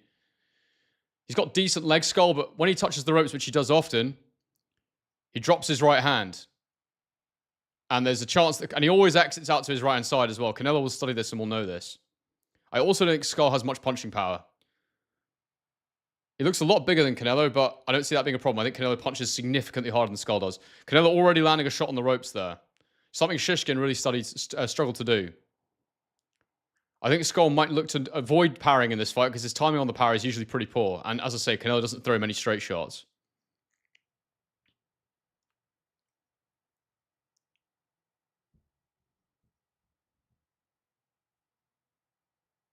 And Canelo's got him to the corner here, so it'll be interesting to see what happens here. Oh, and Scull exits out to his left-hand side, and Canelo likes to throw that right hook when he does that as well, so he'll try and go both ways. Canelo will catch him. He always opens his arms out to balance and get momentum as he does that. Scull steps in with a fast right hand there, but it misses. As I say, very low output fighter, so this will be a low output fight. I think it will be in moments and in patches where you see combination punches thrown by Canelo, single shots thrown to the body. At the minute, Canelo just circling him.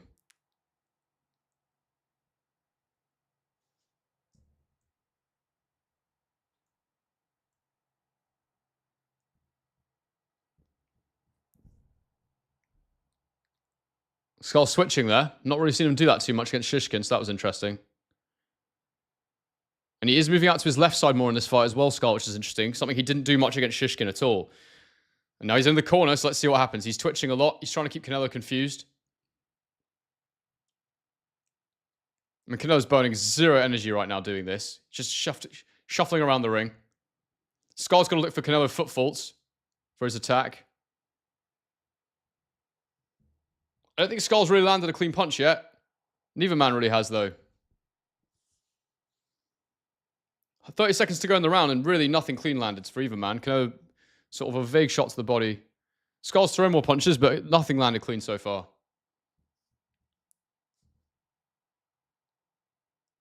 Skull definitely boxing to a very specific game plan here as well. Very disciplined. 10 seconds to go in the round. 0 punches landed in this round. I haven't seen a single one. I mean,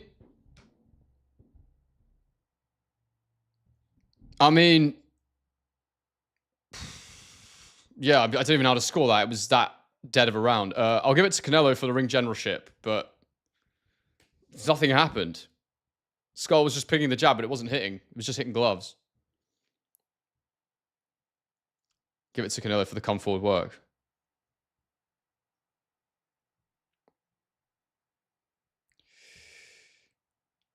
What are you talking about, type 1 shot? You're not getting banned as long as you weren't lying. So you don't need to say that. Should be all good, mate. I'm looking forward to my grand if you win. That's the agreement, mate.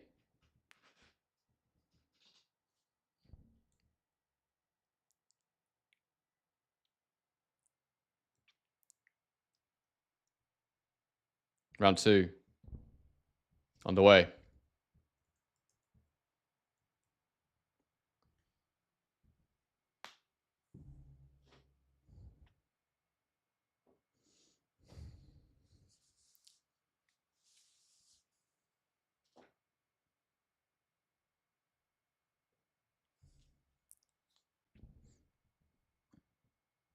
Double jab from Skull.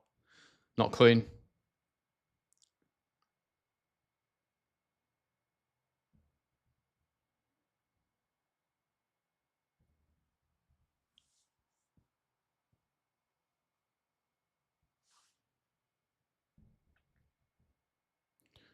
Right hook to the body from Canelo. Lovely. Left hook up top.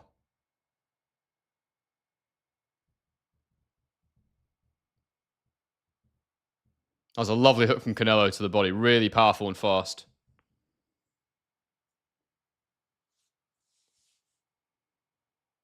Left hook, lead hook from Canelo.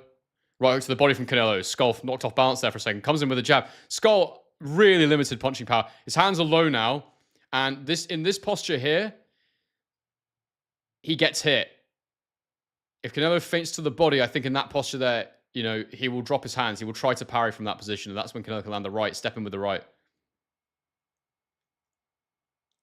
Left hook upstairs, right hook from Canelo. Half the round to go. Skull's not in any trouble, but he is definitely losing this round. Jab to the gloves from Skull. Another jab to the gloves from Skull.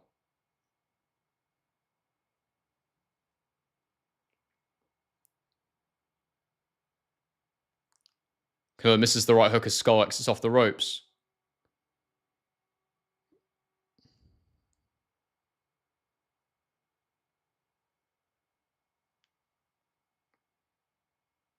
Another jab to the gloves from Skull. 1-2 from Skull, but hit the gloves again.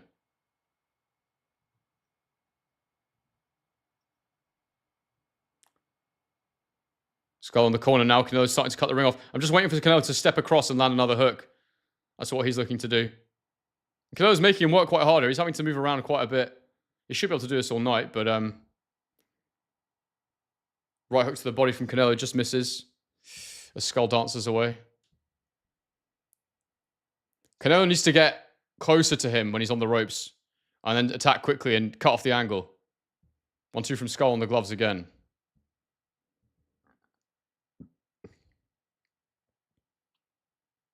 Jab on the gloves from Skull. Canelo's got him in the corner. Lets the right hook to the body go. Left hook. That's a Canelo round. Pretty dull so far. Not too much happening. Nick Walton says, Canelo seems to become more economical and relaxed as he gets older. Better at preserving the gas tank. Yeah, he has to.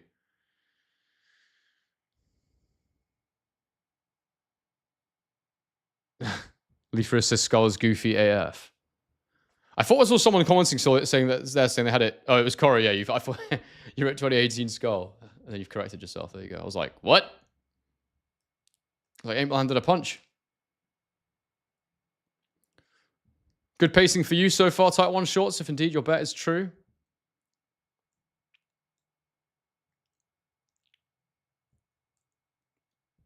Round 3 coming up. Underway. 242 of you in the chat. Please bang a like on the stream.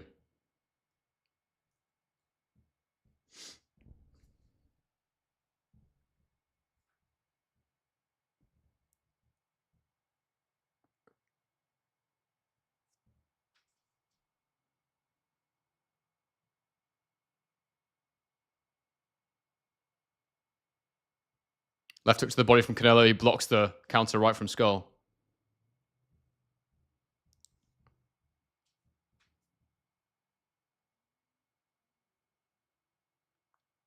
Jabs to the gloves from Skull. Left hook to the gloves from Canelo. Even when Canelo just lands to the gloves, it knocks Skull off balance a little bit.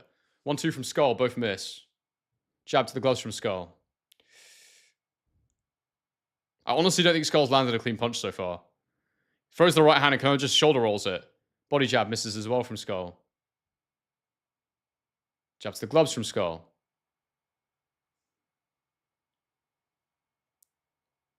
Jab from Canelo, just short. I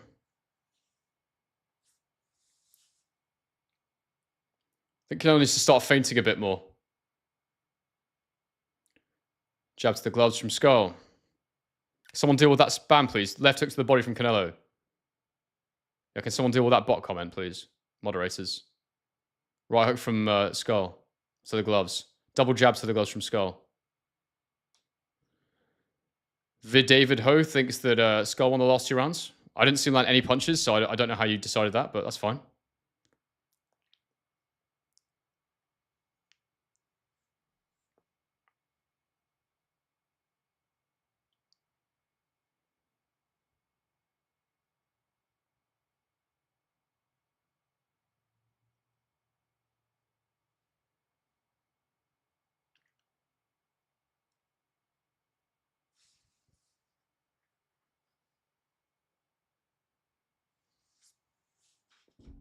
Body jab there from Scull. He finally lands a punch.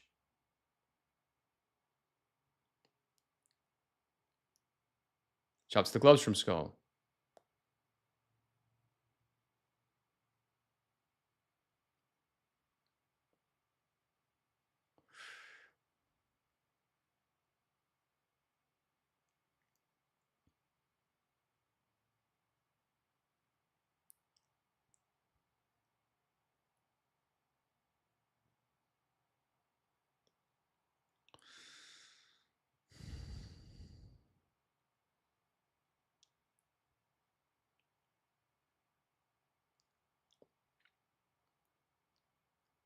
Yeah, Scull landing nothing really. There was one little jab that got through. Canelo also landed a left hook to the body, so I'm going to give it to Canelo on the come forward pressure and the one shot that he landed, because neither are really landing anything.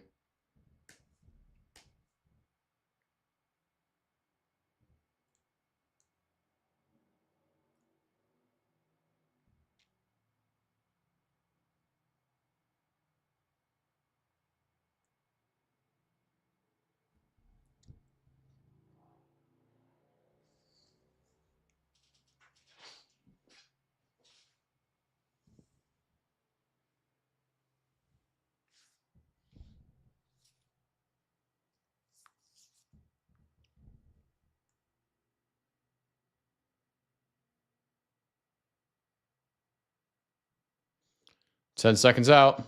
Yeah, third round was close. I just gave it to Canelo because I thought he landed the better punch. It was only, I think they both only landed one punch though, so yeah, there's nothing in it. Someone deal with the spam, please.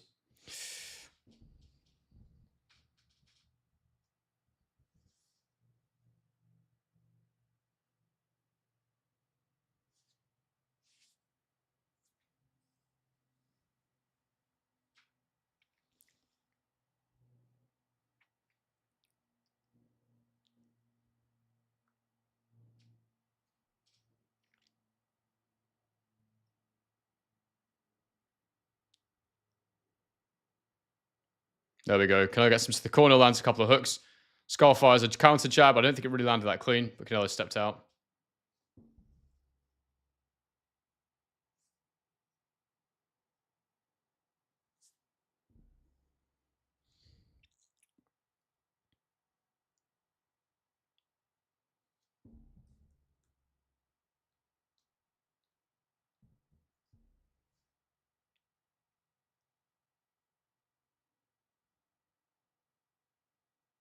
Left hook to the body from Canelo. That was nice.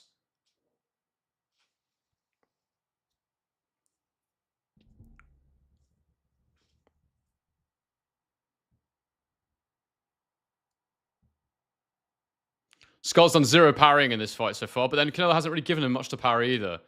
That's why I think Canelo needs to jab more, because you do want to encourage Scull to get that parry going, because he will mistime it at some point and you will land shots upstairs when he does it. I think Canelo's not throwing enough, I have to say. I think this is poor from Canelo. He needs to jab more.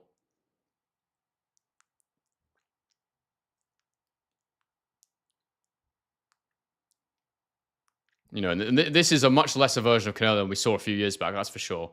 But yeah, he needs to get his jab going. And this is why, you know, Terence Crawford, let's call that a little short counter right hand there.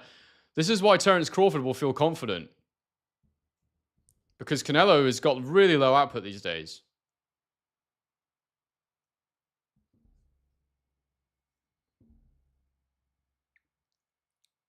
Canelo lunges in with the left hook, misses.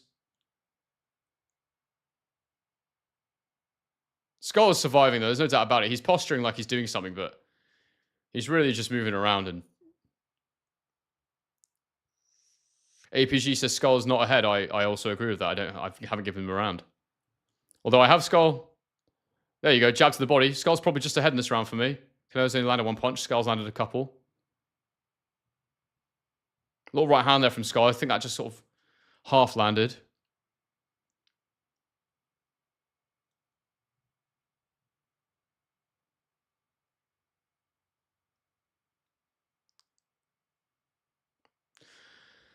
I mean, I give that round to Skull, but like, just it's nothing in it.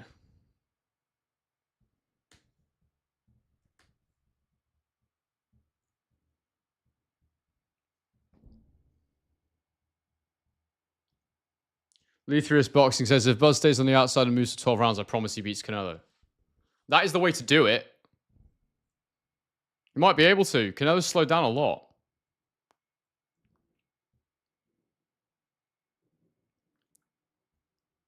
Corey Butcher's got it the same as me. 39-37.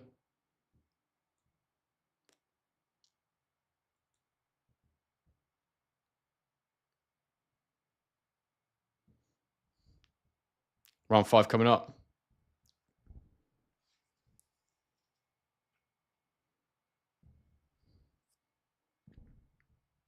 Mr. Grandi also gave Scull the 4th.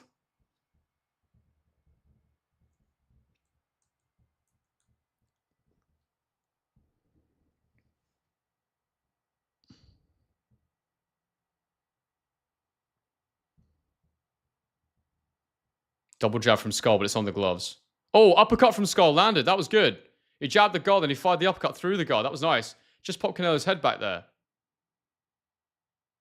That was good.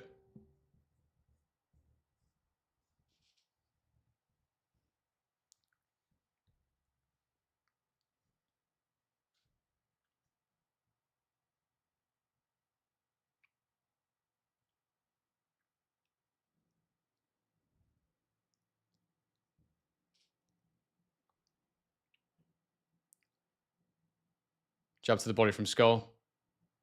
Jab to the body right hand from Scull up top, which just misses. Canelo is being exceedingly patient here. I don't know if I've ever seen him throw this little artillery.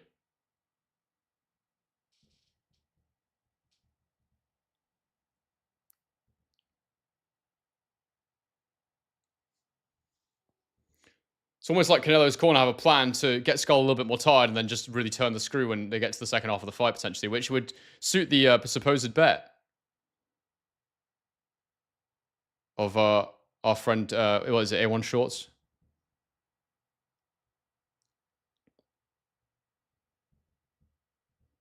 Jab from Canelo there. He needs to jab more.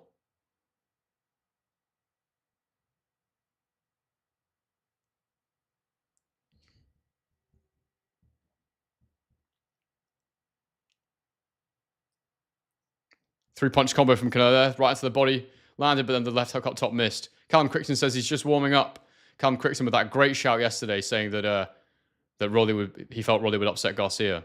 Callum's got it as a late stoppage. I hope you're right, Callum, because there's a guy on the channel who says he's going to send me £1,000 if his bet comes in. So let's see.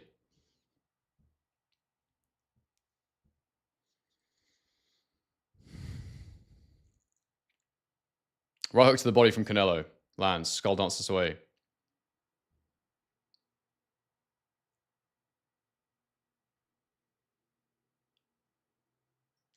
Right into the body from Scull.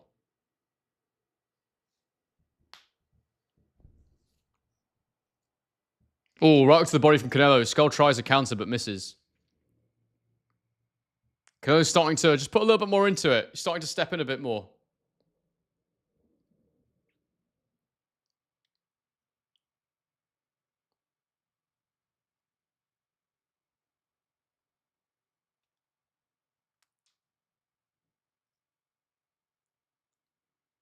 Canelo ran for me.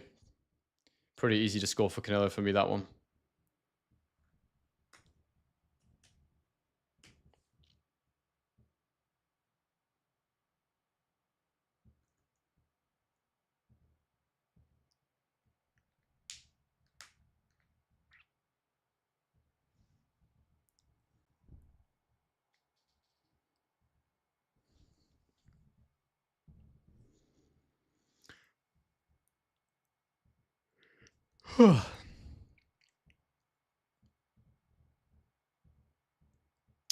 Where's our friend A1 Shorts got him? We're getting close. Type 1 Shorts, sorry. We're getting close. If you're still listening, how are you feeling?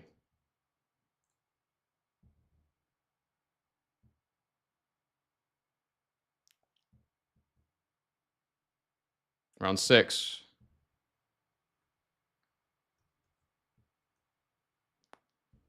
Here we go. Type 1 Shorts says money rounds, baby. Let's see. So wait, Type 1 Shorts, is it 6 onwards or is it 7 onwards that you need the knockout to happen?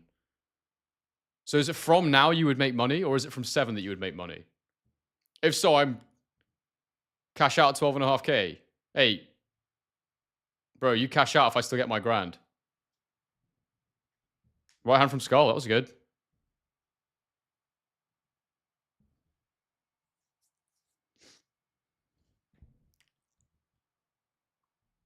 Left hook to the body from Canelo. That was nice. 6 onwards. Okay, so from now, it's on. So now we want Canelo to take him out, basically. My stream's just frozen. 1 second, guys. It should be okay. They want to get it back. Yeah, we're back. The right hand from Scull was good. Sharp. Left hook to the body from Canelo.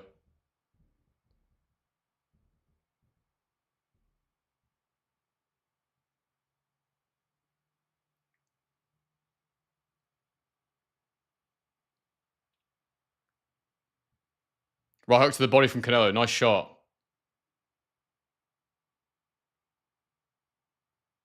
Agreed, Chris. Canelo getting hit clean to the body did seem to wake him up. Left hook to the head from Canelo.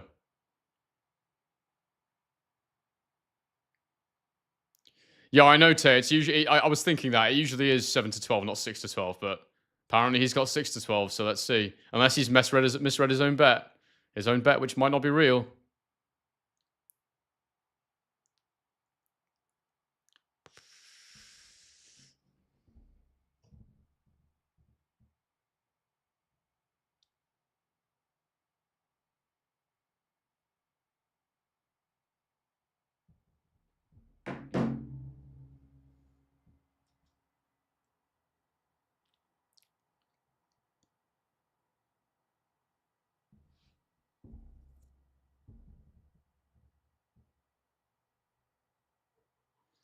He says he put on a 10 grand bet, Callum, for a knockout from round 6-12, which, like Tay said, it's normally 7-12.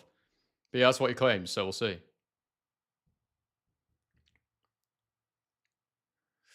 Jab from Scull, counter jab from Canelo, neither landing.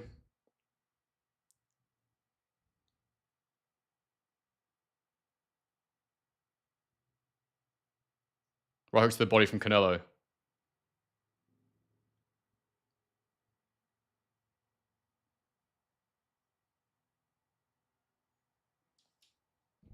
I'm giving Canelo that round. Even though Scull landed that right hand, I still thought Canelo did the better work over the duration of the round with the body shots. So, but it's not great. He's super negative, Scull, so that would make you worry about this apparent bet. Could be fake, could be real.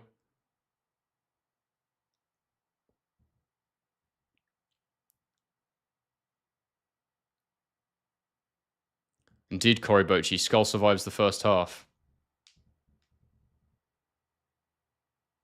Bro, I know. 10 grand bet, I would never. Too much can happen. Bro, I know. I could never do it. But I don't even know if this guy actually has. He says if he wins, he's sending $1 grand in donations to the channel. Mr. Grandy gave Scull that round. Yeah, I don't hate that. He did land that right hand, so it's possible. Glenn McKenna, are you doing a watch long for the Inoue fight? I am doing a watch long for the Inoue fight. I'm aiming just for the main event for that one, but yes, I will do that. We're doing 3 in a row. Round 7. Underway.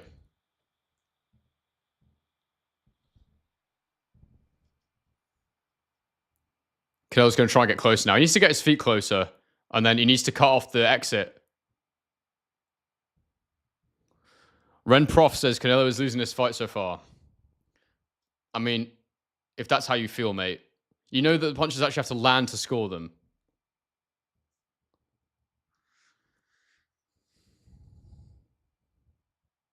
Left hook to the body from Canelo. That was nice.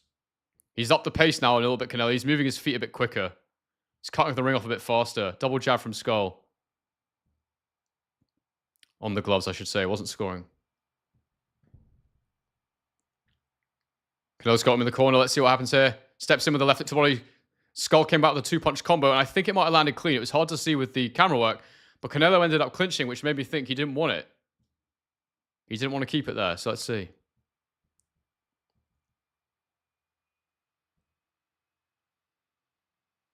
Right hook to the body from Canelo. Counter shot from Scull there. It's good. Double jab from Scull. Left hook to the body from Canelo.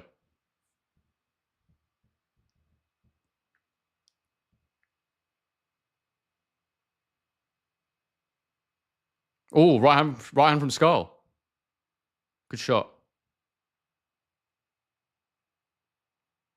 Well, guys, the only way we're going to find out is if Canelo's knocks Scull out, and then he's going to send a grand to the chat. And if he doesn't send the grand, he was lying. Bang a like on the stream, please, guys. If you haven't done so already, consider becoming a member. The link is in the description to become a channel member. We're growing fast. We're so close to 10,000 subscribers, guys. Right hand from Scull. Canelo just bounces backwards.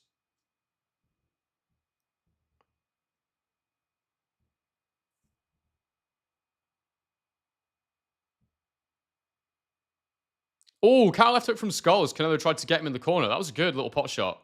But it is just a little pot shot. It didn't really hurt Canelo, but it stopped him from getting him. Agreed, Grandy. Yeah, this is a Scull round at the moment. Canelo's not really landed anything.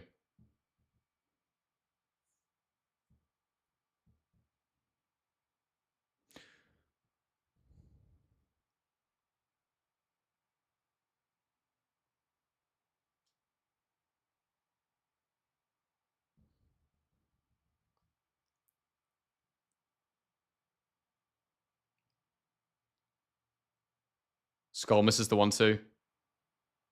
I thought that was a missed one, Mr. Grandy, to be fair. That's a Scull round. I think that is a Scull round.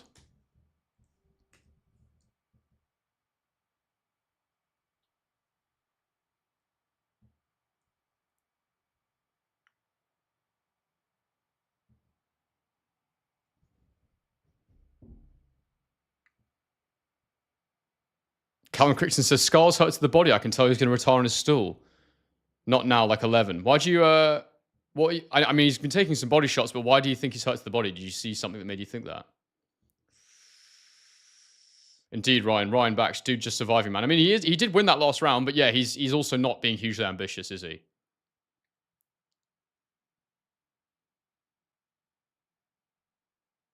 Round 8 coming up.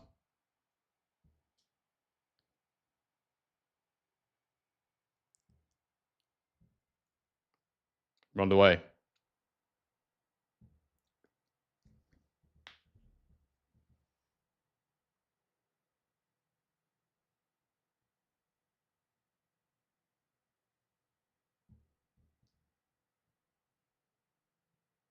Oh, hooks to the body from Canelo there. Right hook upstairs. Round the side of the Scull guard.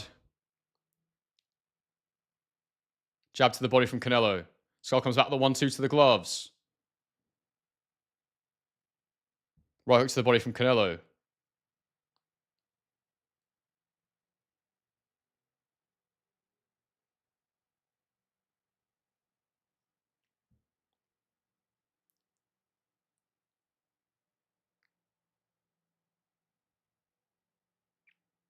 Yeah, I'm going to be honest with you, Callum. The quality of my stream is not good enough to see that Skull's wincing in the face. Oh, Scull tried the counter uppercut but missed it. I think Canelo landed a body shot as he stepped in. What's the referee saying?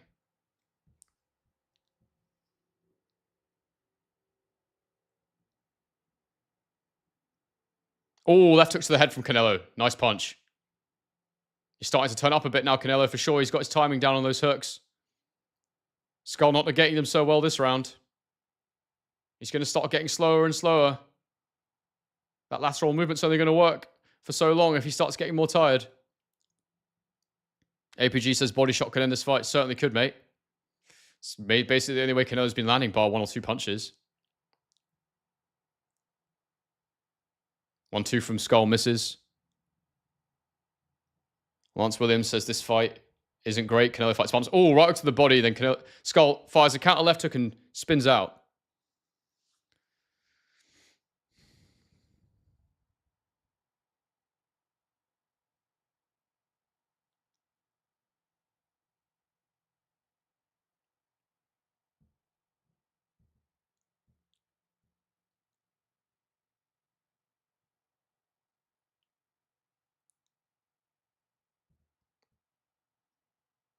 I mean, this is really, really negative from Scull. It's I understand he needs to do what he needs to do, but this is a really unambitious way to approach the fight.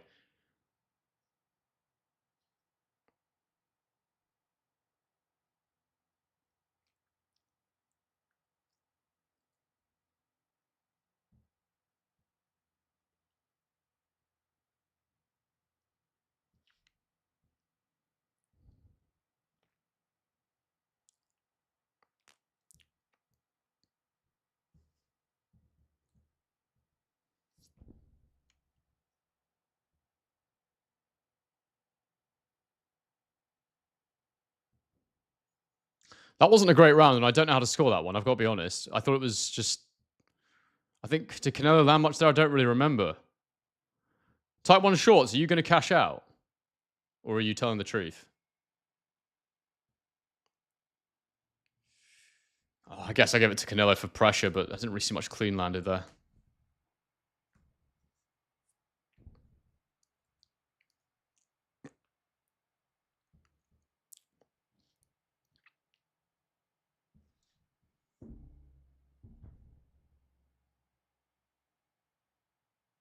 Oh dear, Leaf Wrist Boxing. I paid 40 quid to ruin my sleep schedule and 2 shit fight nights. Yeah, it's not been very good, has it? Well, mate, I've fucking wasted my whole Saturday and Sunday doing this.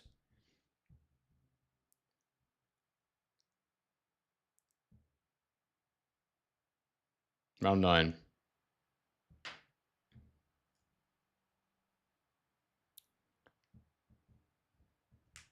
Cash out is at 14.6k according to Type 1 Shorts. Should it be going down, not up, the later you get in the fight?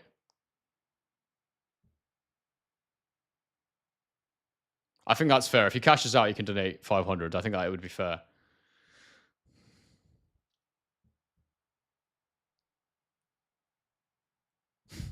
I love how Leaf Wrist Boxing is enforcing the rules of this agreement. Jab to the head from Canelo was good. Left hook to the guard from Canelo. Right hand to the body from Canelo. They're saying referee's saying it was low.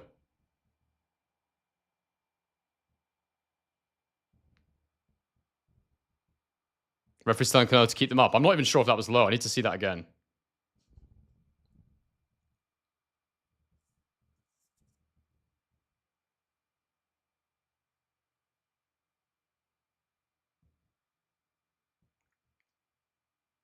Double jab from Scull on the guard. Jab from Canelo.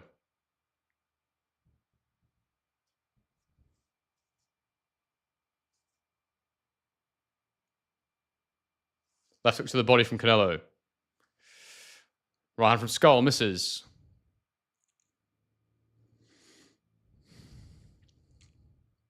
Double jab from Scull to the guard.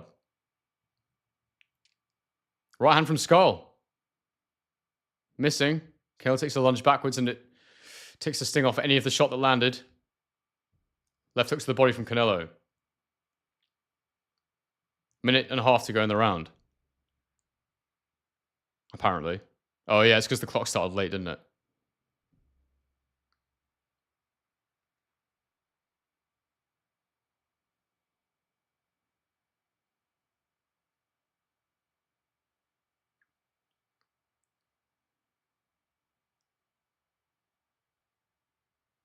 Jab from Scull upstairs.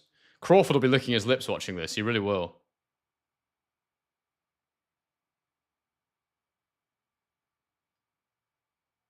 Oh, hook to the body from Canelo. That was nice.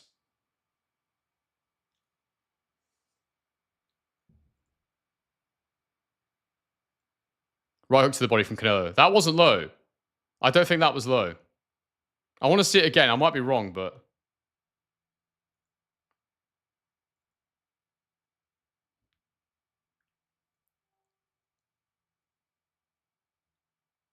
Oh, counter left hook from Canelo. Uppercut, I should say.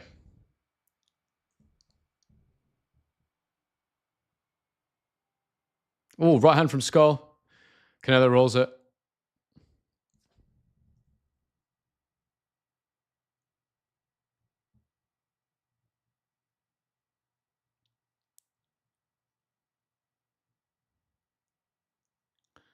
Oh, right into Canelo upstairs, but it was Wasn't a heavy one. I still think that's a Canelo round.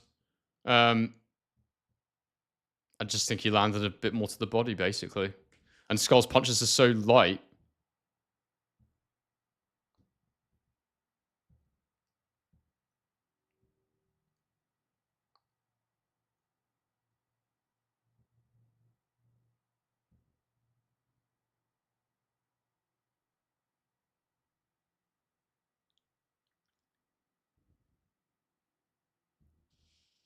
What do you reckon, Callum? You still think Skull's going to quit?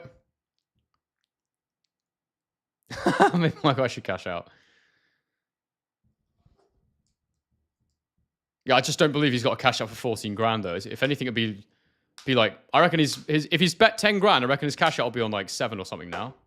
I would be really struggle to believe he's still making a profit. Oh, damn. 10 on the way.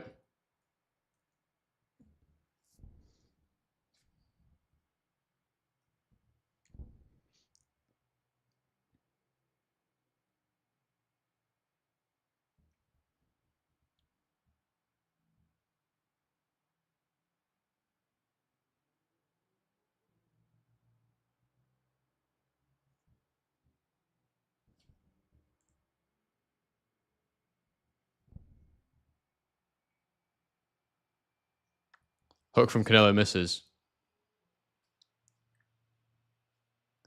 God, these have not been good cards, have they, the last 2 days? Like, really, really not good cards.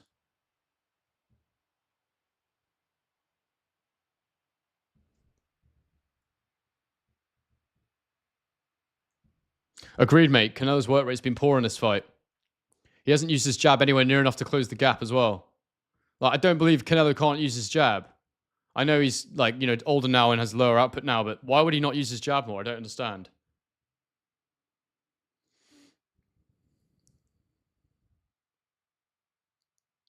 He used to be so much more aggressive at attacking the angles on the ropes as well, Canelo. Oh, he got hit by a counter, though, as he went in there. That was a clean shot from Scull.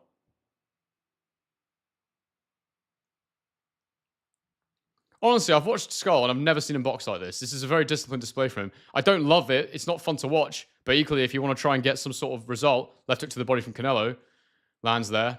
This is the way to do it, I think.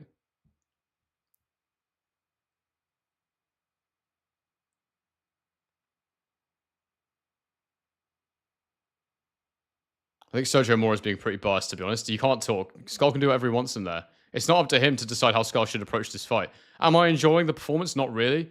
But he's doing what he thinks he can to try and win. It's about sport. It's about competition. It's not about going in there and putting on a performance because you got paid money.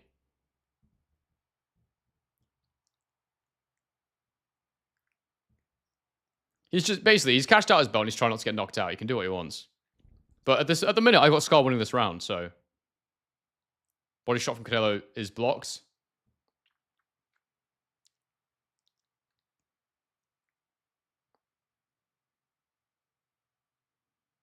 I don't see anybody fighting Scull after this. I agree with that.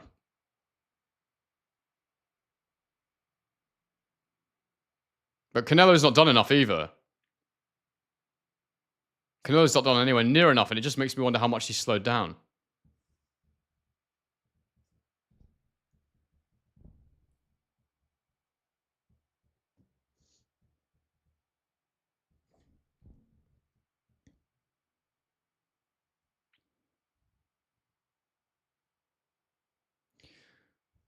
Suffalo Bulger says, can I get a shout out for my Mrs. Giovanna? She just got baptized. Congratulations, mate. It's a bit of a random place for a baptism shout out, but you're absolutely welcome to it if that's what you want. Granny says Skull's up so far this round. Yeah, I think that was a Skull round. That counter that he landed made me think, yeah, 2 rounds to go.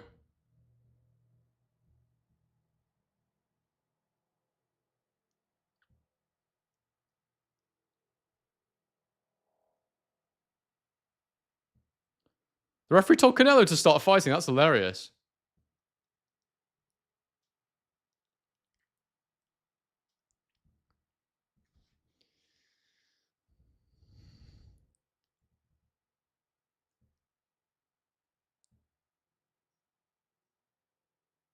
Round 11.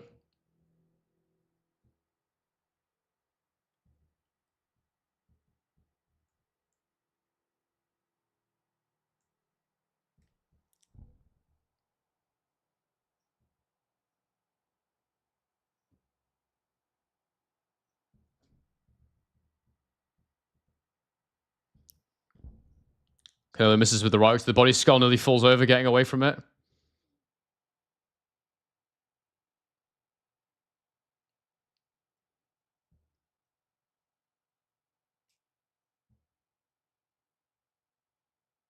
Yeah, Canelo's not done a good job of cutting the ring off in this fight. His feet have slowed down. And his body work's been good, but he's not done anything to the head. He's not cut the ring off well enough, and he's not used his jab at all. Canelo misses that right hook on the inside. Canelo needs to step his foot to the outside of Skull when he's trying to exit. And normally he's very, very good at that. But he just isn't what he was, is he? St. Louis says snooze fest. Yeah, it's not been hugely entertaining. It'd be nice if there was a highlight reel knockout of some description, but had a lot of these fights over the last weekend. Just guys staying on the outside, dancing around, trying to nick a fight.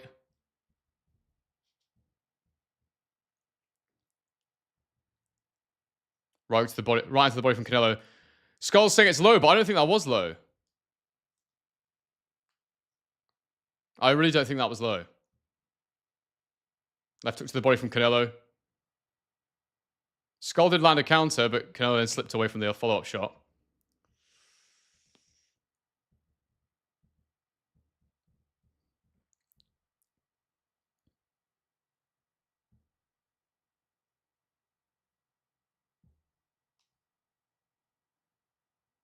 Jab to the guard from Skull.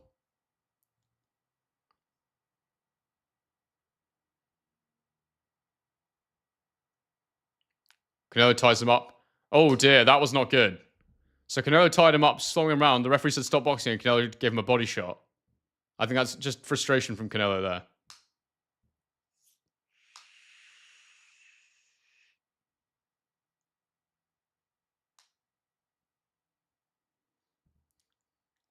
Jab to the guard from Skull.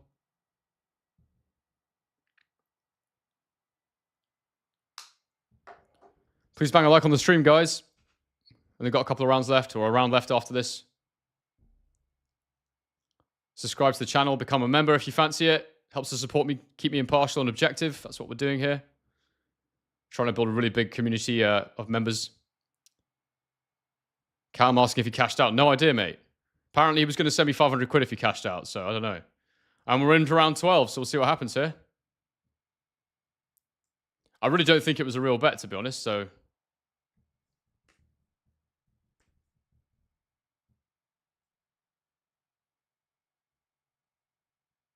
What a dead fight. After this, I'm going to go make a massive bowl of pasta and just sit on the couch. Get the door open, get some fresh air in. Yeah, Corey, I agree with you. Canelo's not looking good in there. He's really not. Yeah, he's winning, and Skull's fighting in an annoying way, but at the same time, Canelo has not done enough to cut the ring off. 300 people in the chat right now. If you wouldn't mind banging a like on the stream, guys. Type 1 Shorts, you've written a comment there, but you've ignored to comment on your bet. You will not be engaged with again if we do not get evidence of this bet.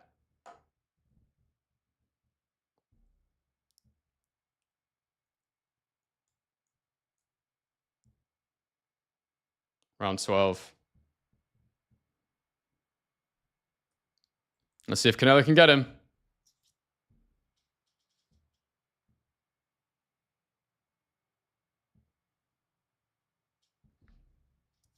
Canelo throws a right hook. He's definitely up the pace here, Canelo, in this last round. Coming out fast here.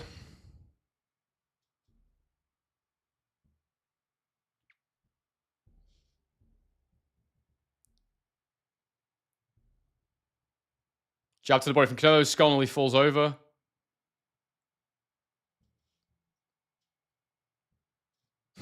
Take Crouch says, I don't blame Canelo. It's 6:30 a.m. Yeah, good point. Yeah, 6 a.m. boxing is a joke, man. That's got to look. That's got to do something to you. Left hook from Canelo.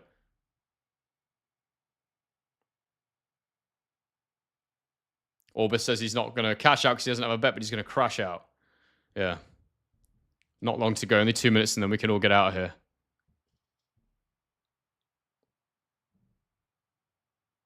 Right hook to the body from Canelo.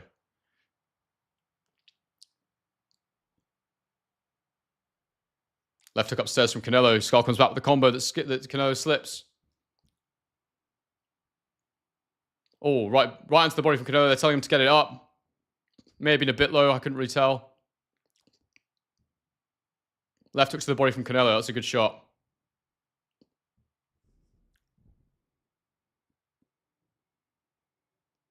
I didn't see him asking if I have a PayPal account.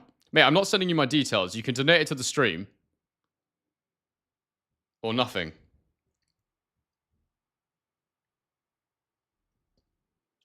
Even though YouTube will take a cut, I don't want to receive it through PayPal.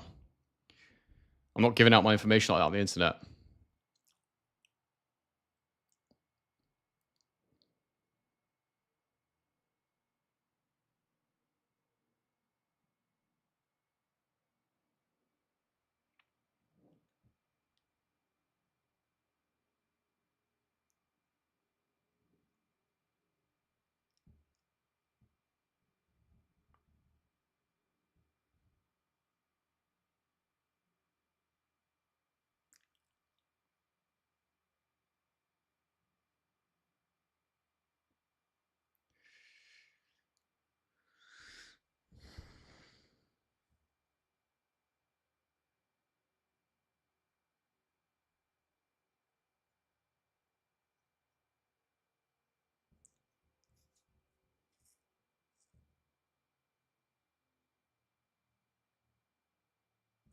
Type 1 shorts. I don't want to hear any of your excuses.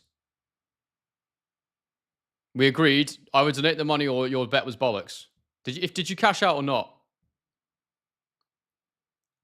If you cashed out, you can send some money to the stream. If you didn't, then I guess you're down and your bet wasn't real.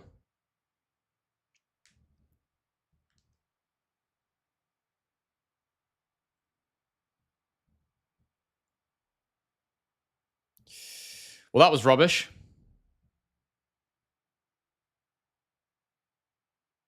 Happy to donate $2.50 if you have a buy me or a coffee or a PayPal or something. No, I don't. Oh, I didn't see your above comment. Mate, you can send it to the chat if you want. Otherwise, I don't believe you. I'm not giving out my details to a random person on a stream.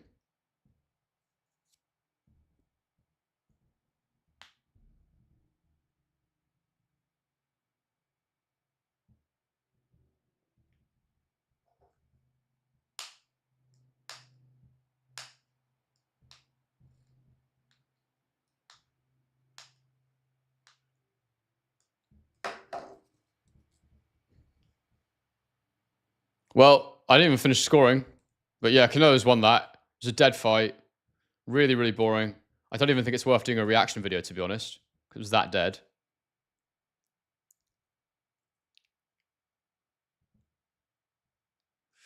The Conor Eubank Jr. fight really spoiled us. Last 2 nights have been an absolute snooze fest. I mean, it's not that it spoiled us. It's just the last 2 fights have objectively been dull.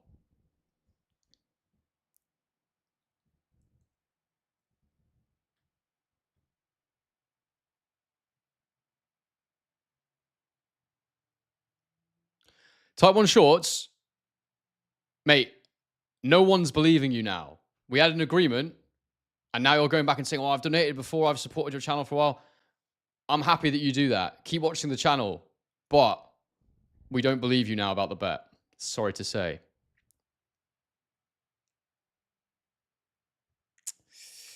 Chris says, hopefully Inoue comes in for knockout tomorrow.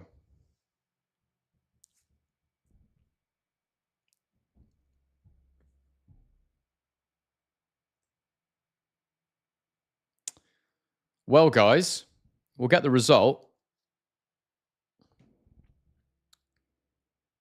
If anyone, there's 300 of you in here right now. If anyone would mind banging a like on the stream, that'd be much appreciated. Less than half of you have liked it.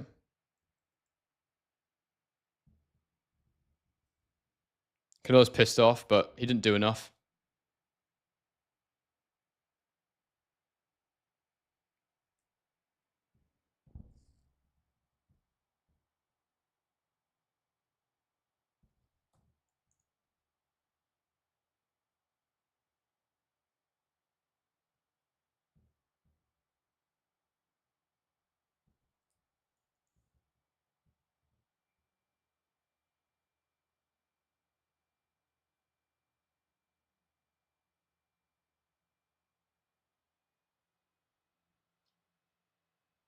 There we go, getting the scorecards.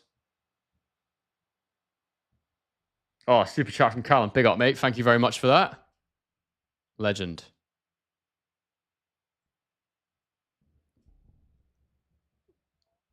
$115, $113. $116, $112. $119, $109. Imagine if Scull gets a decision. Canelo, there you go.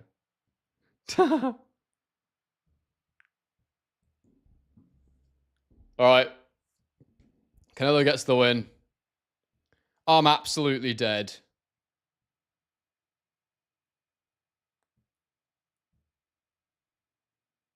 Oh my God.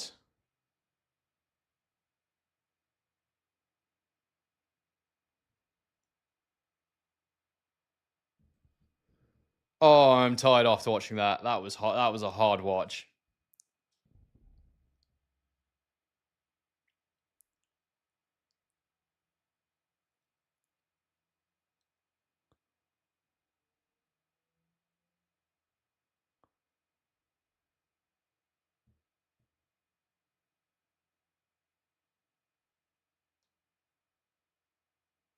Turkey saying clean the ring, we want to do something. Oh, they're doing the ring belt, I think. I'll have a quick look at this. He's getting Crawford in the ring to announce the fight. They shake hands, a little respect between them. Yeah, Crawford might have a chance after that. I think I will do a reaction video and talk about this.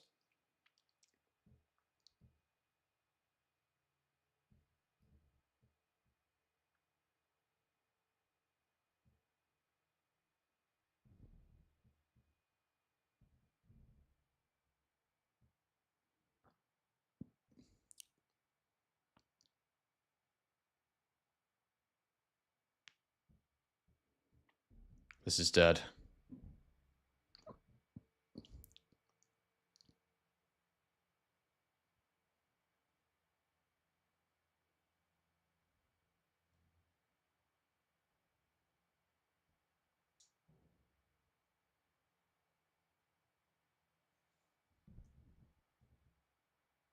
They're just getting some special belt out for Canelo, apparently.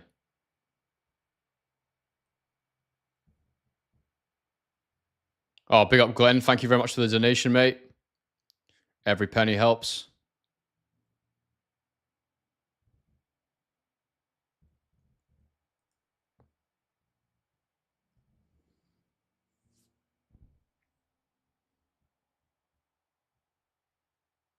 All right. Canelo Crawford face off.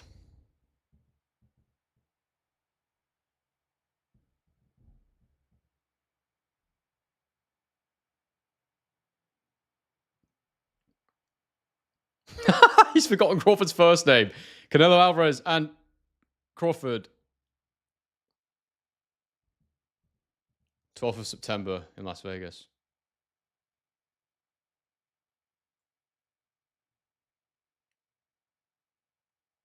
Trying to move swiftly on from what was a dreadful fight against William Scull. And I think Crawford will feel confident now. I do, based on that. Crawford actually looks taller, but he'll be wearing big trainers for sure.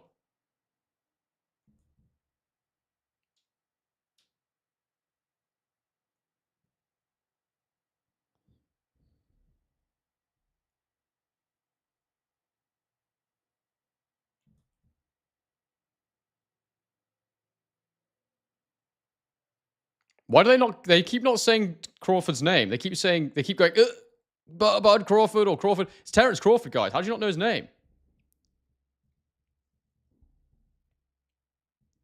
Well, that'll be a massive fight.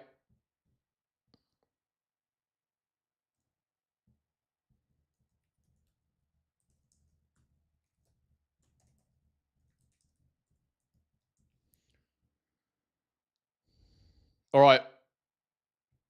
I'm out of here, guys. I thought that was pretty hard to watch. It rounds off a weekend of very difficult to watch boxing. Please consider donating to the stream before I go. Consider becoming a channel member. Bang a like, please, before you leave. Subscribe if you're new. I hope you've all enjoyed the commentary. I'm going to go into a quick reaction video now. But I hope you're all doing well. And I hope you enjoy the rest of your day or enjoy your sleep wherever you are. And I'm outie.